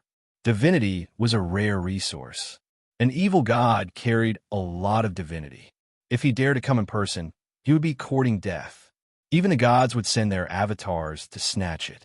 Suluan couldn't wait for the evil god to come in person. Even if he doesn't come in person, he can still cause trouble, Hathaway said after hesitating for a while. Suluan patted his chest and promised, Don't worry, I'm ready. There won't be any problems. Okay, what do you want me to do? Seeing that Suluan insisted, Hathaway could only agree. It's very simple. Don't you know suggestion and memory weaving? Give the kobold some knowledge for preaching and let him do what we want, Suluan said with a smile. The effect of suggestion was similar to hypnotism. It could make people do things according to the spellcaster's requirements unknowingly. Of course, this didn't mean that this spell could be used to do whatever one wanted. Even if there was suggestion, it couldn't make people do things that were too unreasonable. However, after the spell was combined with memory weaving, it wasn't difficult to imbue a kobold with knowledge and memories unknowingly. Moreover, after the memory was imbued, the kobold would only think that he had received a gift from the gods. The gods had given him knowledge, and he wouldn't think that someone had done it on purpose. Okay, let's do it tonight. I'll cast hypnotism on them later and weave their memories, Hathaway said. Soon, when it was dark, Hathaway and Suluan went to the camp where the goblins and kobolds were. They cast hypnotism on the kobolds and goblins in the camp. Suluan found the kobold named Hall, and Hathaway began to cast memory weaving on him. Memory weaving was a very difficult spell to perform. After all, the brain and soul were very delicate. If one wasn't careful, it was easy to turn them into idiots. Fortunately, Suluan didn't want to impart much knowledge this time. After some effort, Hathaway successfully imbued the knowledge into Hall's memory. Under the effect of suggestion, when the kobold woke up the next day, he would think that he had received a divine revelation at night, and that the gods had blessed him with this knowledge. As expected, early the next morning, the kobold Hall announced that he had received a divine revelation as soon as he woke up. He had become the messenger of the gods, and those who believed in him would receive the gods' blessings. Suluan also asked the guards to cooperate with the kobold Hall and hand the food of the kobolds and goblins to Hall for distribution. With the authority to distribute the food, Hall easily made the kobolds and goblins obey him. Next, Hall began to preach. The mortal world is like a prison, and all living beings suffer. In the Void hometown, everyone is equal. There's a god descending from the heavens, Wuxia Patriarch. Followers of the Wuxia Patriarch, as long as you believe in the Wuxia Patriarch, you can eat your fill every day. You don't have to starve or be oppressed by others. You can also enjoy the offerings of others and enjoy the things that only humans can enjoy. Why are we oppressed and enslaved? Are we born like this? No, it's the oppression of others, but we can't resist. Only by believing in the Wuxia Patriarch, the gods will give us power and bring disaster to our enemies. Learning medicine can't save the kobolds and goblins. Only the Wuxia Patriarch can save us. Open your eyes and take a look. We have reached the most dangerous moment. If we don't believe in the Wuxia Patriarch, no one will care about our lives. Comrades, friends, fellow believers, wake up. As long as we unite and believe in the Wuxia Patriarch, nothing in this world can stop us. Are you sure there's nothing wrong with what he said? Hathaway and Sulin stood not far away and looked at the kobolds and goblins in the camp who were surrounding the kobold in the middle with fanatical expressions. Sulin glanced at her and said, I think it's great. Look, those kobolds and goblins have now become believers of that evil god. That's not what I'm talking about. Hathaway glared at him. I know what you mean. Do you think these kobolds and goblins can succeed if they want to rebel? Sulin said with pursed lips, judging from their fanaticism, they must have provided a lot of power of faith. In a few days, the evil god will begin to give back to the believers. Be careful. Don't let those churches find out. Those churches will never tolerate the evil god. Be careful. They might come after you when the time comes. Hathaway said with pursed lips. Don't worry. Everything has been arranged, Sulin said with a nod. That's good. By the way, how long do you think it will take for the evil god to come looking for you? Hathaway asked. I'm not sure about that either. Why don't we wait until it's about time and force him to descend? It's up to you. Just remember to inform me when the time comes. Under normal circumstances, the evil god was very vengeful and would usually take revenge. Sulin had killed its church and its clone, and finally took away its divinity, which was a great humiliation for an evil god. After accumulating enough power, he could not wait to send his divine power incarnation to seek revenge on Sulin. You said you helped the evil god establish a church? He won't thank you.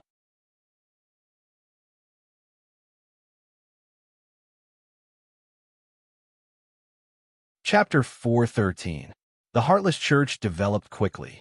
It only took a few days for the kobolds and goblins to become believers of the Heartless. Hall became the leader of these 500 kobolds and goblins, as well as the Pope of the Heartless Church. Hall even became a fanatic believer. Even the other kobolds and goblins had a few devout believers. Of course, most of the kobolds and goblins were shallow believers. However, with Sulin's brainwashing method, Hall only needed some time to cultivate a few devout believers among the 500 kobolds and goblins. Hundreds of devout believers and a few hundred ordinary believers provided a lot of faith power. Moreover, the evil god liked blood sacrifices. If these believers were sacrificed, the evil god would gain a lot of power. Sulin ordered people to keep a close eye on the kobolds and goblins. He didn't pay attention to them for now. With the church, the next step was to develop slowly. When the pigs were fattened up, they could be slaughtered. Right now, the pigs were at most a little piglet. Sulin had spent so much effort. How could he not make a profit? Northtown City. This month's white sugar sales had begun again. The managers of more than 20 caravans were all present. Everyone was chatting and laughing in the hall. At this time, a middle-aged man walked in. After seeing this person, all the merchants immediately stood up and surrounded him. Manager Xian, you're here. Please take a seat. Manager Xian, this is the superior divine oil I brought from the Desert Kingdom. It can strengthen your body and cure all diseases. Managers and the group of people fawned over him. Xian waved at them and went to the main seat in the room. He said, You're all old friends. There's no need for these things. Let's discuss the quota for this transaction. Yes. The merchants immediately quieted down and sat obediently in their seats. Xian glanced around. When he saw that everyone was present, he said, due to some technical reasons, the white sugar production this time has decreased compared to last month. Therefore, this month's quota has also decreased. Master Zhan, how much did it decrease? We're all counting on the white sugar to make money. That's right, Master Zhan. We've lost money this time. We're just waiting for the white sugar to recoup our losses. We can't decrease the quota. As soon as they heard that the amount of white sugar had been reduced, the merchants below instantly went into an uproar. For a moment, the entire room was in an uproar. Quiet, quiet, Jean shouted loudly. But the merchants were all in a hurry and didn't pay attention to Jean's words. Seeing this situation, Jean frowned slightly and then shouted, "Whoever makes any more noise will be disqualified from purchasing this month. His share will be divided equally among the remaining people." As soon as he finished speaking, the noisy scene instantly quieted down. All the merchants seemed to have become mute. The whole scene was a little strange. "Let me finish." Jean glanced at everyone and continued. "This time, the production has decreased. Everyone's share has been reduced to 2/3. Hearing that a third of their share had been reduced, the merchants were in an uproar. However, as Jean's gaze swept over them, they immediately became well-behaved. "However, considering that you and our Beifeng Principality are old friends, we naturally won't ignore it." Xian smiled. "The Lord has given the order that we can take out some white sugar from our warehouse and sell it at the same price." Only then did the merchants breathe a sigh of relief. However, the rest of the white sugar is not something you can buy as you wish. Jean's words caused the merchants who had just breathed a sigh of relief to worry again. "Don't worry, we don't intend to raise the price. However, there is a condition for buying the white sugar." "What condition?" The merchants didn't let down their guard. "It's very simple. If you want to buy the white sugar, you have to first buy another product." Jean took out a beautiful amethyst bottle and then slammed it on the table. "Perfume." "Perfume? What's that?" Hearing Jean's words, the merchants looked at the amethyst bottle with some confusion. "This is a new product that we have developed. It's very popular with women." Jean picked up the perfume bottle and opened it. A pleasant floral fragrance filled the air.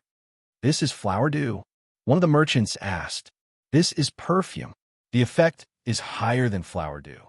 The fragrance is stronger and lasts longer," Jean said with a smile. Then, "Sir Jean, how much is this perfume? And how much is the share of white sugar after buying the perfume?" Another merchant asked. "The price of a bottle of perfume is 50 kinar. You could buy half a kilogram of white sugar." "Sir Jean, this price is a little high. 50 kinar. It's much more expensive than flower dew. One bottle can only buy half a kilogram. That's too little." "Hee, this is the Lord's decision. I have no right to change it. If you don't want to buy it, then don't buy it. We can't force you to buy it. We, the Northern Town City, are honest merchants. We definitely won't force you to buy or sell," Jean said righteously. When the merchants heard Jean's words, they were speechless. What was that saying again? I've never seen such a shameless person before. This time, there are only 2,000 bottles of perfume, so there's only 2,000 kilograms of white sugar. Buy it if you've made up your mind. "Sir Jean, I want to buy 200 bottles of perfume and 200 kilograms of white sugar. I want 100 bottles of perfume and 100 kilograms of white sugar. I also want 100 bottles of perfume and 100 kilograms of white sugar." After hearing that there were 2,000 kilograms of white sugar, these people didn't delay any longer. They all shouted that they wanted to buy it. The 2,000 bottles of perfume were sold out. After completing the transaction, Jean excitedly went to report to Sulan. After hearing that the 2,000 bottles of perfume were sold out, Sulan was also very happy. He ordered the factory to start production. Sulan was very confident in the perfume. When the next time came, these people would probably rush to buy it. The construction of a new city had begun. Currently, there were more than 3,000 people living nearby.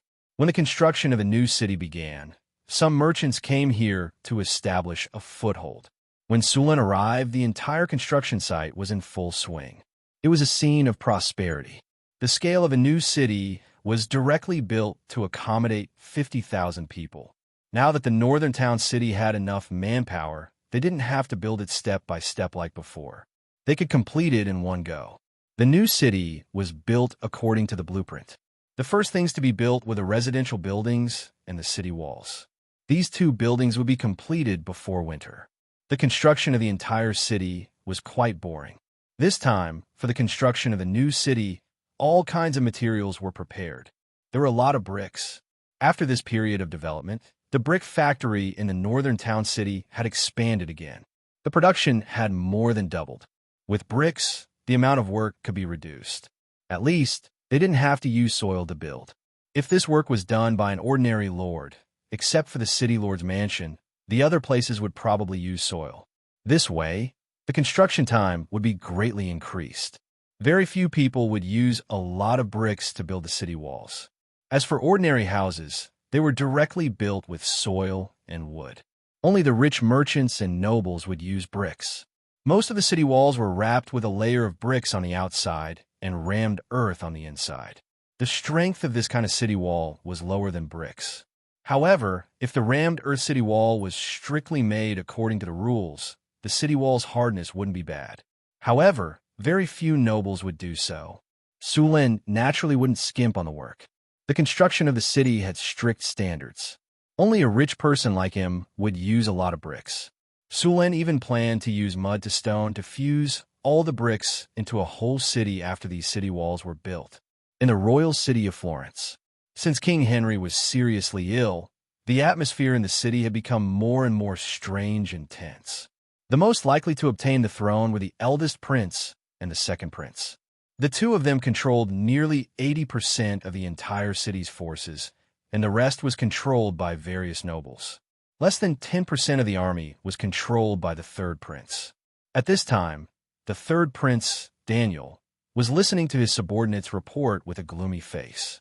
"You mean His Majesty has been in a coma for 2 days?" "Yes, the eldest prince and the second prince's men have surrounded the palace and don't allow anyone to get close. We also got some information from several nobles. Go and call the Shadow Walker." The third prince, Daniel, clenched his fist and slammed it on the desk, leaving a deep dent on the hard desk. He hadn't seen the king for more than a month. The eldest prince and the second prince cooperated very tacitly and blocked all the other princes except for them. Daniel knew that they had even made a private decision to imprison or put the others under house arrest before making a move. This was to prevent others from picking the fruits of their labor, while the two of them were fighting until the victor was decided. Just outside his mansion, there was always someone watching him. "Sir," a figure shrouded in darkness appeared in the room. Immediately spread the news that the eldest prince has the support of the wizards. "I must let my good second brother know. This way, he will be scared and panic, and it is very likely that he will act first at all costs. As long as they start a war, no matter who wins or loses, they will suffer heavy losses. This is my chance. They already control more than 70% of the power in the city. If we let them continue, we won't even have a chance to survive. Get people ready. Once one side becomes weak, help the other side and weaken their strength as much as possible. My father doesn't have much time left.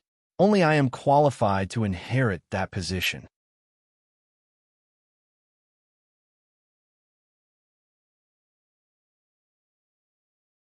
Chapter 414.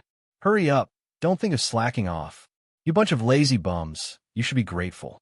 If it wasn't for the great North Wind Duchy, you would have starved to death in the wilderness. A kobold shouted at the other kobolds and goblins with a whip in his hand. Yes, I'm talking to you.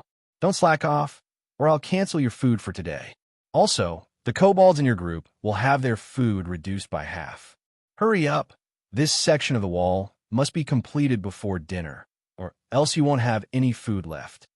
The kobolds who were being reprimanded sped up their work when they heard that they wouldn't have any food to eat. Even the kobold who had slacked off earlier did the same. If he completed the task today, he would at least get some leftovers. If he didn't, he would probably be beaten to death by the kobolds in his group. This was not impossible. One had to know that it was normal for 1 or 2 kobolds to die in the wilderness. But face, don't be so harsh. As long as they can complete 80% of the work, they'll be allowed to eat, a human supervisor beside him said with a smile. You're right, Lord Boar. You're too kind. Your glorious image is a role model for us to follow. No matter how hard we lowly kobolds work, we can't compare to you. Buttface immediately turned into a bootlicker. His flattery made people blush. If you ask me, we should be stricter toward these kobolds. Otherwise, they won't know how hard it is for them to work. If it wasn't for our North Wind Duchy, these kobolds would have frozen to death when winter came. The North Wind Duchy saved them. I'm guiding them to repay the debt of gratitude.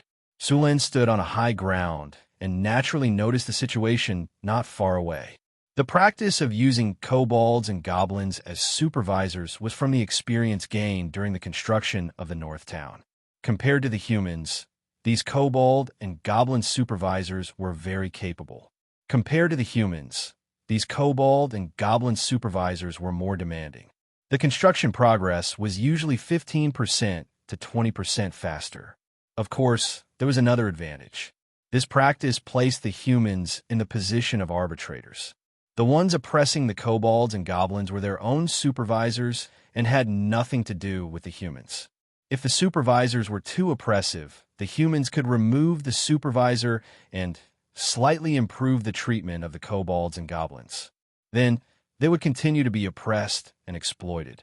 From a North Town to now, the humans were very familiar with this process.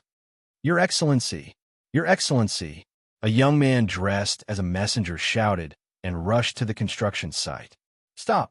Just when he was 10 meters away from Sulin, 2 soldiers of the formation breaker stopped him. I have urgent news for you, Your Excellency. After the messengers of the messenger was the messenger's messenger, and the seal and the wax on it was undamaged.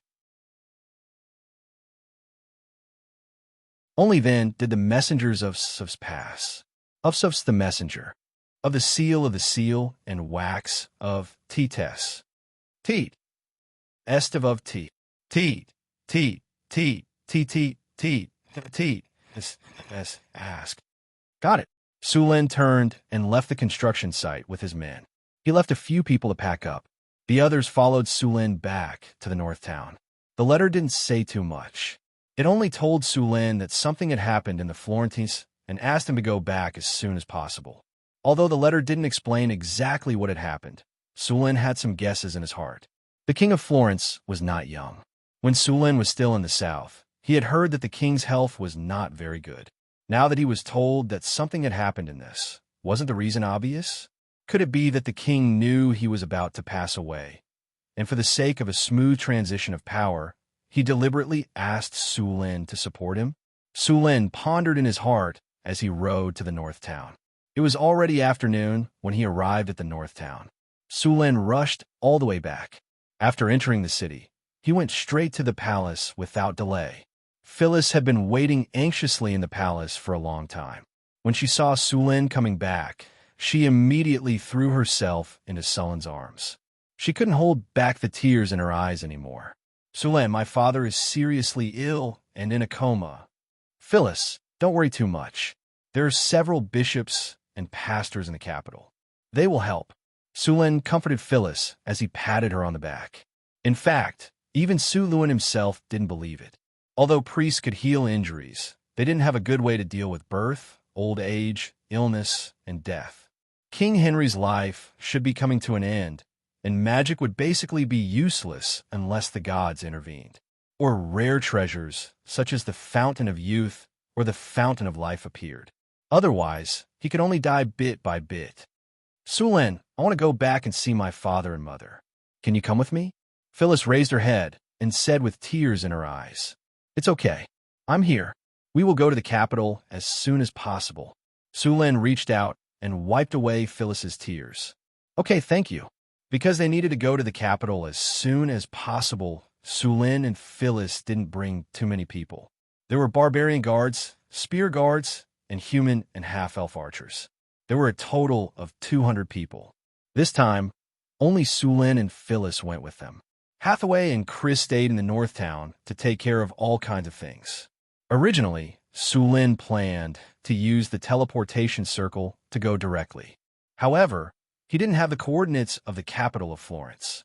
If he used the teleportation circle forcefully, there would be a big error. Therefore, he had to bring many guards with him on horseback. It would take less than 20 days to go from the north town to the capital of Florence. They didn't bring much supplies, and each of them rode 2 horses. Of course, they were fast. It took Phyllis more than a month to go from the capital to the north town. Of course, if Sulin and Phyllis rode the Pegasus directly, it would probably take them 1 or 2 days to get there. After arranging things in the Northwind Duchy, Sulin set off with Phyllis. The 200 soldiers followed them and left the north town. It wasn't difficult for Sulin and the soldiers in the north town to travel by force. With their physical fitness, they could still endure it. Sulin was a little worried about Phyllis. Perhaps it was because she had awakened the bloodline of the Red Dragon. Although the journey was very tiring, she still persevered. Just as Sulin and the others were moving toward the capital of Florence, Marquis Savoy, who was far away in Cult, also received the news that King Henry was seriously ill. He knew more than Sulin. As someone who also had the right to inherit the kingdom and wanted to replace the Henry family as the new royal family, Marquis Savoy paid more attention to the capital than anything else. Not only did he know that King Henry was seriously ill, but he also knew that the 2 princes were rubbing their hands together and preparing to kill each other. Henry is finally going to die. God is blessing the Savoy family. Marquis Savoy happily walked back and forth in the study. His excitement was indescribable. He took a few steps to the wine cabinet next to him, took down a bottle of precious Helen wine, and poured himself a glass. The bright red wine emitted a rich wine aroma. Savoy smelled it a little intoxicated. He then took a sip and lay down comfortably on the sofa next to him. This old fox must be regretting it to death. Savoy chuckled. You were able to get Duke Northwind to support you last time. What can you do now that your 2 sons are fighting each other? When both sides are injured, it will be the time for the Savoy family to rise. I really have to thank Duke Northwind. His potion made me a dozen years younger and made me a legend. Chaos, chaos. I will clean up the mess when the time comes. That will be the day when the Savoy family replaces the Henry family as the new royal family of the kingdom. Knock, knock, knock. A series of knocks on the door interrupted Marquis Savoy's reverie. Come in, Marquis Savoy said in a good mood. Father, the army has gathered and is on standby, Vader said respectfully. You've done well. This is the best opportunity for the House of Savoy. Once we move into the capital and replace the Henry family, you will be the first heir of the Kingdom of Florence. The Marquis of Savoy said excitedly. Vader was also very excited when he heard his father's words. With his father's words, he didn't have to worry about his brothers fighting for the throne. However, he couldn't let his guard down. It would be best if he could find an opportunity to send his brothers away. Only then would he be absolutely safe. However, Vader didn't realize that his father, Marquis Savoy, had successfully become a legendary warrior. According to the lifespan of a legendary master, although a warrior's lifespan wasn't as long as a spellcaster's, it was still 200 years. In other words, as long as he wasn't killed, he could sit on the throne for 150 years. As the heir of the Marquis of Savoy, Vader could only wait patiently for 150 years. No, he couldn't wait that long. Vader was just a warrior. He might not even be able to endure 50 years, let alone 150 years.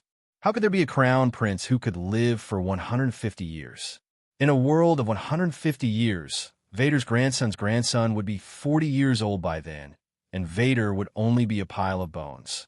In his excitement, Vader didn't realize that even if the Savoy family replaced the Henry family as the royal family, he would never be able to become king.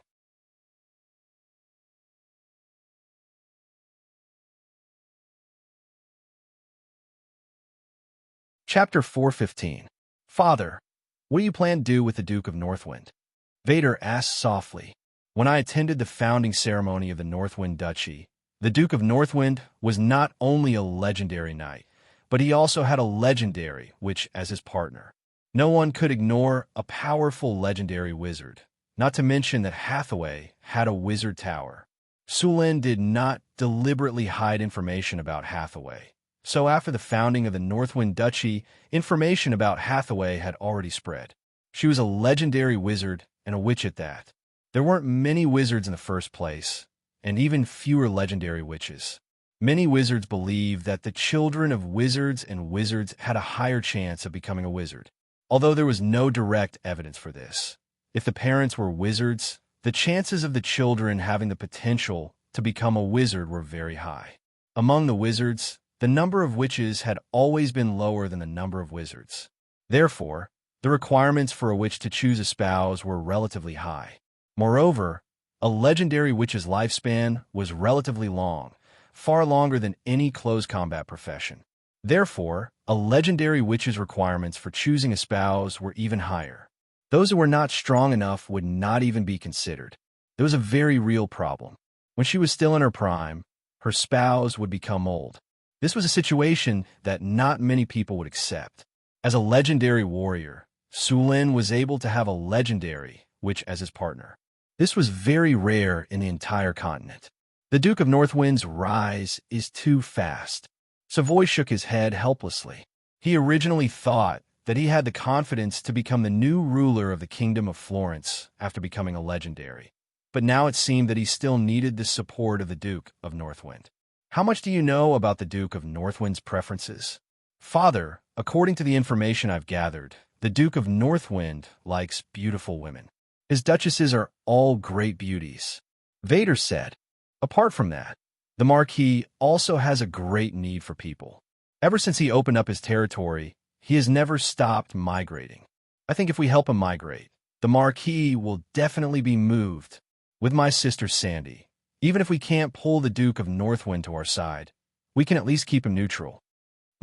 That's a good idea. Marquis Savoy nodded. Then let's do it according to your plan. We can help him immigrate 100,000 people. 100,000 people is nothing compared to the total population of the Kingdom of Florence, especially in the south. Many nobles have a lot of refugees in their territories. These refugees are unstable factors.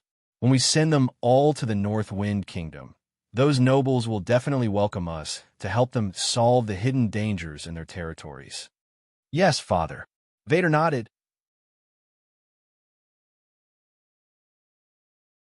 In a magnificent mansion in the royal city of Florence. What did you say?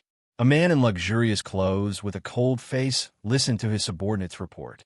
You're saying my brother has the support of a high-grade magus? How is this possible?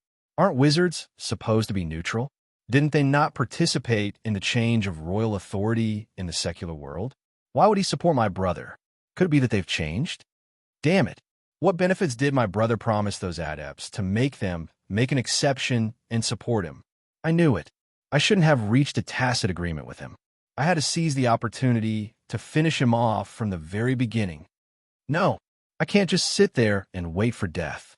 I have to make a move in advance. This good brother of mine is really scheming. He used a set of words to temporarily stabilize me and let me wait for Father to return to the kingdom of heaven. When that time comes, he can directly ascend to the throne with the support of the Magi. He can sit on the throne without spending a single soldier, and I can only be like a stray dog chased back to my territory. Immediately send someone to contact the Duke of Northwind. I have to get his support. Otherwise, I have no chance at all. Doesn't he want to migrate? When I ascend to the throne, I'll give him 100,000 migrants. All right, there's also my mother and sister. I heard that my sister is very favored by the Duke of Northwind. I can ask her for help. And my mother, Phyllis, listens to her mother the most. I can ask her for help. Immediately send someone to prepare a carriage. I want to go to the palace to see my mother. Hearing his words, a middle-aged man beside him slowly said, Your Highness, it's not that we don't have a chance now. As you said, the eldest prince still doesn't know that we already know that he has the support of the Magus. The eldest prince should still be waiting for his majesty to return to the kingdom of heaven before making a move. We can make a move before that and catch him off guard. As long as the plan is good, there's still a chance to kill the eldest prince. As long as we succeed in killing the eldest prince, the throne will naturally be yours, Your Highness. Of course, you still have to contact the Duke of Northwind. As long as the Duke of Northwind recognizes you after you ascend to the throne, then it can be said that there's no chance of failure. Let's go and prepare first. I'll go to the palace to see my mother and ask her for help. Now that my brother has the support of the Magus, there's no chance of a direct confrontation. I can't let go of this chance. Sulin didn't know that he was now in high demand, and several families wanted his support. He was now rushing towards the Kingdom of Florence with a group of people. The road from the northern city to the Blackstone Fortress was very normal.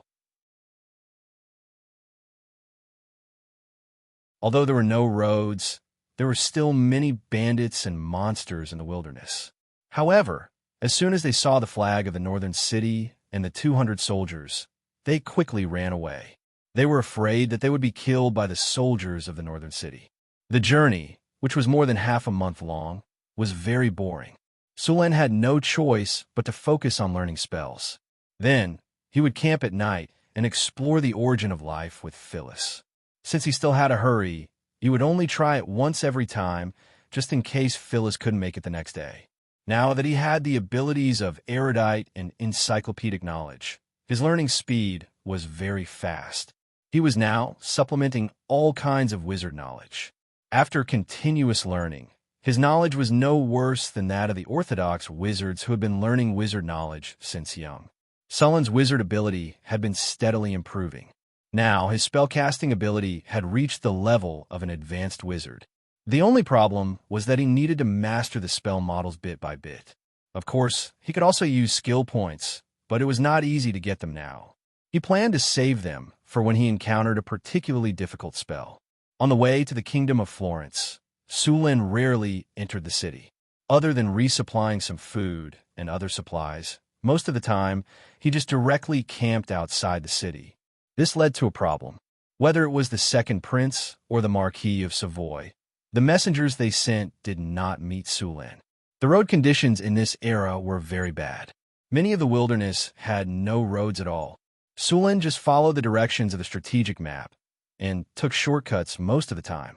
Therefore, he inadvertently missed the messengers. Dusk fell. The mansion of the second prince was brightly lit. Teams of fully armed soldiers were patrolling.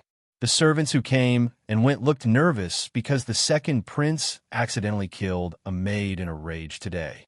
The dead maid was dragged to the garden and buried, but the oppressive atmosphere still shrouded the luxurious mansion. In the dark corner near the garden, soldiers with bows and arrows were lurking.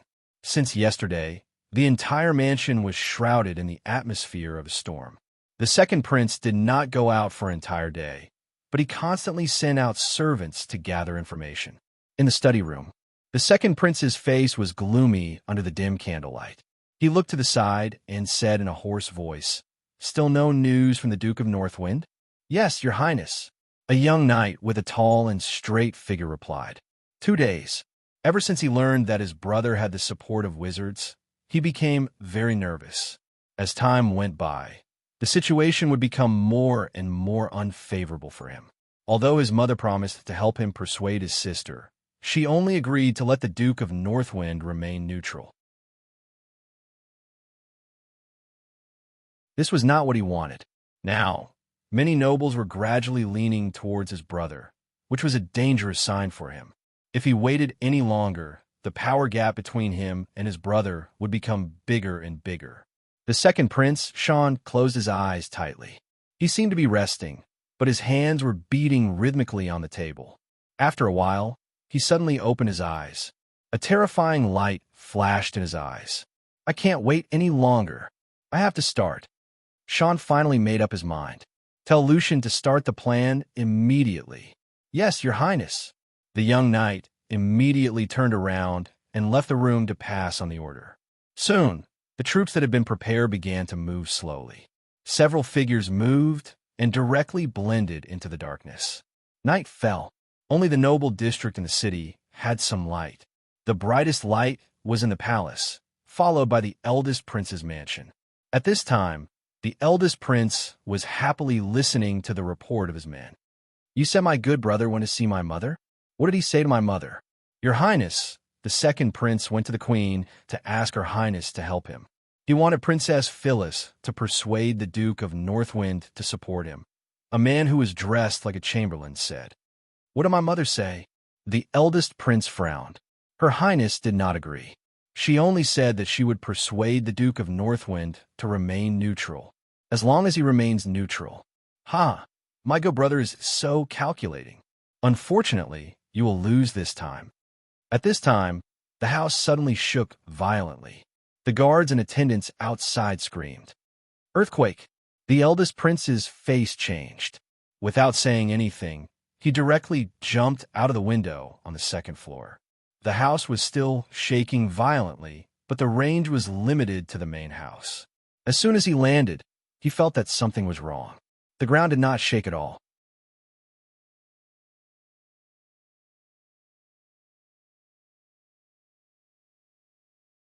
Chapter 416. Something's not right. The moment Cecil landed on the ground, he felt that something was wrong. The surrounding houses did not shake at all. Only the house he was in had collapsed. With a dull thud, the house in front of him collapsed into a pile of rubble. In the darkness, a pair of eyes locked onto Cecil's figure. Before the surrounding guards could rush over, a cold sword light suddenly flashed in the darkness. Backstab, a cold light flashed and instantly pierced toward Cecil's back. The sharp blade flashed with a cold blue light in the dark night. With a single glance, one could tell that it was smeared with poison. Just as the blade was about to pierce Cecil, there was a flash of light. Immediately after, the surroundings became extremely cold. It was as if the temperature of the air had dropped by more than 10 degrees. A shield of ice suddenly appeared around Cecil's body. Clang! With a light sound, ice shards flew everywhere. The cold air quickly spread along the blade, and in an instant, a layer of frost appeared on the arm holding the dagger. Cecil, who was preparing to continue his attack, stiffened slightly. "Ice shield!" Cecil's figure flashed, and he immediately put some distance between them. In that moment of crisis, with his reaction speed, he was unable to dodge in time. Fortunately, he had a magical item on him for protection. At the critical moment, he summoned 3 ice shields to protect his body. Otherwise, even if he did not die, he would have at least suffered a layer of skin. "Assassin! Protect His Highness! Assassin!" A series of alarmed cries sounded, and the surrounding guards quickly rushed over. "Quick, kill him!" The assassin did not give up. A cold light flashed in his eyes as he shouted in a low voice. A few cloaked figures rushed forward, cold light flashing from their blades as they slashed toward Cecil's body. Cleave! Revolving strike! Cecil's expression changed, and he immediately drew his sword to meet them. At this moment, fleeing would only lead to a faster death. Clang! Clang! Clang! Clang! Clang! Clang! Clang! The sound of metal colliding rang out continuously. Under the attacks of these people, Cecil was continuously forced back. Fortunately, the 3 ice shield around him continuously blocked the attacks, so he was not injured. "Over here! Kill these assassins!" From the collapse of the loft to the attack of the assassins, less than 2 minutes had passed. The surrounding guards rushed over one after another. When they saw the besieged His Highness, these guards did not hesitate at all. They brandished their weapons and rushed over. Go! When they saw the large number of guards rushing over, they knew that they had lost the chance to kill Cecil. They turned around and fled. "You want to run? You dare to commit murder right under my nose? You're looking down on me. Mass slow. Arcane missile." 5" at this moment, a man in a sorcerer's robe let out a cold snort, and beams of spiritual light flashed one after another. A spiritual light quickly spread out in the darkness. The fleeing assassins only felt as if their bodies had sunk into a quagmire in an instant, their running speed greatly reduced. At the same time, a dozen arcane missiles flew towards them from the darkness. These arcane missiles emitted a faint magic light and were very fast. In just an instant, the arcane missiles hit these assassins. Although the arcane missile was not a high-level spell, its power was still very strong. The power of these arcane missiles was slightly inferior to the power of pistol bullets. The moment they hit the target, they broke the arm of one of the assassins. Following the attack of a dozen arcane missiles, several assassins wanted to dodge, but their bodies were shrouded by the slow spell. They could only watch as the arcane missiles hit them one after another. Bang, bang, bang. The arcane missiles hit them one after another, and their bodies were blown away like sandbags under the attack of the missile force field. The attack of the rogues was powerful, but the defense of their bodies was really mediocre. After being swept by many egg-sized arcane missiles, their bodies were fractured all over, and their internal organs were injured by these missiles. Before they could struggle to stand up, the guards had already rushed up and were about to kill these assassins. Keep them alive. A middle-aged man who looked like a general stopped the guards' actions. The guard stepped forward and restrained the assassins. Your Highness, the 3 assassins have been caught. What do you think we should do with them? The middle-aged man came to His Highness the Prince and asked. Cecil had regained his elegant demeanor and looked coldly at the 3 assassins. Take them to the dungeon and interrogate them. I want to know who the mastermind behind this is. Yes. The middle-aged general nodded and ordered the 3 assassins to be taken away. After seeing the others leave, Cecil walked to another room with a gloomy expression. Immediately send someone to investigate who is on guard duty tonight. They actually allowed those 3 assassins to sneak up on me. How did they get in? Yes, Your Highness. I'll arrange for someone to search right away. The attendant next to him said. Wait, what's my dear brother doing now? Cecil suddenly asked. I'm sorry, Your Highness. Omar has been keeping an eye on this matter. I don't know. Go and call Omar here. Yes. However, just as the attendant was about to leave, a guard hurried in. Your Highness, bad news. I've just received news that the barracks outside the city have just been attacked. Please support us. What? Cecil stood up instantly, and the chair behind him fell back with his movement. What is James doing? What is he doing? Didn't I tell him to be on guard? Cecil said angrily. What's the situation with the army now? Facing the angry His Highness the Crown Prince, the attendant's expression was slightly awkward. Sir James did not return to the barracks today. Did not return to the barracks? Where'd he go? Cecil was slightly stunned. Then, as if he had thought of something, his expression became even angrier. Did he go to the women's brothel again? Yes. Yes, Your Highness. Find him immediately and let him return to lead the army. Cecil took a deep breath and forcibly suppressed his anger. Following the assassination of the Crown Prince Cecil, the second Prince Xian launched his forces to launch an attack. For a moment, the forces that belonged to the Crown Prince were attacked. Even if they did not succeed in killing the Crown Prince, as long as the army in his hands was destroyed, it would be acceptable. Without the support of the army, even if he had the support of the wizards, he would not be able to sit on the throne. When that time came, it would be up to him. If his stupid brother could get the support of the wizards, there was no reason why he could not. In another corner of the royal city, the 3rd Prince Daniel stood on the upper floor and quietly looked into the distance.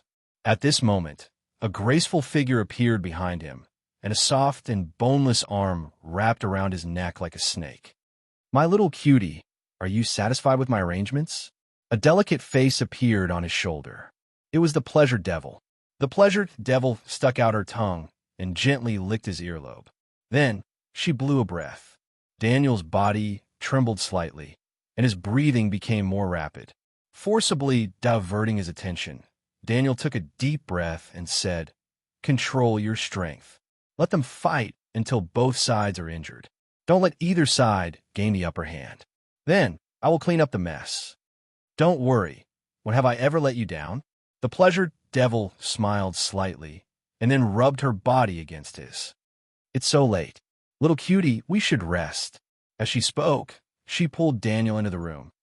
Ever since the second prince launched his attack, the entire royal city had inevitably fallen into chaos. Although the second Prince Xian had the upper hand in the beginning, and for a time, the Crown Prince's army was in a mess. Just as the second prince's army was about to completely wipe out the crown prince's army in one go, their camp suddenly caught fire. James, who had just climbed out of his bed, led a few hundred cavalrymen to attack the crown prince's army from behind. He even led his men to stab the crown prince's anus. Although they had just won the battle, the second prince's army was also very tired. Moreover, during the pursuit, the army had long lost its formation. After being attacked by hundreds of cavalrymen from behind, the army almost collapsed directly. The opportunity to wipe out the enemy in one go was gone. By the time they recovered, the crown prince's army had also recovered from the blow of defeat. At this point, the two sides could only fight force with force. When Su Luan took Phyllis and 200 troops of Beifeng Principality to Yunwu City, a battle had just ended around Yunwu City. What's going on? Why is there an army fighting in Royal City? Has the enemy already reached here? Seeing the scene in front of him, Su Lin was a little puzzled. No, these people are the army of the Kingdom of Florence. After taking a closer look at the battlefield, Su Lin was even more puzzled. Su Lin asked people to catch 2 soldiers back and ask them. Finally, he figured out that the crown prince and the second prince were fighting for the throne. Before Su Lin arrived, the two had been fighting for a while. Because of the war, the originally prosperous royal city had become dilapidated. There were scattered soldiers everywhere. It was obvious that the two sides could no longer control the development of the situation. Where is Cecil now? After understanding the situation, Phyllis asked with a gloomy face. I don't know. I heard that he was killed by the second prince. A soldier said. What? Phyllis's face changed. What about Sean? He's there. I don't know. The two soldiers shook their heads. What about my father? How is His Majesty? I don't know. Don't worry about them. Let's go into the city first and restore order in the city. Su Lin looked at the chaotic city in front of him and frowned. Okay, let's go into the city first. I'll go to the palace to see my father. Phyllis had a bad feeling in her heart. Everyone, get ready for battle.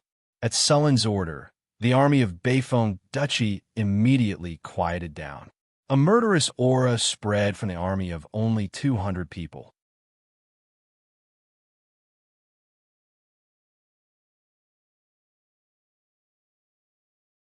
Chapter 417. Sir, are we really going to attack? A formation breaker guard stood beside Su Lin and asked. Attack. If they resist, kill all those who resist. Su Lin said coldly. Yes. The formation breaker guard immediately turned around and began to reorganize his army. Although Su Lin only brought 200 people this time, he was still confident that he could flatten all the troops here. The average strength of the troops he brought this time was at the 3rd grade. It could be said that no other country's army would be so extravagant. In the armies of other countries, 3rd grade professionals were usually middle to high-level generals. The Northern Citadel already had a powerful army with an average of 3rd grade professionals. These people were all elites who had followed him all the way through countless battles, big and small. Against the army of Florence, it could be said that they were completely flattened.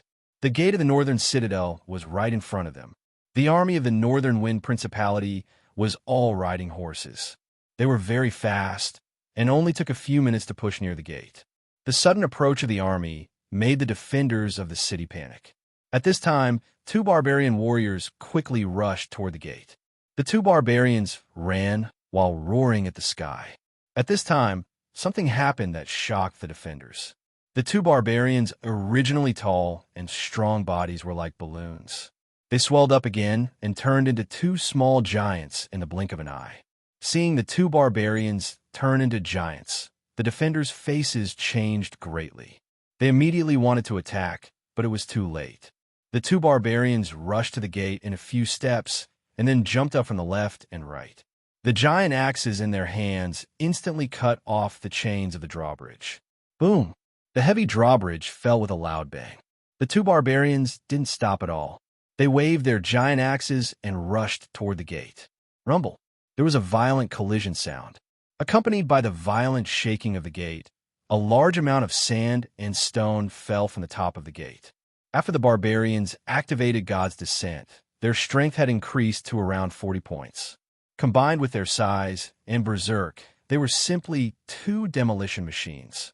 The two barbarians hammered at the city gate, and the city walls of Florence couldn't withstand a few hits. With a loud bang, the heavy gate was violently smashed open by the two barbarians. Seeing the city gate open, the soldiers of the Duchy of North Wind immediately began to charge. Occupy the city gate. Sulin took the lead and rushed into the city. The soldiers guarding the city were scared out of their wits when they saw the two barbarians easily smash the city gate open. They turned around and fled into the city. The city gate was easily occupied by Sulin. Sulin's cold eyes scanned the surroundings. Seeing that there were no other troops around, he ordered, after entering the city, "Do not kill prisoners, do not attack civilians, do not rob property, do not rape women. Anyone who dares to disobey will be killed without mercy. Kang, your subordinate is here." A guard of the capture barracks stepped forward and responded, "Lead a group of men to protect Phyllis and follow her instructions to the palace." "Understood. Hanson, your subordinate is here. Take some men and set up a defensive line here. Guard the city gate." "Yes, sir. The rest of you, follow me into the city." As the order was given, the army of the northern citadel immediately set off. The royal city of Florence had fallen into chaos at this time. The continuous days of war had turned the outer city into a mess. There were defeated soldiers everywhere. After these defeated soldiers lost control, they burned, killed, and looted. The entire city was out of control.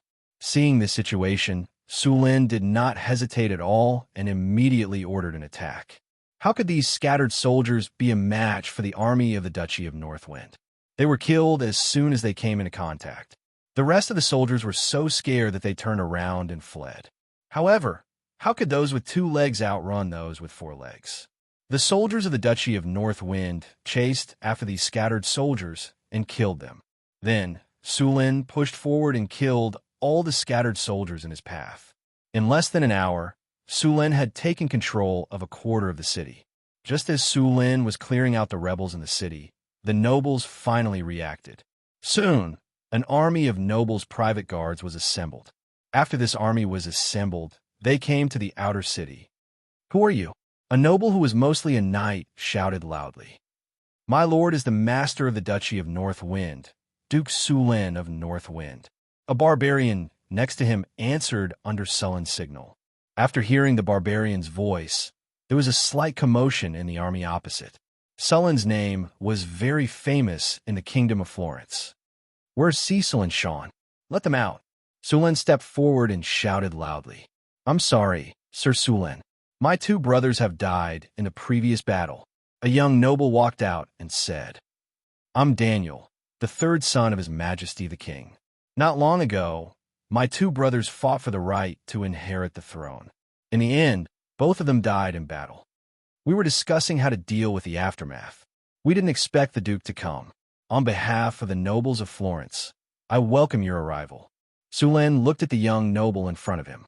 The other party was handsome, only slightly inferior to himself. He had a strong body, wore a gorgeous silk robe, and had a long sword at his waist. There was a faint evil aura around him. The aura was similar to the little succubus Chris's, but there was a big difference. However, Sulin could be sure that the aura came from the lower planes. Things did not seem to be as simple as he had imagined. Even if Prince Daniel was not a fallen one, he had a deep connection with the lower planes. Things were getting interesting. 2 powerful elder brothers fought for the throne and fought to the death. In the end, when the victor was about to be decided, they were both killed by the 3rd brother. If Sulin hadn't come so quickly, maybe the 3rd prince would have been enthroned as the new king of Florence. "Sir Sulin, you must be here to observe the ceremony. I would like to ask you to restrain the soldiers. This matter is the internal affairs of the kingdom of Florence. As the Duke of the Duchy of Northwind, I would like to ask you to leave for a while," Daniel said to Sulin. "Internal affairs? My wife is the daughter of the king of Florence, the princess of the kingdom of Florence. Naturally, she is qualified to participate in the internal affairs of the Kingdom of Florence. Sulin smiled slightly and said, "Moreover, I feel that a fallen one like you should stay away from here." Fallen one? What's going on? The surrounding nobles were discussing. Daniel's face changed, and he immediately scolded. "Nonsense! I am now the first heir of the Kingdom of Florence. You are slandering me, blatant slandering. You know best whether it is true or not." Sulin sneered and said, "You were the one who started the war between Cecil and Sean, right? Demons preferred simple and crude places and rarely used schemes and tricks. Now that the palace had become like this, Sulin immediately thought of the devils, who were also creatures of the lower planes.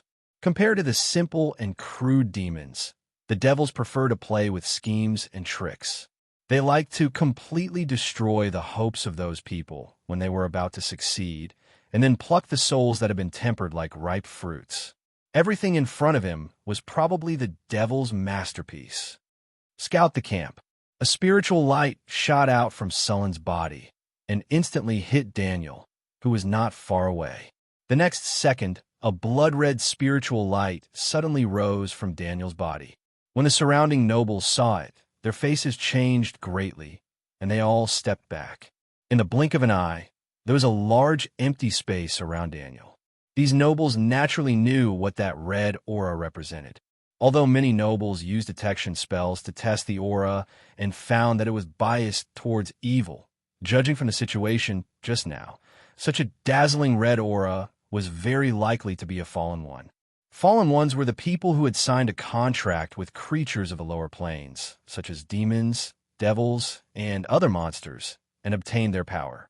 Every time a fallen one appeared, it would cause very serious consequences.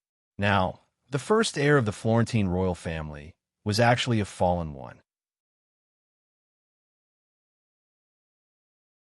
If this spread out, it would definitely be a big scandal.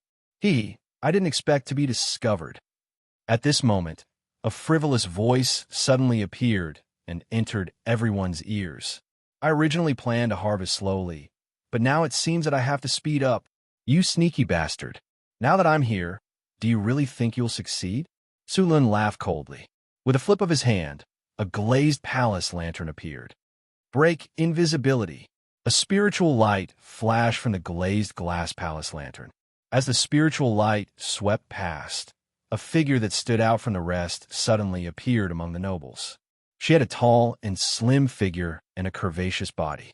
She had long, black hair and an enchanting face. She gave off an incredibly seductive aura. This was the pleasure demon from Bot or Hell. How dare you show off your insignificant skill before an expert? Sulin put away the sky lantern and rushed toward the pleasure demon in a flash. Dimensional anchor. As Sulin raised his hand, a spiritual light shot out. In an instant, the surrounding space was separated by a spell, directly sealing the teleportation spell in this area. No one could use teleportation or blink skills. Forbidden magic field. Then, an invisible energy field instantly appeared in Sulin's hand and directly turned the area around the pleasure demon into a dead magic field, directly crippling the pleasure demon's magic ability. Lightning spear. Dazzling lightning flashed, and in the next second, a lightning spear was formed in Sulin's hand. This lightning spear contained great power, and he directly threw it at the pleasure demon. You're tuning in to the Eternal Immortal Ballad YouTube channel. Don't forget to subscribe and join us on this journey to catch the most captivating stories.